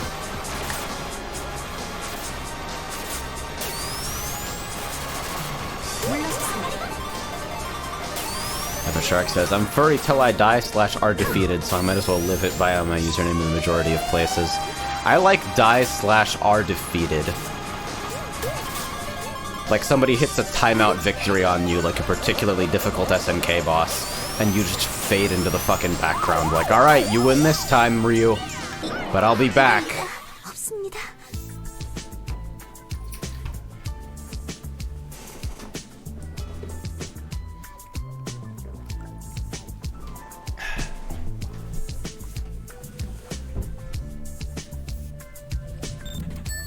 Brog says, killed by a vulture. Weapon time. Little tangent. So, NetHack is basically one step away from the ancestor of all roguelikes, mainly Rogue. Fucking text mode, dungeon crawl. Fucking descend to the dungeon, retrieve the amulet of Yandor, and take it back up while getting harassed by every form of fucking supernatural creature. And it was played over Telnet a lot. Like, you'd fucking point your dumb terminal at a server that had it installed, and like, back in the super fucking early days, that was how a lot of people played it. And even now there's a lot of servers that host the game in that way and have sort of an ecosystem where even though it's not a multiplayer game, you'll like come across another player's corpse in your game, or you'll fucking be able to spectate somebody else's game on the same server as yours and see how they're doing and maybe drop them a few hints.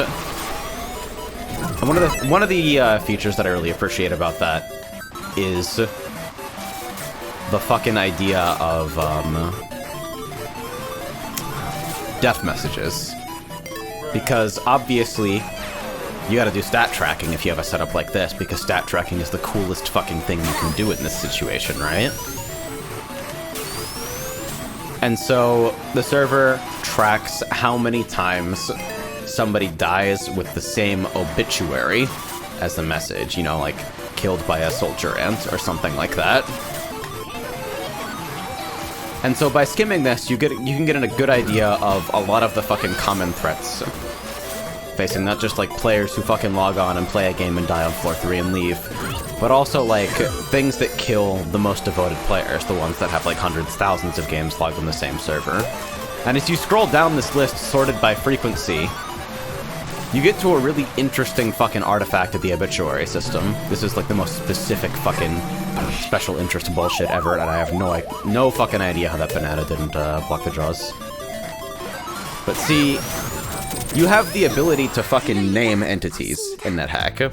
So like, if you've got a pet, you can name them. If you've got a scroll and you know what it does, but later you forget it via like a game effect, you can fucking take a look at your inventory and look at an unidentified scroll named fucking Genocide Don't Read or something. And you can name a lot of shit in this way. And so when you start scrolling down to the obituaries that are unique, that have never happened to anybody else on the server, you get killed by a grid bug named Fuck This Shit Seriously How the Fuck, where people will like rage name the thing that kills them, the term before it kills them, to have a record of however their death happened.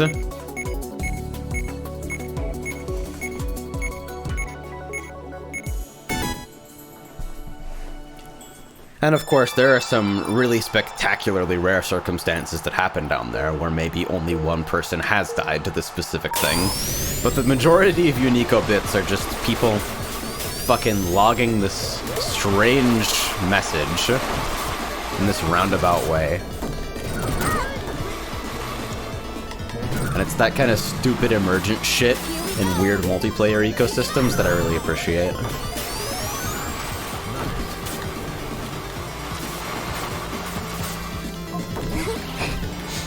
One of my housemates is super into DCSS, and I've grown to appreciate the type of ecosystem that grows out of like, hey, let's play on web tiles and spectate each other and use each other's fucking chats and like make use of the IRC bots that have been fucking bolted onto this shit for lookup about monster information, instead of playing locally and appreciating things like, you know, your client responding when you press a key. Next D.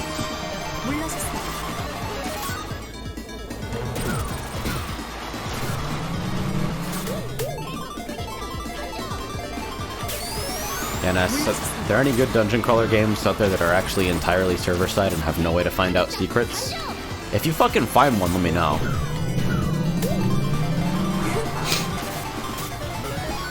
Because I know that, like, this is something that leads to yet another larger rant that I have about fucking the design of games. And, like, the social effects that fucking information have. That information has. Yeah. Information have. Are you on every drug? But like, if I pick up a new roguelike or something like that, where like the draw is you want to win once, and that's like, that's the big fucking achievement. Most people never win. Win once. Holy shit, I thought it was fine. So presented with such a clear goal that like, just like baseline competence in the game is enough of a fucking exalted goal that most people never even get close. Of course I feel compelled to use the fucking wiki and just spoil myself on absolutely everything that I can. At least after a certain point. Because if that really is the goal, then fucking taking a roundabout route there just seems pointless. Especially when there's no way for me to really identify, hey, I did this all on my own with no outside information, and have anyone, number one, give a fuck, but number two, even be able to believe me. And so despite spending some off and on time with Brogue, NetHack, DCSS, never made it particularly far in them because I feel like I short-circuit the appeal for myself almost immediately.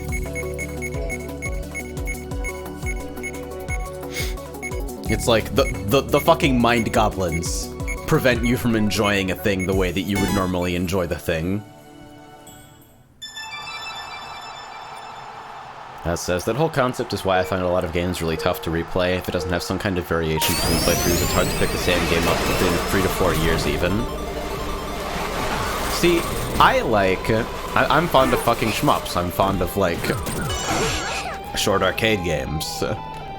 A game can be fucking 20 minutes long in practice, and if the mechanics are interesting enough that it still manages to create new and engaging situations when I pick it up, which should be the goal of every fucking arcade game, TBQH, then, like, why would I not return to this 1,000 times? I mean, I've logged... The fucking cart playtime counter isn't correct in this regard because of custom game data and stuff. But I could easily ballpark myself spending, like, couple thousand hours with cart at this point. I've spent kind of a ridiculous time with the game over the, It's been released for more than a year now, right?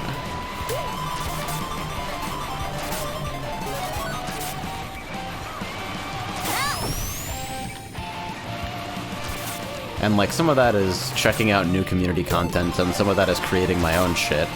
My own horrible skip nonsense Lua scripts that have somehow managed to resonate with enough people that I feel motivated to continue work on them.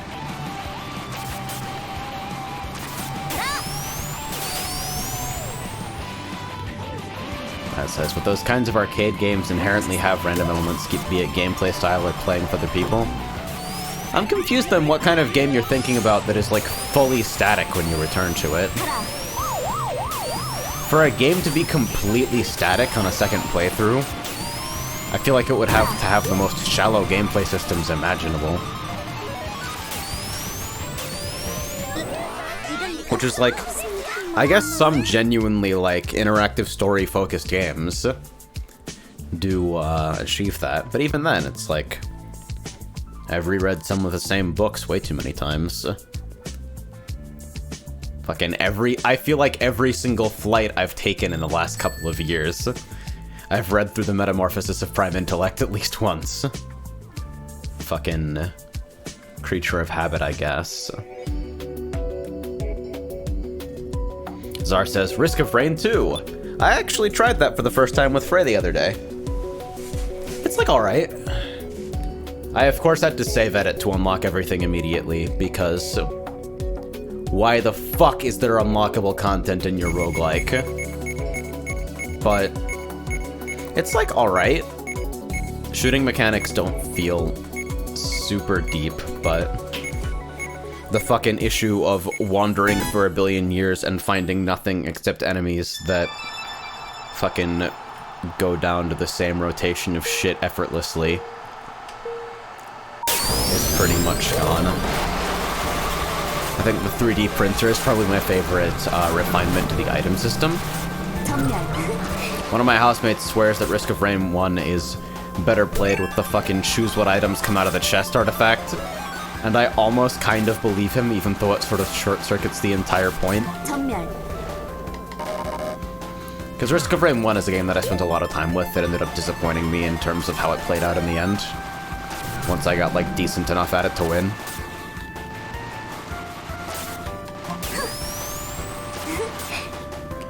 But that artifact is a very easy way of deriving some fucking instant value from the game by just memeing around and being like, okay, what if I picked up 500 soldier syringes?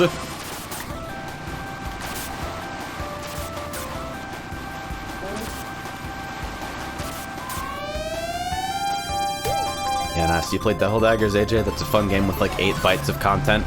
I actually have. I also Steam shared that from Frey, and I actually quite like it, even though I haven't gone back to it in some time, and probably should, honestly.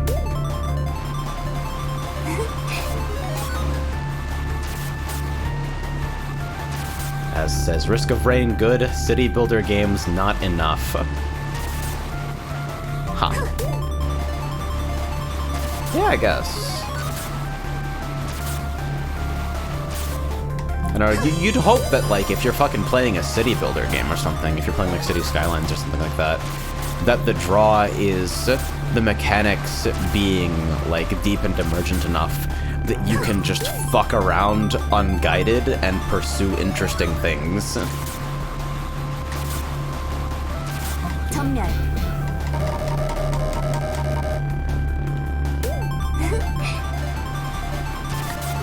Everybody gets their motivation from different places, though.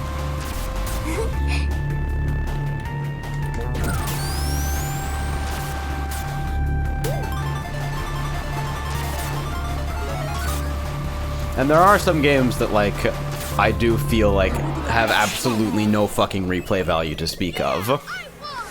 Like, if I ever play Nier Automata again, it will be to, like, dissect why it is fucking broken. And even though I mark it as one of my favorite releases, probably ever, I neither think it's a particularly well put together game, nor one that's worth going more than once, you know? If a Shark says, also backtracking, I'm assuming Elsewhere would be your game with the most hours played? Maybe. I don't know, I think the time I logged on the Steam version might be fucking excised from my account in some way. I think I fucking removed it from my library in a way that fucking wiped the stats. But it wouldn't surprise me if it was. It's definitely at least third. Behind, like, likely Path of Exile and FF14 in the general area of those. With, like, Rocket League slightly behind. Which I've mostly stepped away from because I'm still fucking garbage at it, and I've kind of resolved that for a good amount of time I was literally only playing to grind cosmetics. You are not immune to propaganda. And Rug says, speaking of arcade games, will you forgive me if the next update isn't hard mode, hypothetically? Why the fuck would I ever complain about a free update to one of my fucking favorite games? You good.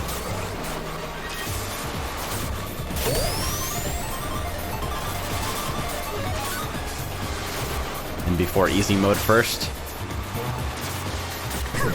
Oh yeah, PSO2 I logged hella hours, and god. Fucking back when I was, like, super actively managing Waifu Defense Force before I think I did a couple things wrong, and the game did way more things wrong than I did, and the team sort of blew up. I was fucking logging hella hours, I think more than I'm currently playing FF14.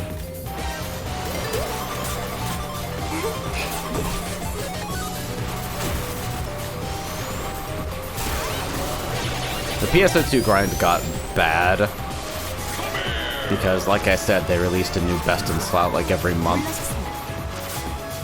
And it required not a ridiculous amount of ability, but a ridiculous amount of time to get every time. But with that said, PSO2's core gameplay was compelling enough because it really is an action game with a MMO progression stapled to it.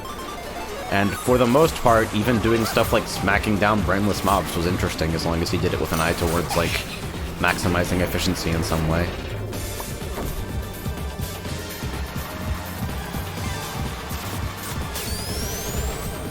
Shanti says, when's Operation Trainwreck versus Thunder Horse? We are planning to take people through Ruby Extreme for weapons before Thunder Horse. I think it's probably a reasonable thing to do considering, like, our DPS to kill Titan was sort of in question, even with several people, like, at or near BIS. I think there's a couple players in Trainwreck who are, like, experienced enough to be basically said to be pulling their weight on DPS to any reasonable degree. And there's some other people who are just fucking relatively new to the game and need a little bit more time to figure things out. So, while people are acquiring more experience, holy shit, Alpha, we may as well make sure everybody's going in with the best chances of success. If that sounds at all fucking accusatory or anything, it really ain't. People just need time, you know? Fucking game is hard and a lot of people are yeeting themselves directly into the experience without a lot of time logged.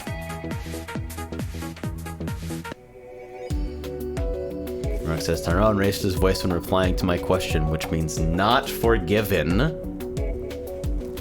You're good. Let's see.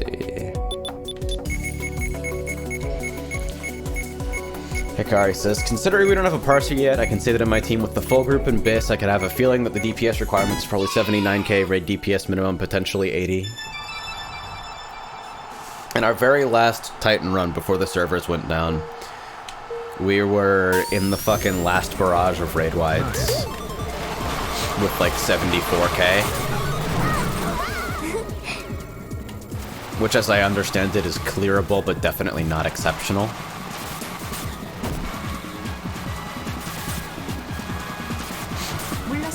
And so, I think it's understandable to worry after looking at the world first groups taking 30 hours to kill E8S, that if we're gonna be progging this closer to the actual fight's release with generally worse gear, things might be kinda bad. Like, we might struggle for a bit. People might just have to get a little better for us to beat stuff if gearing up further and waiting isn't an acceptable option. Nice.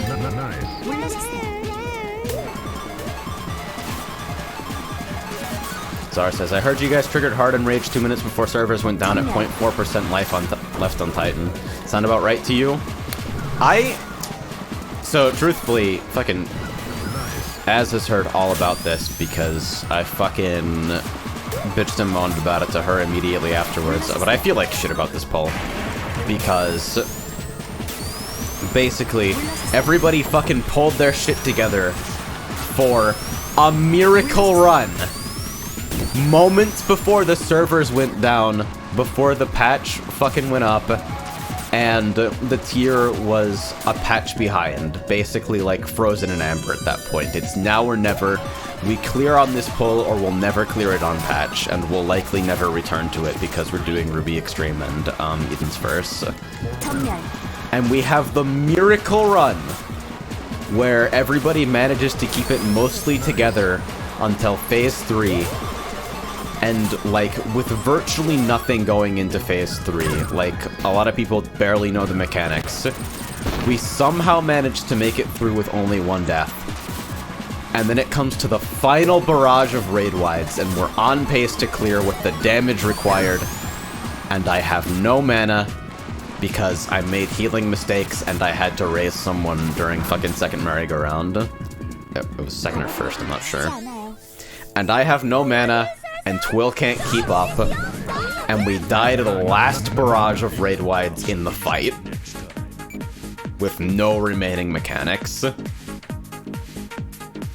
2 minutes before the fight effectively disappears forever.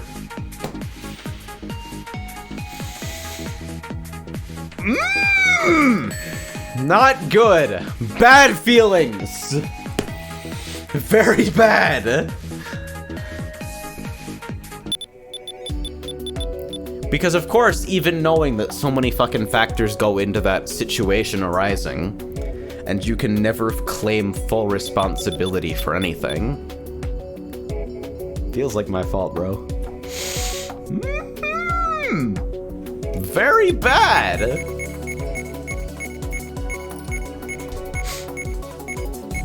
And it sucks because I feel like I played out of my mind consistent for the whole session, and the one time where everything was lined up is the moment where I feel like I fell just a little bit short, and it made the difference.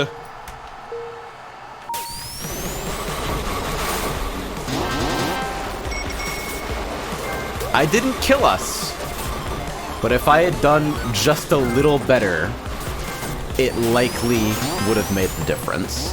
And that's probably true for everyone in the group. We were at 0.4%. If anybody had had one fewer weakness, maybe that would have been it right there, and that situation would never have to have arisen at all. But it really sucks when you watch it happen, and you're the last fucking piece. You know? I feel bad. I like... I took it really hard at the time. I I still kind of feel sick about the thing, like I want to quit the group, even though it's completely ridiculous, you know? Just because it's an emotionally charged moment.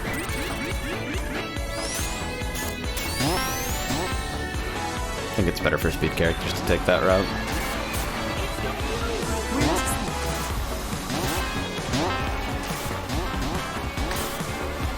'Cause as soon as you start, like, saying, oh, it was my fault, I went out of mana in the last raid wides, you can immediately be like, well, what if I had 2400 mana because fucking somebody else didn't die?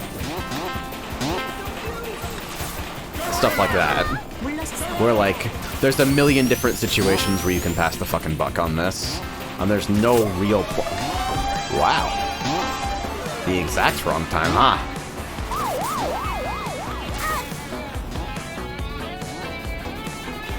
But yeah, it feels like that is what it feels like.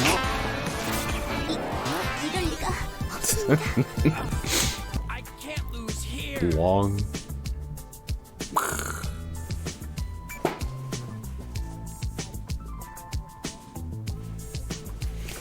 Epic ass. Hey AJ, how's SRB2Kart today?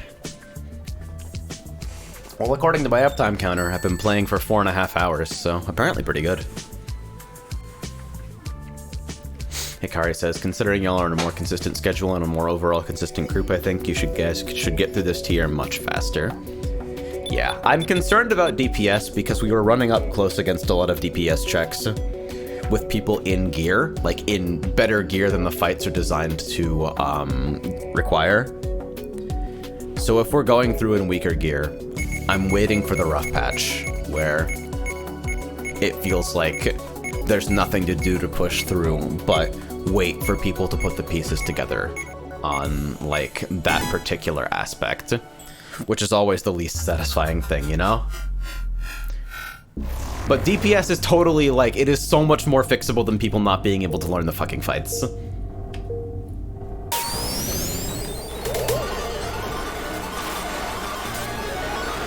Zarask, when's Archaea? Oh, probably on the 21st for you.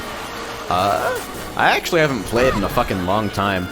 I keep meaning to fucking sit down and actually do a decent session, but I always feel busy with other shit, you know? The fucking structure of world mode makes me want to not play, because I feel obligated to participate in it every time. Maybe the solution is to just not care about speed of progress in world mode at all, and just treat it like it's a normal fucking session. I really thought I could get over. I was just grazing the corner. But yeah, the new song on the 21st, I'm pretty excited about it. I do intend to continue owning every fucking song in the game, because so far they've all been worthwhile purchases, and the only shit I don't like is in the base game, so...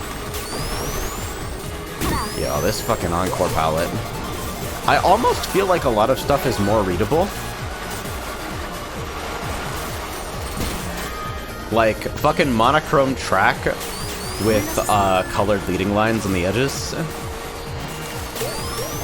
But then you get shit like this, where like these right angle turns. The only reason I can take those well is because I fucking muscle memory them, and as soon as you take that away from me in Encore mode, I become baby.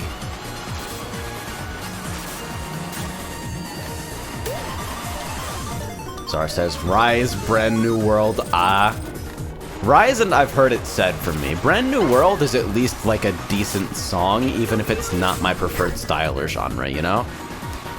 But Rise and I've heard it said are just both poorly produced and generally shitty music. Phoenix asks, is the bitrate related to the message at the bottom? No, the bitrate is probably related to fucking this game's very idiosyncratic texture filtering and the current color palette of this stage, creating a fucking nightmare for the encoder. The message at the bottom is about how I accidentally shilled my stream to 5,000 people at once with an ad everyone.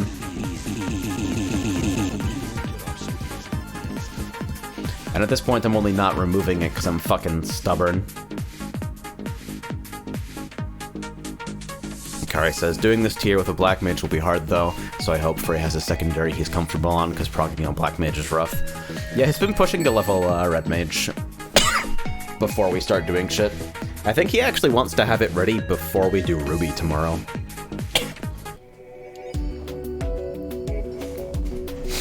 Phoenix says, Twitch is giving me 3K and it is bad.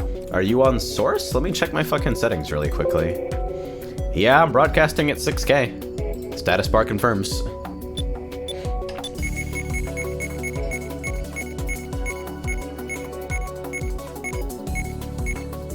Zar says, I'm done with world mode now and awakened both Teritsu and Hikari. So you mean both of them level 30 plus, or level 30 or level 21, I'm not sure what you mean. Plus, literally all content unlocked? Well, the 20 but awakened. Okay, valid.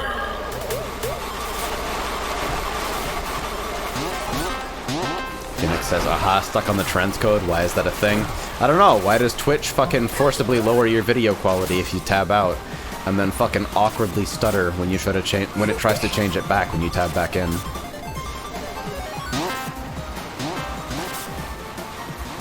Fucking annoying hell behavior. Aw. Zara says, the only thing I haven't unlocked yet is Psycho Stronger Future. I've revised my opinion on that chart, by the way. I think it's probably the easiest 10. It's hard for me to say that because I've gotten significantly better since I, like, first time attempted to clear GL or Fracture Ray. But I got 9-6 on it in relatively few attempts. And I don't think all of that is explainable with just, well, I got that much better, bro.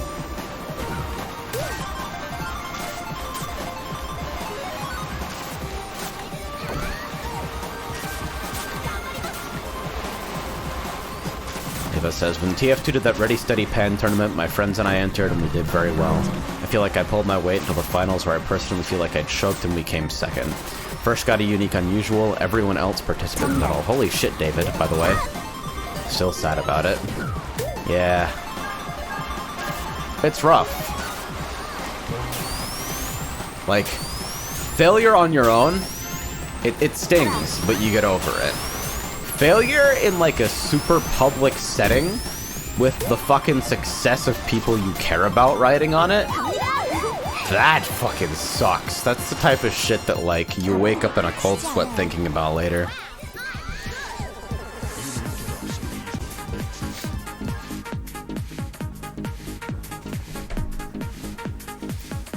Regarding arcade difficulty, World's Vanquisher is the hardest song in the game, and it's wildly misrated on a scale that I can't even begin to imagine. Then, Grievous Lady is harder than Fracture Ray is harder than fucking Psycho Stronger.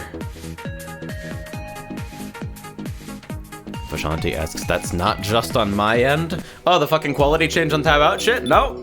That's a change they made to presumably save bandwidth, and okay, that's a lot of noise, I'm very sorry about that. Yeah, but it's a load of shit. It really bothers me. Is Kart Crew still mad about me? Let's see. I still have the fucking Project Melody with my boys video up. I really like this video. Yep, people are still complaining. Awesome.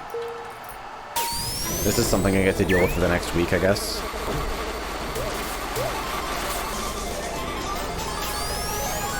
Unlucky.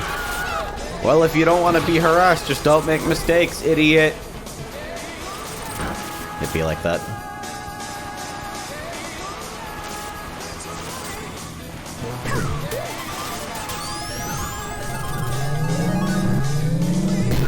Oh, come on. I should have looked first.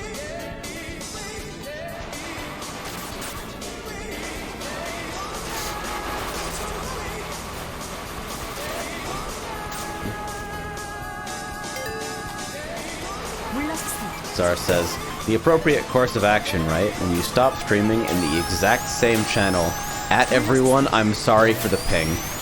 I'm gonna actually ask staff if I can do that. That sounds like a fantastic idea. Wow! What a shot!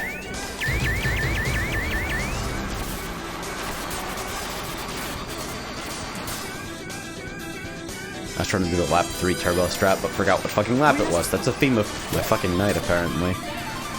Forgetting where I am, forgetting what lap it is. Fuck, fuck, fuck, fuck, fuck.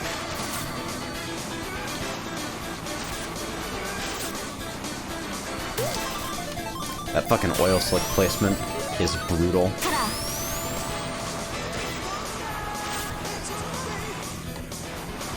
Huh. You know, I've been on this color all day without really feeling compelled to change it. I think that means I found the right color? Maybe? Runa says, get fucked, by the way. Wow, toxic.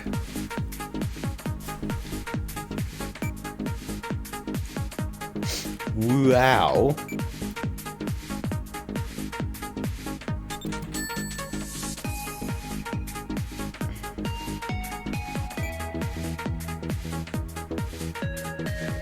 At least the complaining has reduced somewhat.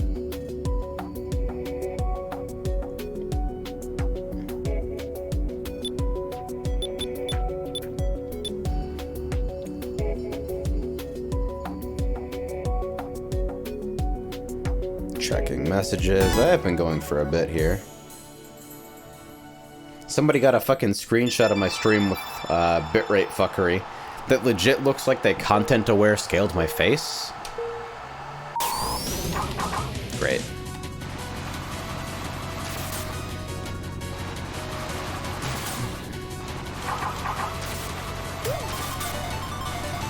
The history of this horn is pretty good. Basically, this is the placeholder sound that's used when you fucking try to call a sound effect that doesn't exist. It's fucking index 0 or whatever. And it was like that because of a fucking bug. Obviously, I like mistyped the name of one of the fucking sounds that I wanted to use in a table. But I ended up liking it enough that I had to fucking copy the sound. Like, I had to register another copy so I could reallocate it with the right distance flags. Just to make sure that it behaved consistently with the other shit, and then left it in on purpose. I should have left it with the old name, too. Just to preserve the spirit of things.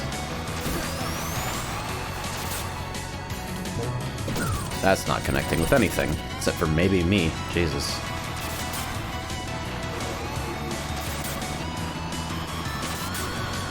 Woo. Why are fakes in this game so fucking strong? Can I get a rainbow here? Yeah. Actually getting the angle to, like, make it worth, though, is a bit tricky. Wow. The ball hog would totally have done it for me if I had waited just a little bit to chuck it.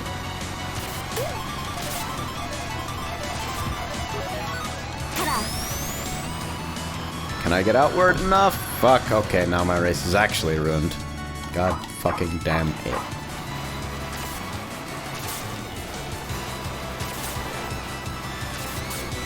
Shanti says, add everyone with a screenshot of the notification settings to the server with suppress at everyone and at here circles. See, I don't like a lot of people in the immediate aftermath. There were some people defending me like, wow, you can just disable everyone's if you don't want them. What the fuck? Hello? But I'm like one of the people who wants to leave those globals turned on under the assumption that, like, if some shit goes down that I actually want to know about, like, I'd rather be pinged. I just don't want to be pinged for stupid bullshit.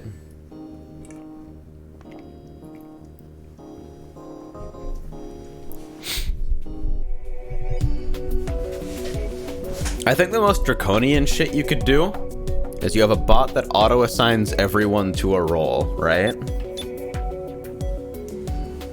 Because you can't block role mentions in the same way that you block at everyone and at here. You have a bot that assigns everyone to a role on joining, and then you webhook role ping for announcements so that you can't block it.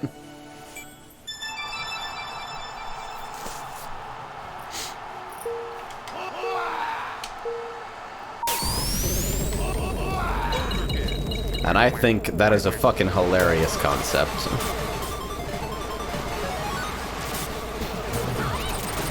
Jeez. Runa out for fucking blood.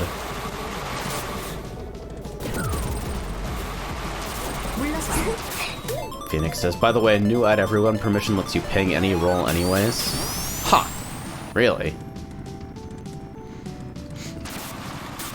Yeah, I read something about that really quickly, but didn't look into it. Ooh, that was fucking terrifying. Vishanti says there's an option to suppress all roll pings. New information to me. I don't think that existed until relatively recently then.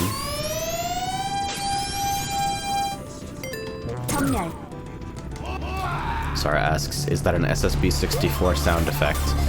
Which one? But probably yes.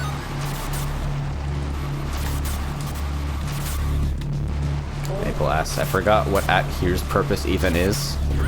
Gets people who are like anybody who's online, so I guess not invisible people or people with the fucking app closed.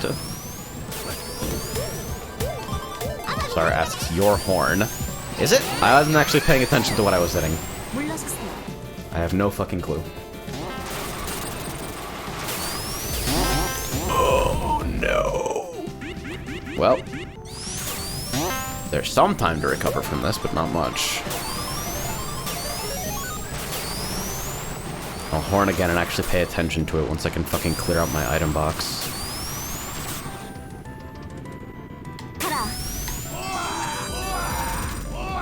My horn?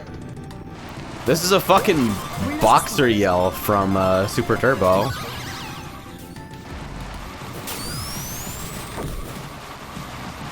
Wait, it was someone else's horn? Maybe then. I think I heard like the Smash 64 stage select chime at some point. Yeah, there it is. Fucking, you're a hero! Oh! I got fucking body slammed. This is unacceptable.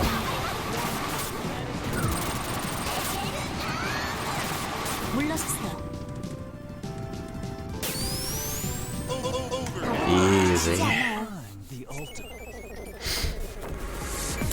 So there's a running joke that someone added Maki to this game, fucking character mod, and there's some fucking triple Q joke about Maki being Knuckles, so of course they gave Maki Knuckles stats and I think at least one voice line. And so I'm wondering, since I fucking cloned Shadow's stats onto Eve so that I'd have working muscle memory and characters without any add-ons, servers without any add-ons, excuse me. Every vanilla server uses bonus scares, so if you have a character that matches the stats of one in bonus scares, you can pick something and maintain your muscle memory. And so I'm sitting here wondering if the fucking same logic applies in reverse. Like, Eve is now thematically Shadow because I fucking assigned the stats that way. Holy shit! I forgot about this palette. Oh boy. I agree, Seinfeld Horn. Oh god. This is fucking awesome. See this shit?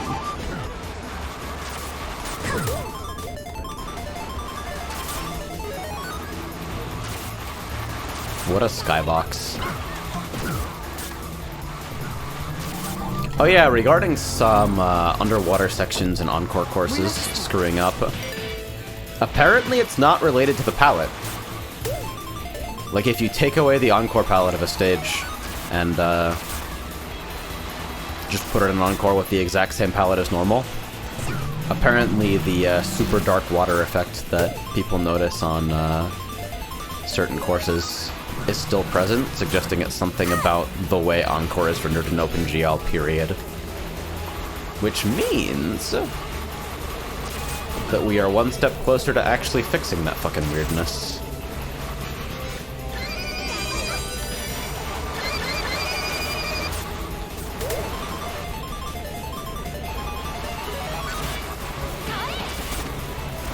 Oh god, come on. I thought I was fine. Damn it. Can I high roll a shoe? Will this work? Hey, it actually does.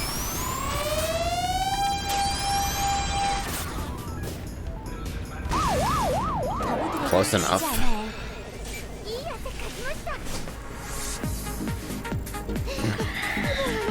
I actually didn't know until today that you could take that with just a hue.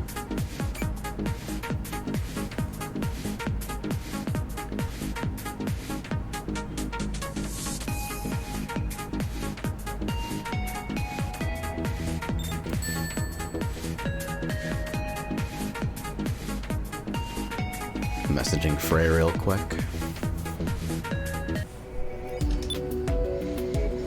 So the server's been going for a solid fucking 5 hours. Amazing what starting a net game and asking people to join and then pinging 5,000 people does for the health of your net game.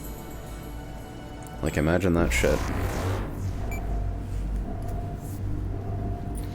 Brog says, is there any chance the dark water thing is related to Shader's build? I think it is Shaders specifically, but obviously nobody has any fucking clue whether Shaders would specifically be freaking out on Encore, unless there's something about the rendering path that we just don't understand yet. And given that everything about the OGL renderer is fucking disaster nightmare mess territory, not in the same way as software, but in kind of an orthogonal way, it's rare to find anybody with the experience required to actually, like, improve it. I'm doing it because it's safe. An exultant feeling being able to take the bridge without having to worry about instantly fucking dying. That is just a spectacularly bad gloat. Holy shit. Zara says, I'm going to need some sort of hint or trick for the square arcs in Axiom Crisis. Which ones?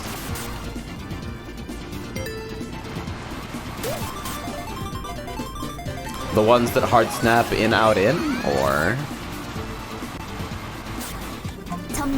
the ones that literally make a square? Yeah, if square arcs meant anything to me, I wouldn't be asking for clarification. I am the big confused right now. Please understand.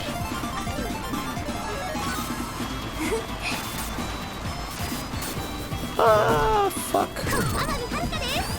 Okay, maybe I ruined someone's life with bumps sufficiently. Please don't kill me. Ah, you motherfucker, you had it the whole time. Damn it.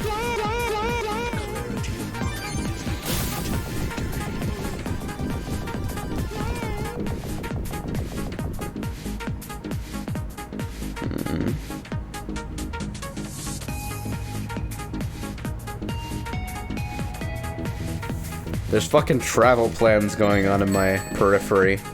And travel plans are a fucking nightmare.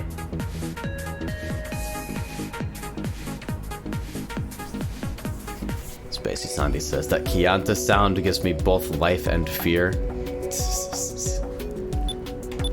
I love Chianta. I think Chianta is my absolute favorite shitty fighting game ever made, honestly. If Smash 64 falls into that category, then Smash 64 above it, but honestly, with that exception, I don't see how anything could fucking even compete. Also, this might be my last match.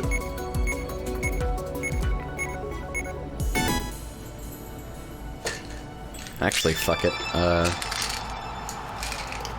No caffeine.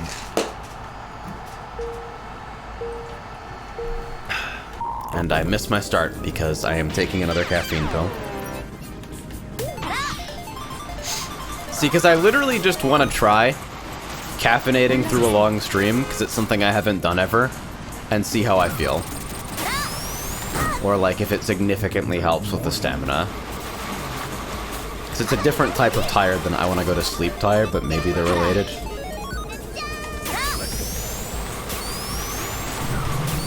I feel like it's in the spirit of biohacking to just fuck around and see what works with regards to energy levels. Terrifying. Twill says, literally driving to Taku, travel plans a fuck. I honestly wish that were an option. Real talk, though. I know you, like, recently, or at least fairly recently, got done with some fucking insane Japan shit regarding fucking rail lines. But even in the US, trains are cozier than I expected by, like, a lot. Like, just fucking Amtrak, not even anything crazy. So much fucking cozier than flying. It's just slow.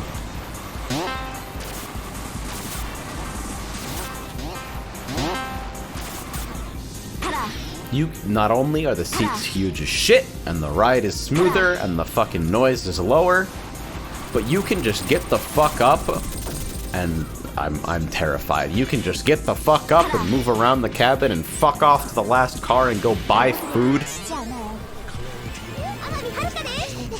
It's just so much. I feel like when I fucking sit down on an airplane, I'm glued to my seat until I fuck off, you know?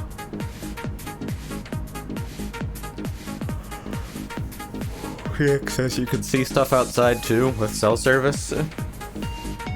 Yeah.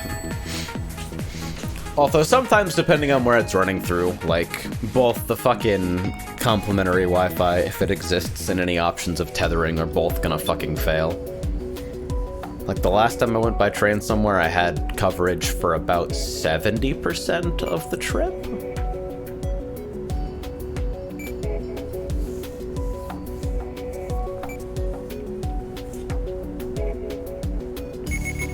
I feel like I'm seeing a lot of new names on this server. It's cool.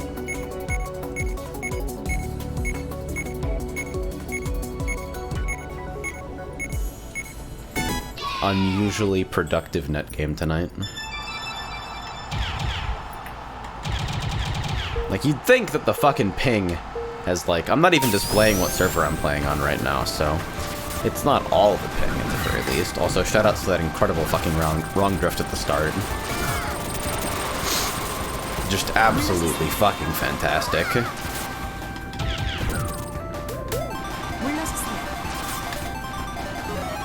I need to get fucking better at this game.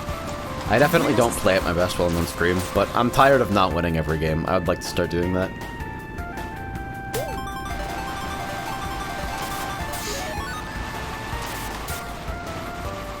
That's like the horrible fucking thing. But it's really easy to clown on like some dumb fucking Let's Player for missing obvious shit during their playthrough.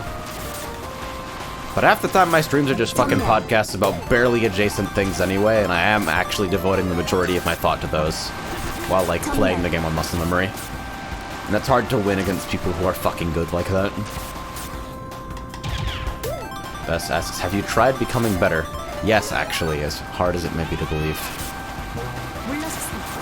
Bonk. See you later.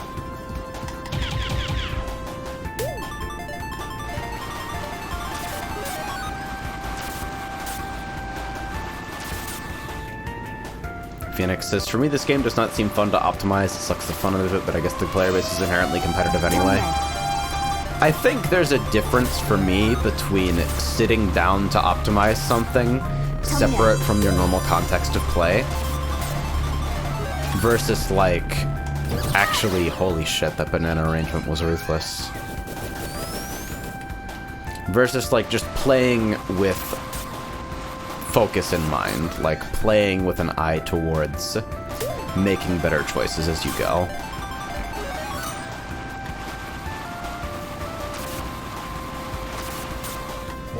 I don't think I'm ever gonna be particularly motivated by like record attack stuff. Sitting down and fucking restarting the same track over and over again. But I'll do like single segment speedruns as a measure of like how much I've improved at the game over time. And I'll obviously try my fucking hardest in net games because like, why would you not try hard in a multiplayer game? You know? Full says, I hope to extract layouts. Fucking fuck.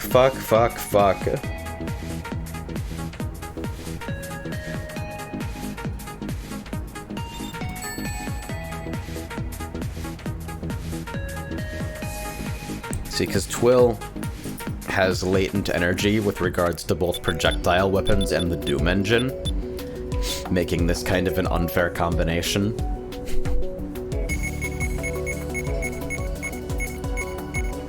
Is Kart Crew still mad?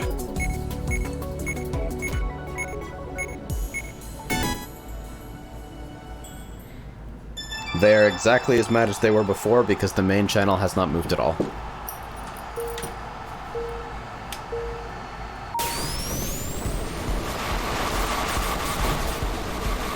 You know, considering it's a gigantic fucking default text banner down there, I actually think it's kind of surprisingly unintrusive.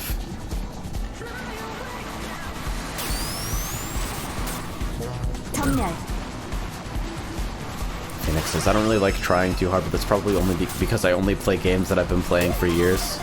See, I want something that I can be maximally engaged in. Like, if I want to, I want something that I can just, like, tune the fuck into and, like, literally...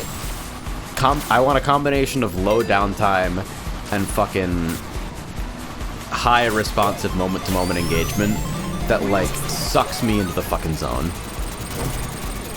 Not in, like, an escapist way, but a way that, like, I just really enjoy being able to pour my focus into one thing at a time, you know?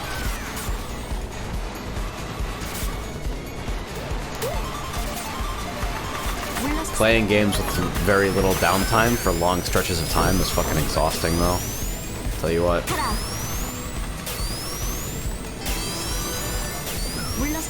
Every fucking time I undershoot this and plunge right into the fucking water, I really need to make a mental note to, like, go way further than I think further even is. That sentence was in fucking clear and present danger of becoming, has anyone really been far even has decided to use go want to look more like Jesus Christ.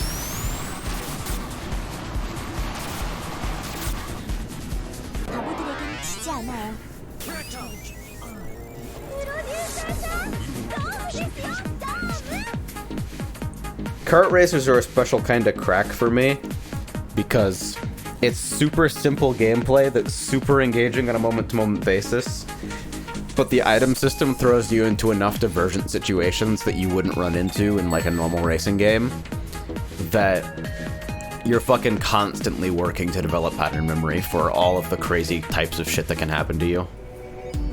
Am I still even in the broadcast channel? I'm surprised I haven't disconnected by now.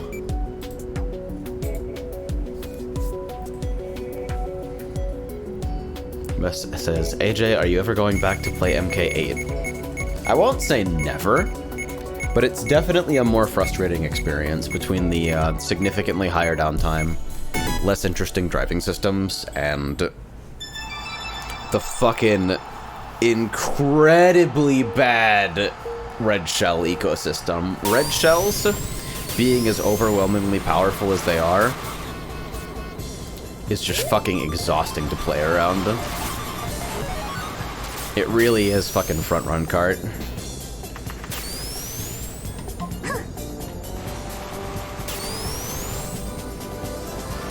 Like, it doesn't seem ridiculous if all you've played is Mario Kart, but now that I've fucking played SRB2Kart for a decent amount of time, the idea of a fucking tracking projectile that follows the track for an unlimited distance with 100% pinpoint accuracy? What the fuck? You don't interact with that at all other than holding an item to block it. That's not fun. Like, the fuck do you mean? Oh. I actually meant to set that, not throw it. That's the one thing that I'm still struggling with since changing my joystick dead zone. Because my turning feels a lot better with a lower dead zone, but because the dead zone applies to all directions, occasionally I do get wrong direction item throws.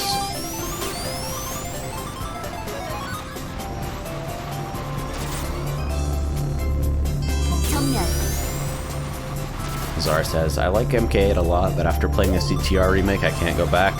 I don't think I'm ever gonna play CTR, just because nothing about it is aesthetically appealing to me at all, especially in the remaster.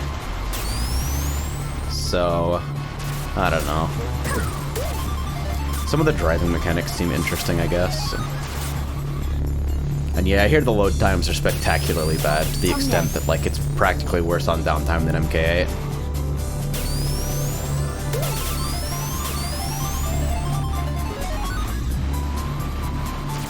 That was an unusually lucid sentence from Applebot. Trying Lenoda and it's straightforward, and it's unironically good though, which surprised the fuck salty Lamau.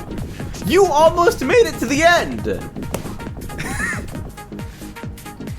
Hell, if you fucking squint and turn your head a little bit, that's a whole ass sentence criticizing me for my taste in mobile rhythm games.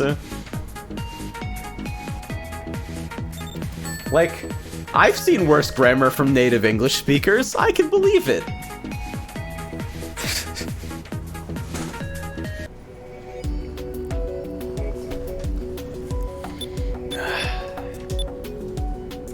Tapping out to check something. I need to set like a really ridiculous desktop background so that when I tab out and the display capture hooks again without me getting back into the game in time, it just looks like complete fucking horseshit nonsense.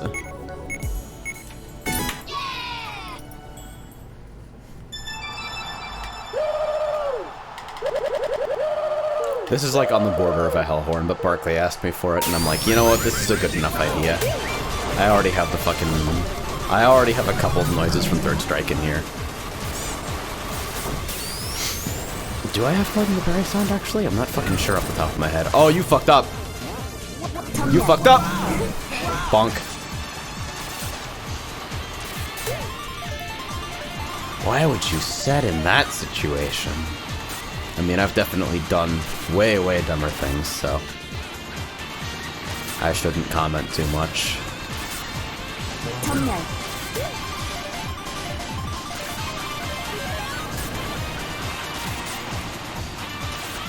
Okay, so Czar just did the thing that I was convinced only I do, which is fucking typoing Izakuchi for Ikazuchi. Izakuchi sounds correct. Ikazuchi sounds like a shitpost. But somehow...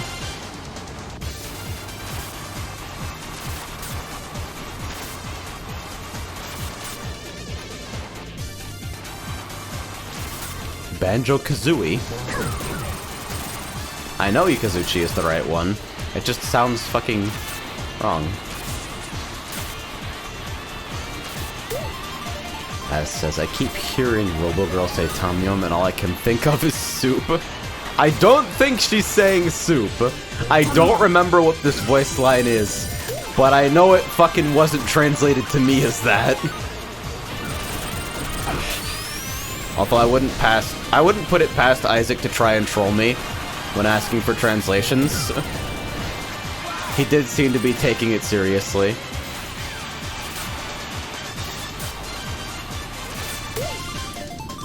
Star says, you know what song I've never ever got right until I was forced to read it slowly?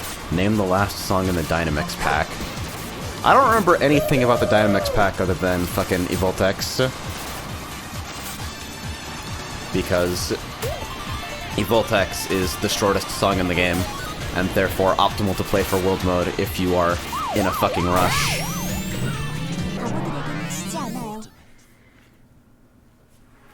But I don't play anything else in that pack particularly often. Did somebody actually spec right before dying? Wow. Wow.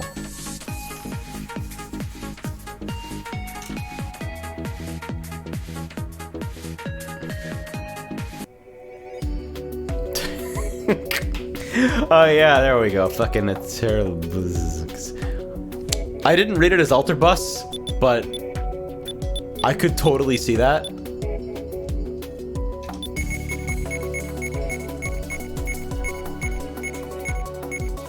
I did a custom vote background, fucking converted from a SNK game for the servers that I'm hosting. I might update them with it at some point. Holy shit. Never seen the Encore palette for this either. I want to redo the vote music for Sliptide, mainly because it only has the vote music and no, well it has, so there's 3 different fucking tracks, right?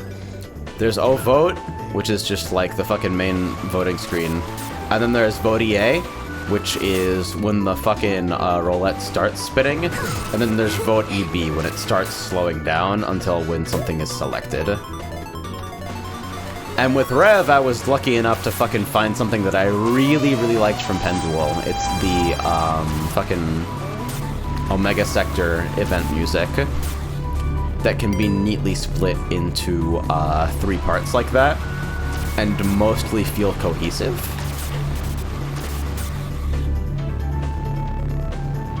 But I don't think there's anything I could pair with As You Like It that would feel cohesive in the same way for Voti A and Voti B.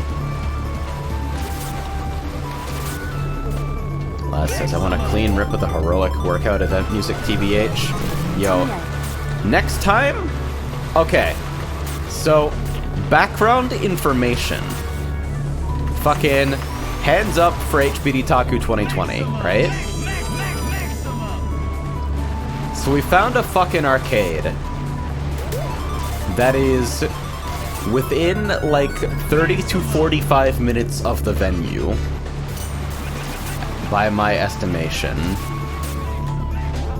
that is not a round 1, but has a fuck ton of everything, including rhythm games, including Bimani rhythm games, and is door fee based. No credits, $16 entry, play until 2 in the morning. It's called Arcade Monsters.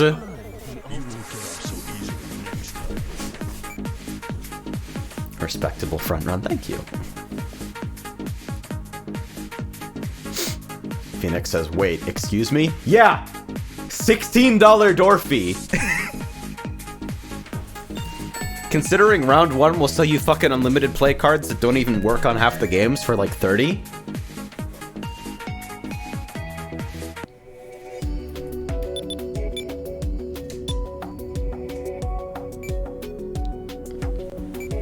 Just shoot double jaws by mashing and you cancel them out. That happens so often too. You can be super disciplined about it as well, and if they avoid for long enough and force the jaws to turn enough, eventually they will converge and hit each other. It's fucking crazy.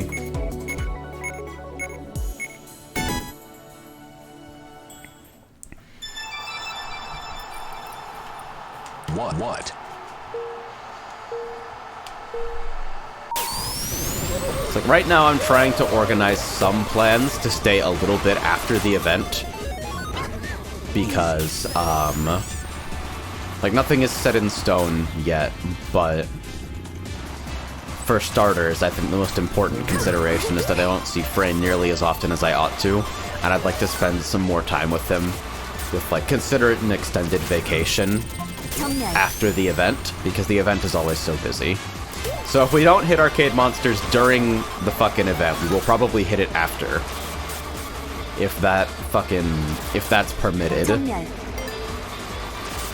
But I think, if possible, I'd like to hit it with the hitbox crowd. Because I know a lot of y'all would appreciate it. Sorry, I think we should try and arrange something so we try to stay at the hotel like a day before and a day after or something. I wanted to stay, like, mostly after. I don't know, if people are interested in, like, actually organizing something of that nature, we can fucking talk it out. I assumed that most people would not want to inflate their the costs of their stay significantly. But it's something that me and Frey and Az and her SO are already thinking about.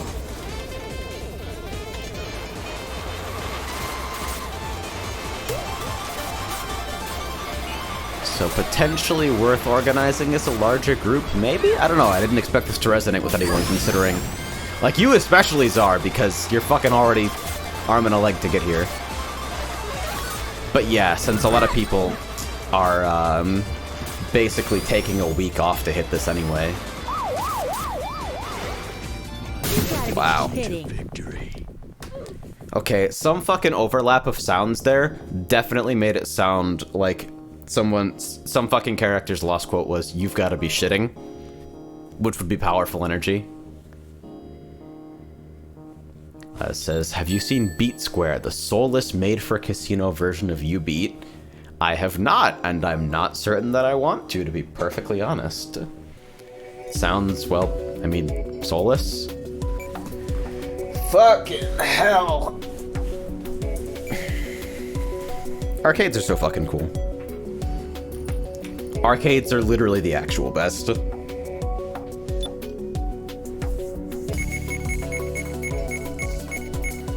Yeah, I appreciate how long this fucking server has managed to stay up with, like, a smaller fucking come-and-go sort of rotation of people. Because, like, 12-player games are fun and all.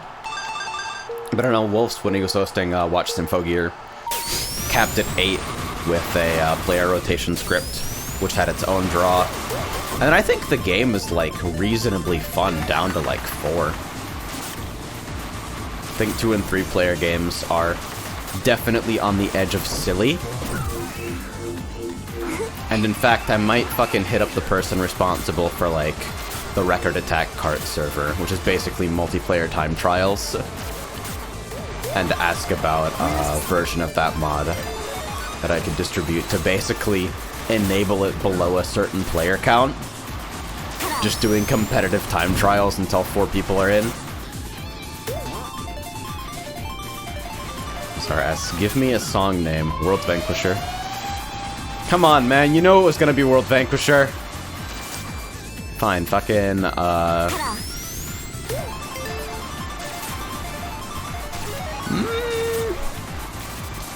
Memory Forest. I'm sorry. Omae wa mou shinderu.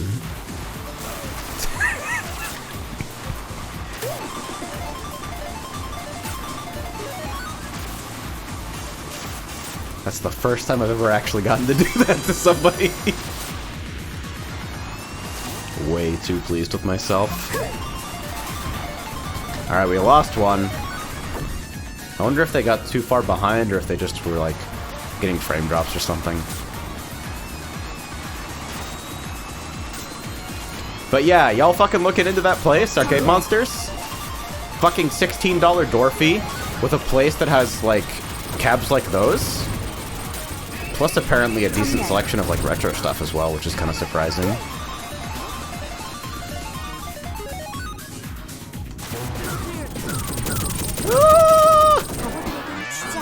It's all good! The fucking best. Hold on, let's check something really quickly. So I don't... Yeah. I wasn't using this light before. I can't decide whether my fucking lighting looks more or less natural with this. So I've got a couple different sources going here. I think I'll leave it on. Makes me feel like a professional to have gigantic fucking lights in my face.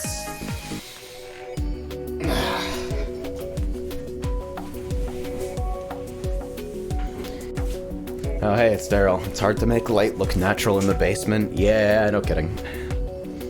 I think I do alright for myself, but it's definitely still a basement room. Just don't look at the walls too closely.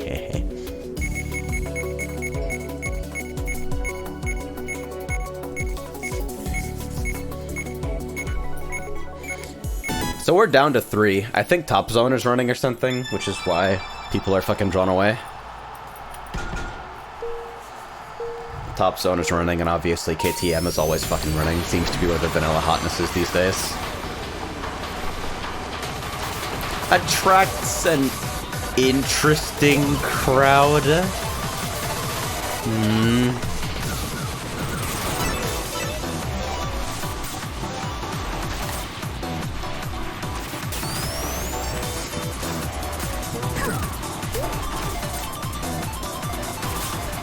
I'm pretty happy with where my servers are right now, other than like... actually, I'm pretty good. I want to experiment with rotating game mode stuff in the future, but... okay, I nearly avoided fucking... I traded disaster for smaller disaster there. Yeah, I want to do rotating game mode stuff, but there aren't that many rotating game mode scripts out there, actually. Like... There's friend mod, there's fucking elimination, there's zones. There's not too many like full ass fucking game mode replacements other than that.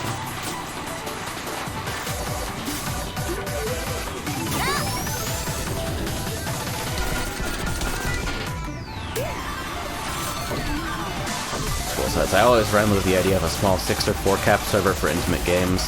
Never did anything on it, though. Yeah, I like the idea of that. The other thing I'd like to do at some point, although it's super silly and would probably not have much of a purpose, would be a 15-player server with in-game cap 2. So it's just fucking Thunderdome 1v1s.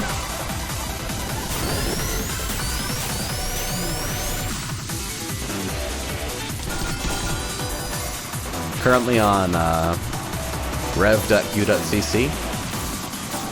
Add-ons can be found at q.cc, obviously.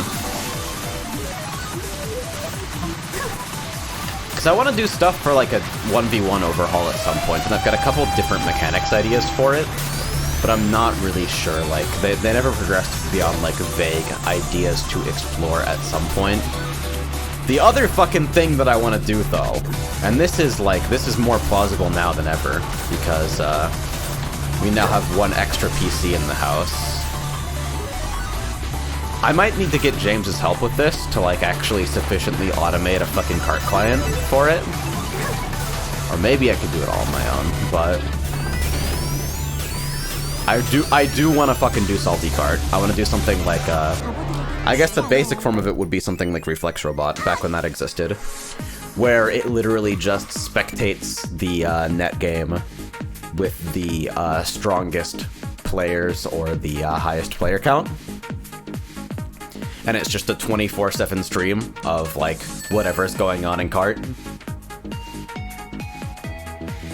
But one step above that would be a full-ass, like, side bet system. At which point I might point it at one specific server to be a gimmick.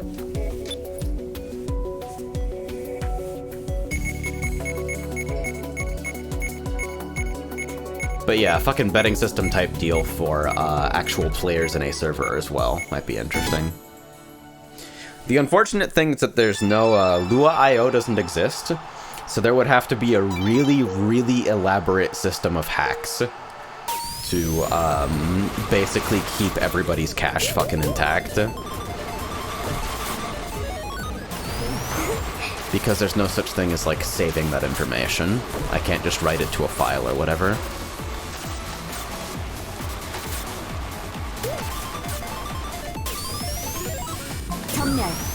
See, I threw that and lost it completely when I meant to set it, which would have actually been a useful defensive measure.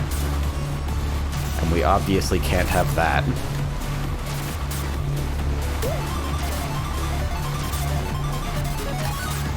I will say, testing an SPB attack made me way, way better at fucking front running on this course in particular.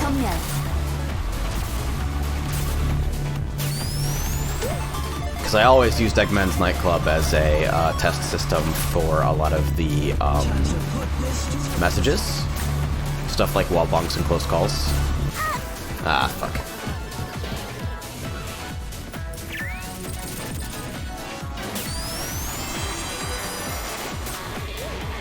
Zara says, oh, I beat your score in Memory Forest. Damn. Fucking, you beat my shit on Memory Forest. Wolves beat both of us on fucking Red and Blue. I have to, like, actually start playing again to maintain my title. Because y'all are both catching up to relatively old, but still pretty fairly representative scores.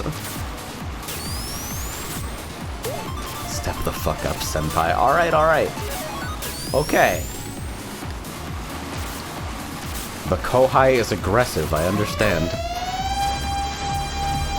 Will says, I always throw my bananas forward because if you lay them behind you, leave them in your own line. I like the logic behind that, but I don't feel like it's technically true. Oof, that was closer than I expected. It's actually something I've been really mindful of on my defensive placements recently, is the fact that you are placing something that is fucking linear behind your facing if you, like, quick set it. So if you're, like, drifting and you set something, it might be pretty far off your line in my experience. And also, if you throw forward while drifting, you totally just might banana yourself.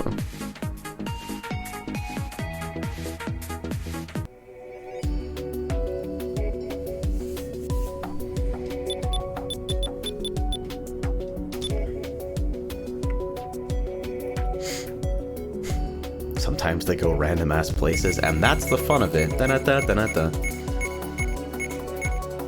Have I heard back from Frey?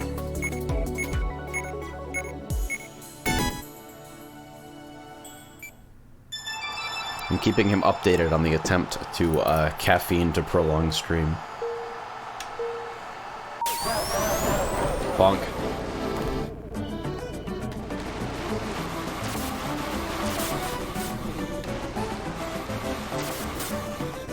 Yo, real talk, people are still talking about Archaea scoring in chat. I legit, like, people talk about shiny pures. I literally can't tell the difference in the animation, even when, like, looking directly at it. Maybe I'm watching the wrong gameplay footage or something. Because obviously you can't do it to your own footage particularly well. But I find it really fucking hard to tell the difference. Because shiny pures are ones that are neither, like... Because there's still some finer timing component, even after pure grade. You can get early or late pures, and they are worth exactly 1 fewer point. So, like, if you PM a song, if you hit all pures on everything, then you'll still have some variance in your score. You'll have 1 million plus the number of notes that you hit shiny pure. So if a song has like 520 total combo or something, then max score on it is 1,520,000, and that was the most brain max hit I have ever scored in my life. Jesus Christ.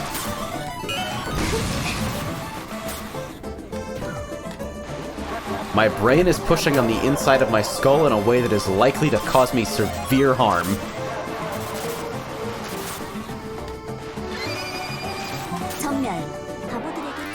Fucking random ricochet into, like, engineered bump back into the Orby. Clearly the solution is more caffeine.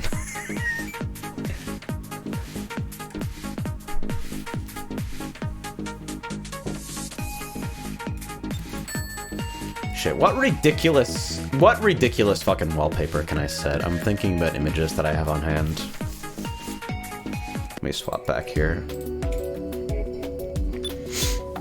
Twitch has a really fucking uncomfortable new feature for me, which is showing how many clips have been created of your stream over the course that it runs. And I typically have my stats hidden away on another page, but every so often I'll tab back in because sometimes it will make the decision on, like, how I continue doing stuff for the night. And seeing that particular stat weirds me out more than any other.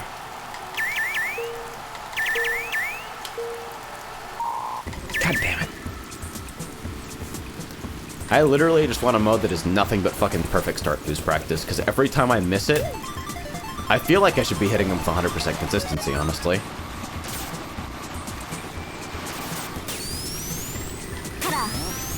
Why are you not literally perfect, you fucking idiot? Oh, I actually lost the drift somehow. Thinking. And then I wrong drifted like a hero. Okay. God damn it. I fucking scraped off-road for like 1 tick, and it made the difference between getting a blue MT and not. Bonk. The horn of reluctant resignation.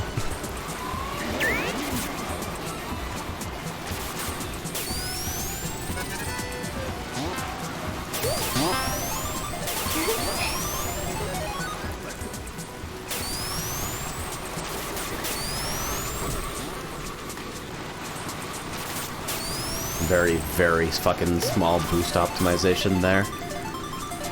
Probably not the actual fastest way to take that.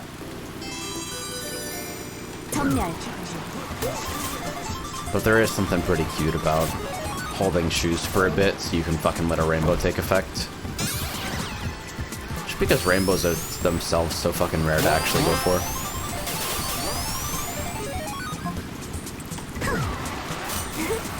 Thanks for the shoe! Hehe. Black on black, that's really rough. You gotta, like, hear the fucking lob and then immediately react.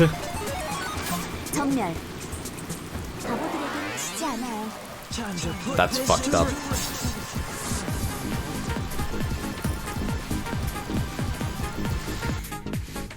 Laz says SKD would react. Nice.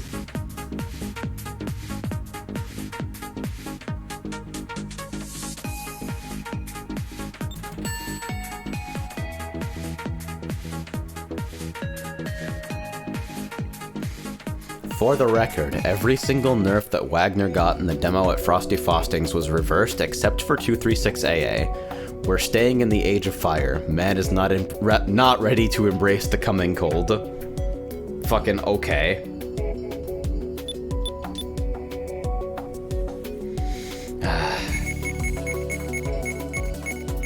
I'm bummed about clear though, because not only is it like, not only does no rollback not sting more for me lately than usual, because I've been thinking about it a lot, but there's also the matter of fucking,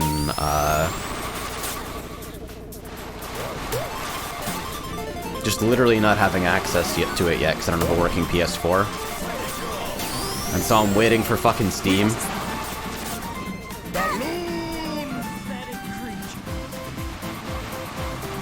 Because Yuri's kind of a fucked up game. I think it was sold to a lot of people by Twitter shows as anime Street Fighter, when that description is only, like, even remotely appropriate if you know nothing about anime games or Street Fighter. Not quite. It's like defensive OS hellfuck. I'm very sorry.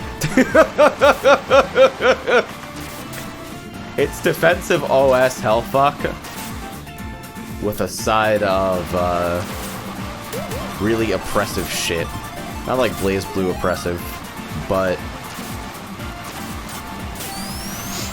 it is a really fucking defensively demanding game, and there is absolutely a fuck ton of grime. And Footsies is not really set up in the traditional way that one would expect from anything with Street Fighter applied to it.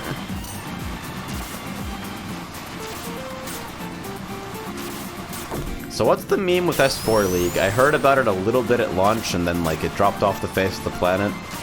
People are talking about the fucking critical horn, which is from S4 League and seemed punchy enough to include.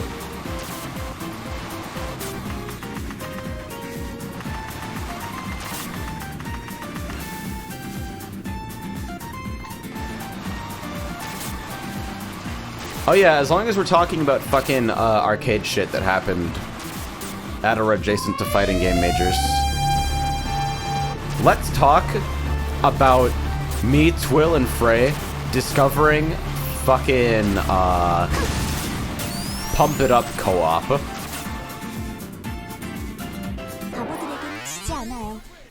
That shit was absolute nonsense in every category.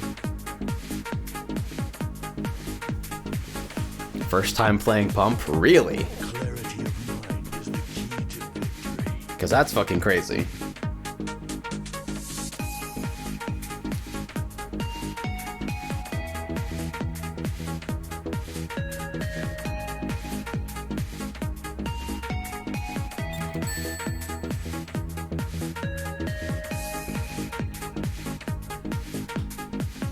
I wonder if ACT works yet. Nope, doesn't seem to.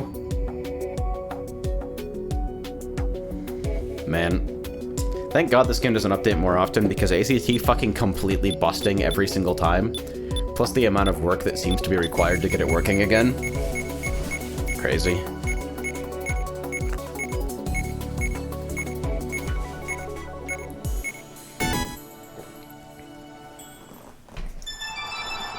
You have not been audible in broadcast for 2 races. I will fix that momentarily. I assume I got soft disconnected and Discord didn't update.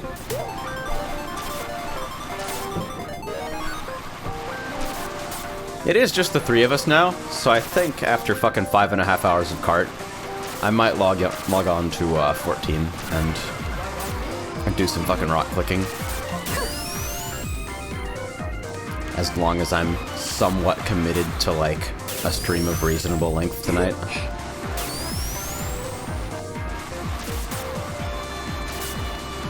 Ah! Disaster.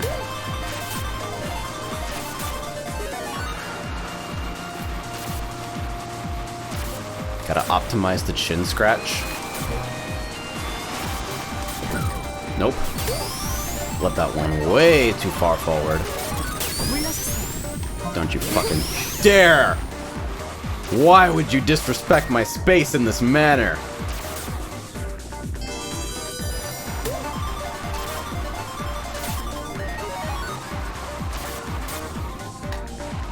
I gotta fucking set my game back to use mouse 1. Because my fucking cursor keeps showing up on the screen during races and it's infuriating. Shell says, man, this low cap server atmosphere is neat though.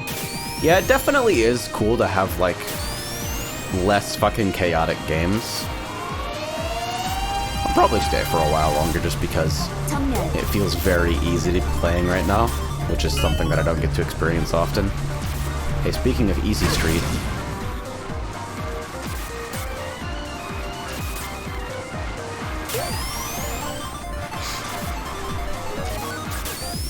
I wonder if anybody in the Illuminati server is down to play still.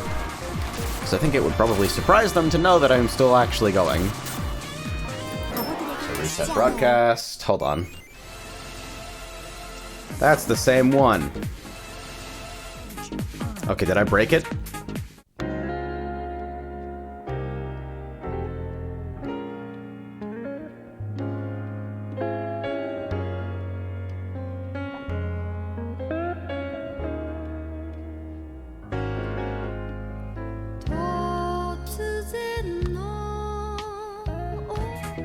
And we return.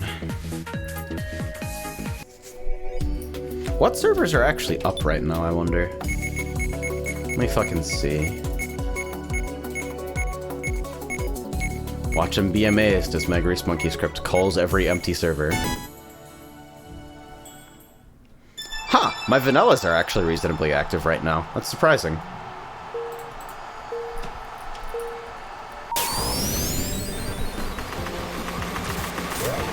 Those haven't seen a lot of activity in a while, so it's cool to see people on them again.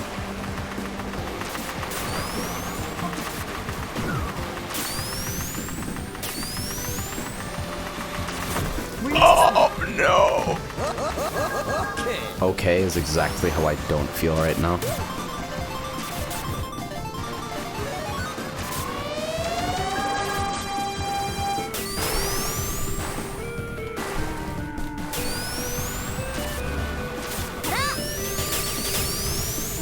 Zar says, Modelista upscore, still no EX, never ever. Seriously? It's still eluding you? It's not that tough. Let me guess, the last fucking tap burst is still giving you problems?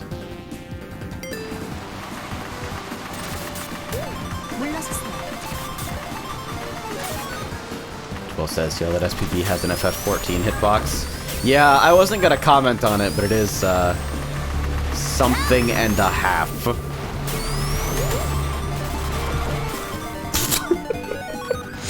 See, the SPB mysteriously no longer has an owner after the person who fired it dies, which is fucked up.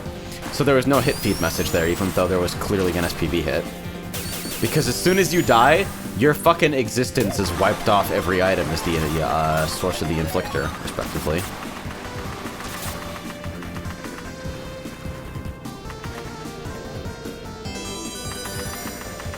Zar says, no, none of the tap bursts are. Sometimes you just don't get pure chains. Huh. Like on the jacks or in general?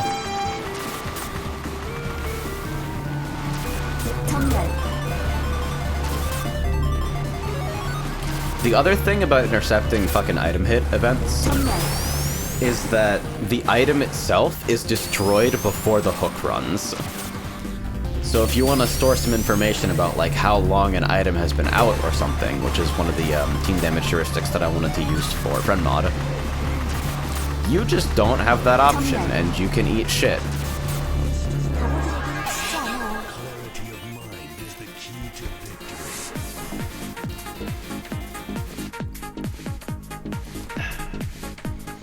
Mouth spectacularly dry today.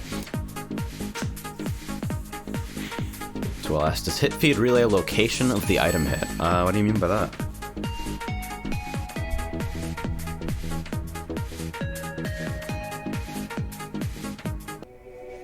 Checking up on a couple things. Czar just fucking grinding right now.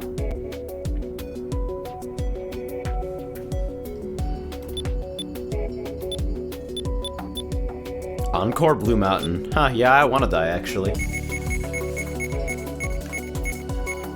12 says, I've briefly thought about item hit heat maps. I mean, you can definitely grab all of the, like, should spin, should explode, etc. events. And because the one thing you can rely on is the player who's being fucking hit being there. You totally can grab their X and Y. And, like, build those into a table. Probably print it to fucking log and then use some fucking log scraping shit to, like, grab all of the, You have it, like, output a line that indicates, like, XY type of item and fucking name of map. And then fucking grab all the lines with the same name of map and fucking plot all the XYs.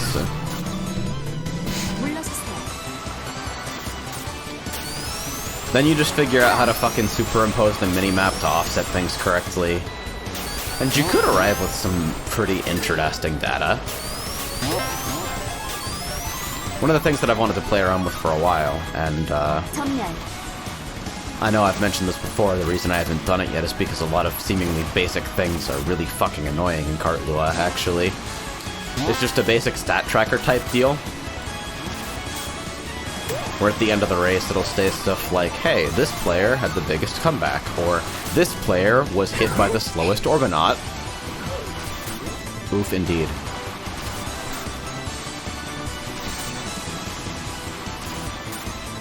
Just a little something kind of like Rocket League's post-game stats. I actually want super disgustingly involved stat tracking, and I would do it if I didn't have to basically do a super fragile hack to even get Lua input-output to work. You'd basically have to do horrible fucking CVAR injection scripting fuckery. And it would only be possible for people who are willing to set up the same thing on their own setups, which means that I wouldn't be able to get mass data from anywhere.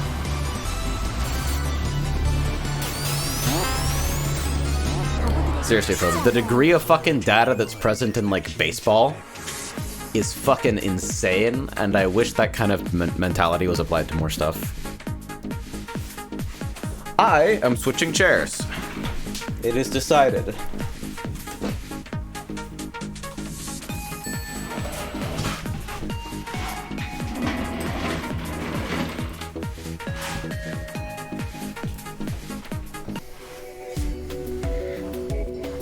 Now I'm slightly but non-trivially taller.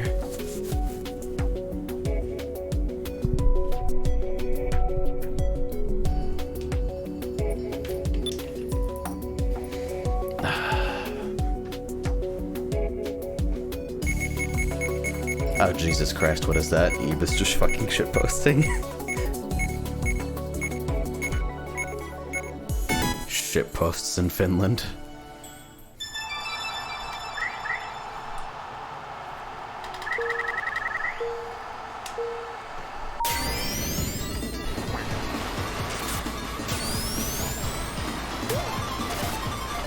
Every time I fucking note the music depth of this song, I realize that I've forgotten what Cosmic Carnage even was. Since the last time I looked at the music depth and realized I'd forgotten what Cosmic Carnage even was. How's that for a fucking sentence?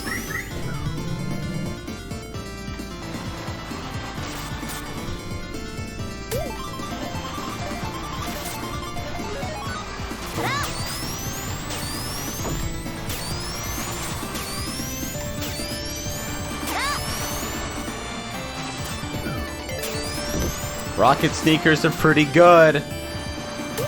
They're okay.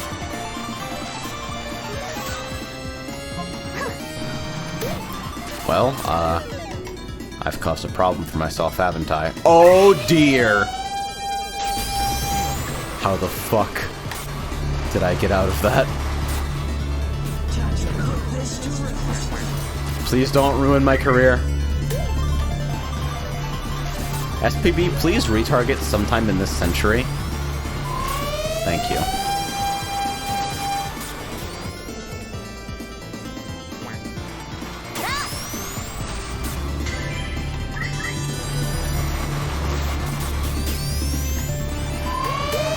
I really thought the SPB just went underground for no fucking reason, then I realized it was in Seek mode again.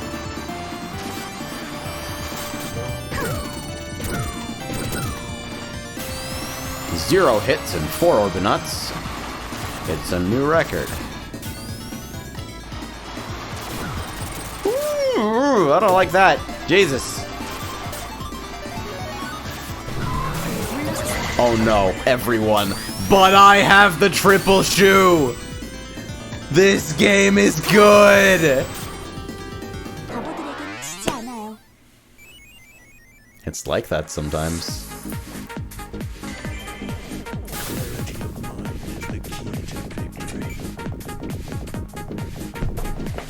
Zar says, this is your server, right? Can you oops all SPBs? What is the fucking ID again? Only once, and only because there's like 3 people here. Hold on.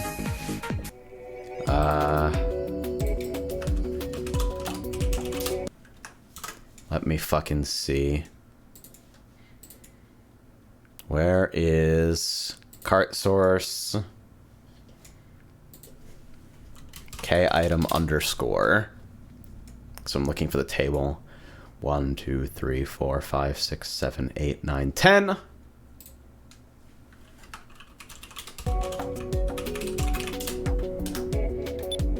On Toxic Palace sounds like a fucking great idea. So the last time we did this was it was on Gambare, right?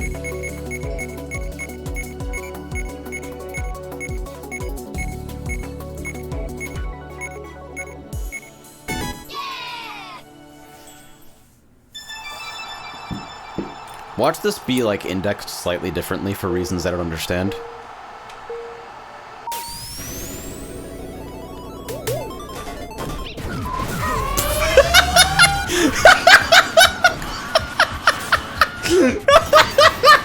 Immediately. Fucking instantly.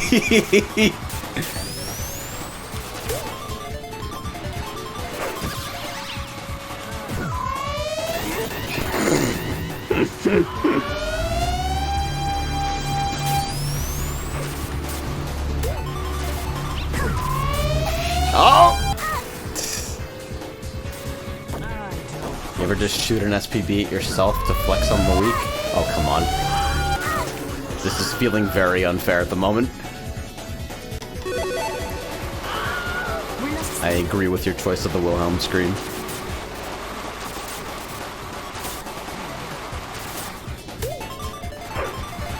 It's crazy because getting hit by a red shell in fucking actual Mario Kart feels like getting hit by this fucking thing.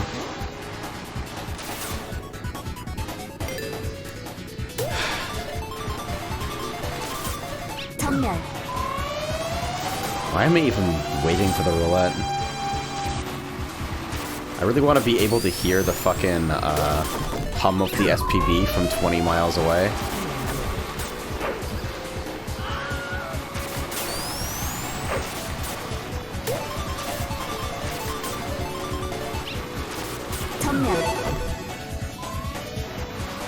The thing we did last time that was absolutely fucking hilarious. Ooh, that was some good audio. The thing we did last time was like, whoops, all 30 bananas. Which I think was pretty good. Are you seriously front-running this, you fucking bastard?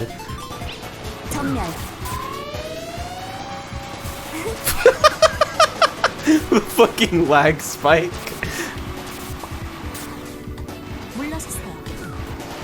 I guess it's only fair now, right?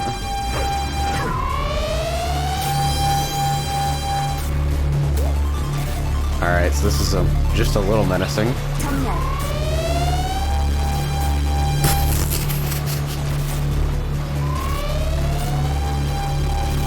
Oh yeah. This is some good audio. This is real good. Uh-oh. Oh dear. Wow.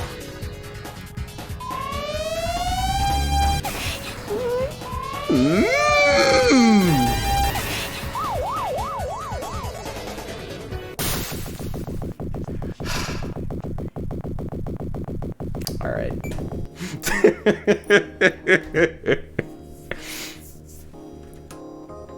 Alright.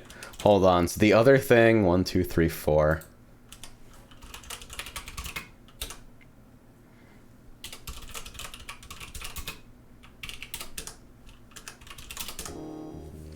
This is the only other fucking cart debug item thing that I'm gonna do. Because I think it's the other funny one.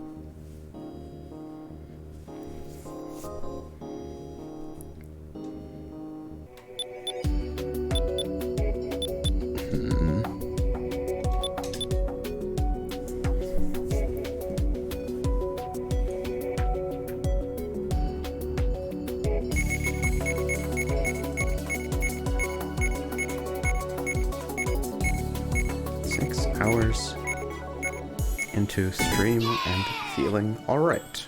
Smiley face. Alright, so this should be really fucking good. And by really fucking good, of course I mean terrible. Because how could it be anything else, really?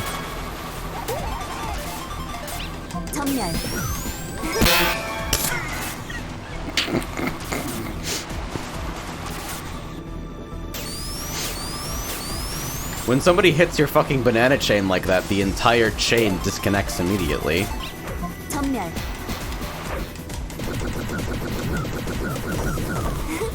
Like that. And depending on where it is, it'll either actually drop, or like...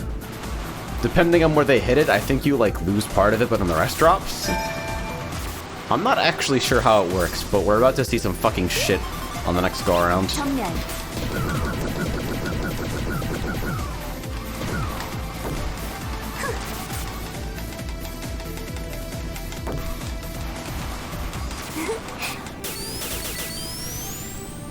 Pretty good. So the fucking noise was the sound of everything detaching.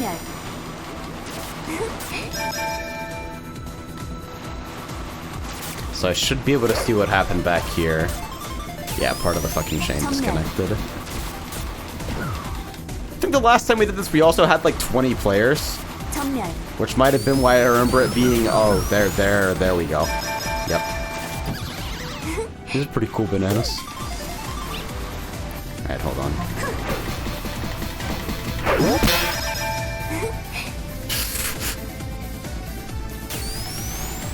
Oh, Jesus fucking Christ. What have I done for myself?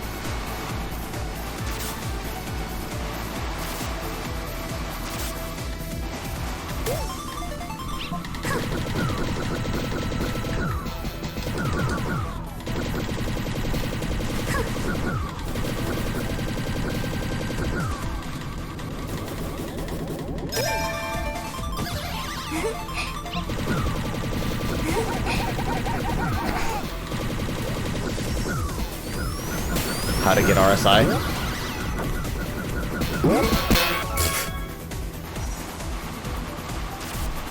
I'm actually shocked the game client is still holding up like this. And to think I was concerned about SPB attacks spawning too many ground items in expert mode. Clearly, I can go a lot harder.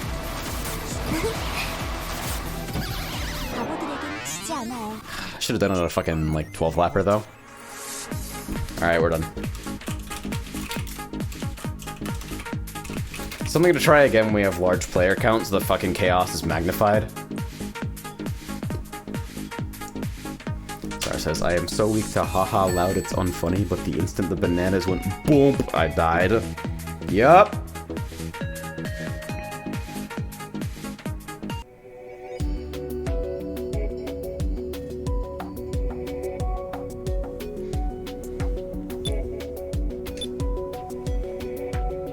Says, I gave an honorable mention to Giga Shooter in System 11 Top 25 Shmups vote. God.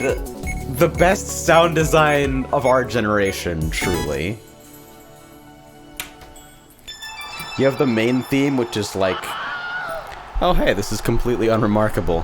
And then you get in game and the fucking explosion effects start stacking and it's like, holy shit. You knew what you were doing and did it anyway.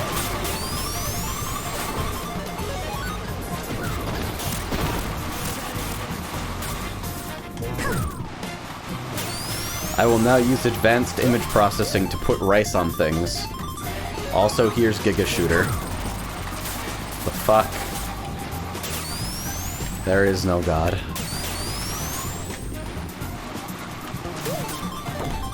I kinda hate how easy it is to miss the set there.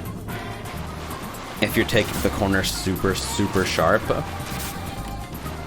Like, if you're shaving absolutely everything out of it, it's super plausible to miss even the innermost item. And I can't decide whether that's an actual flaw or not. Maybe you should have to fucking slow down a little bit to actually hit the set.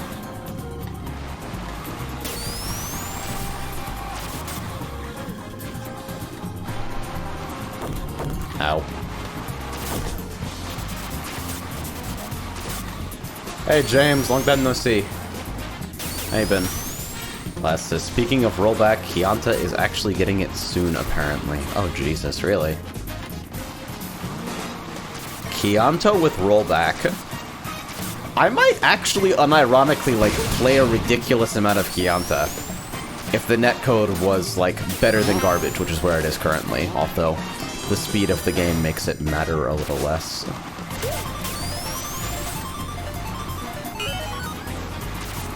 Wow, too late for fucking the gacha luck today, I guess. Pretty reasonable.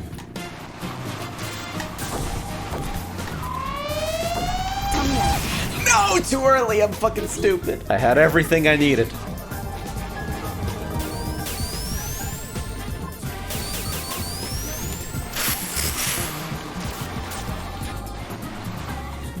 Alright, I might still be able to overtake.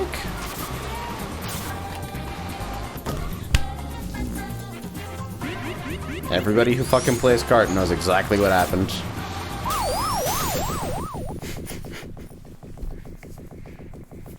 The game is difficult sometimes.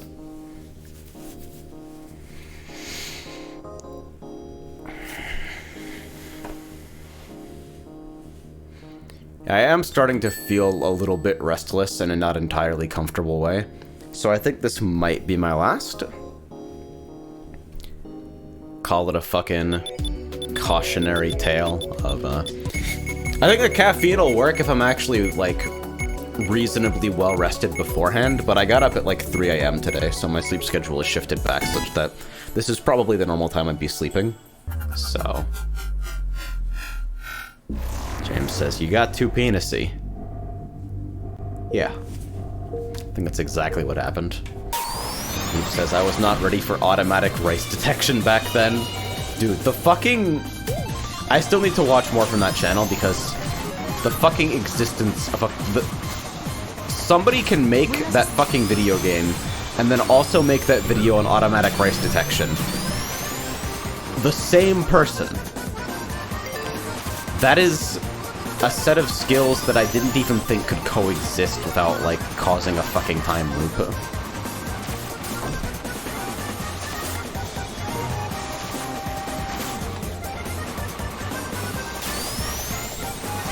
Respect my space. Ding dong. I think Runa said that the fucking... They are of the opinion that the fucking doorbell horn is actually annoying enough to be a hell horn. I don't know how I feel about that.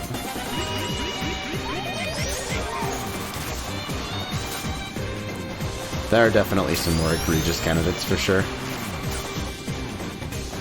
Might have to reclass a lot of stuff in the future. Oh, goddammit, not again. Wait, is that actually faster? The fuck? I should have gone for the set to try and stack grow, but I think I was too close at the time. Linear distance and all.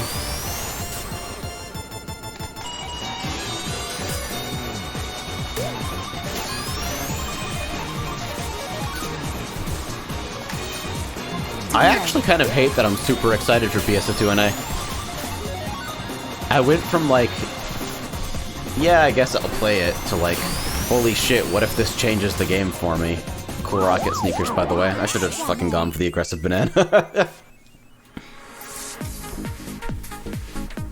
Alright. I think I'm done for now. Gonna fucking actually grab something substantial to eat and try to shake the fucking energy out of my limbs. As it turns out, being unexpectedly dead tired while having caffeine in your veins is not fantastic. Do not recommend unless it's required. I'll be alright though.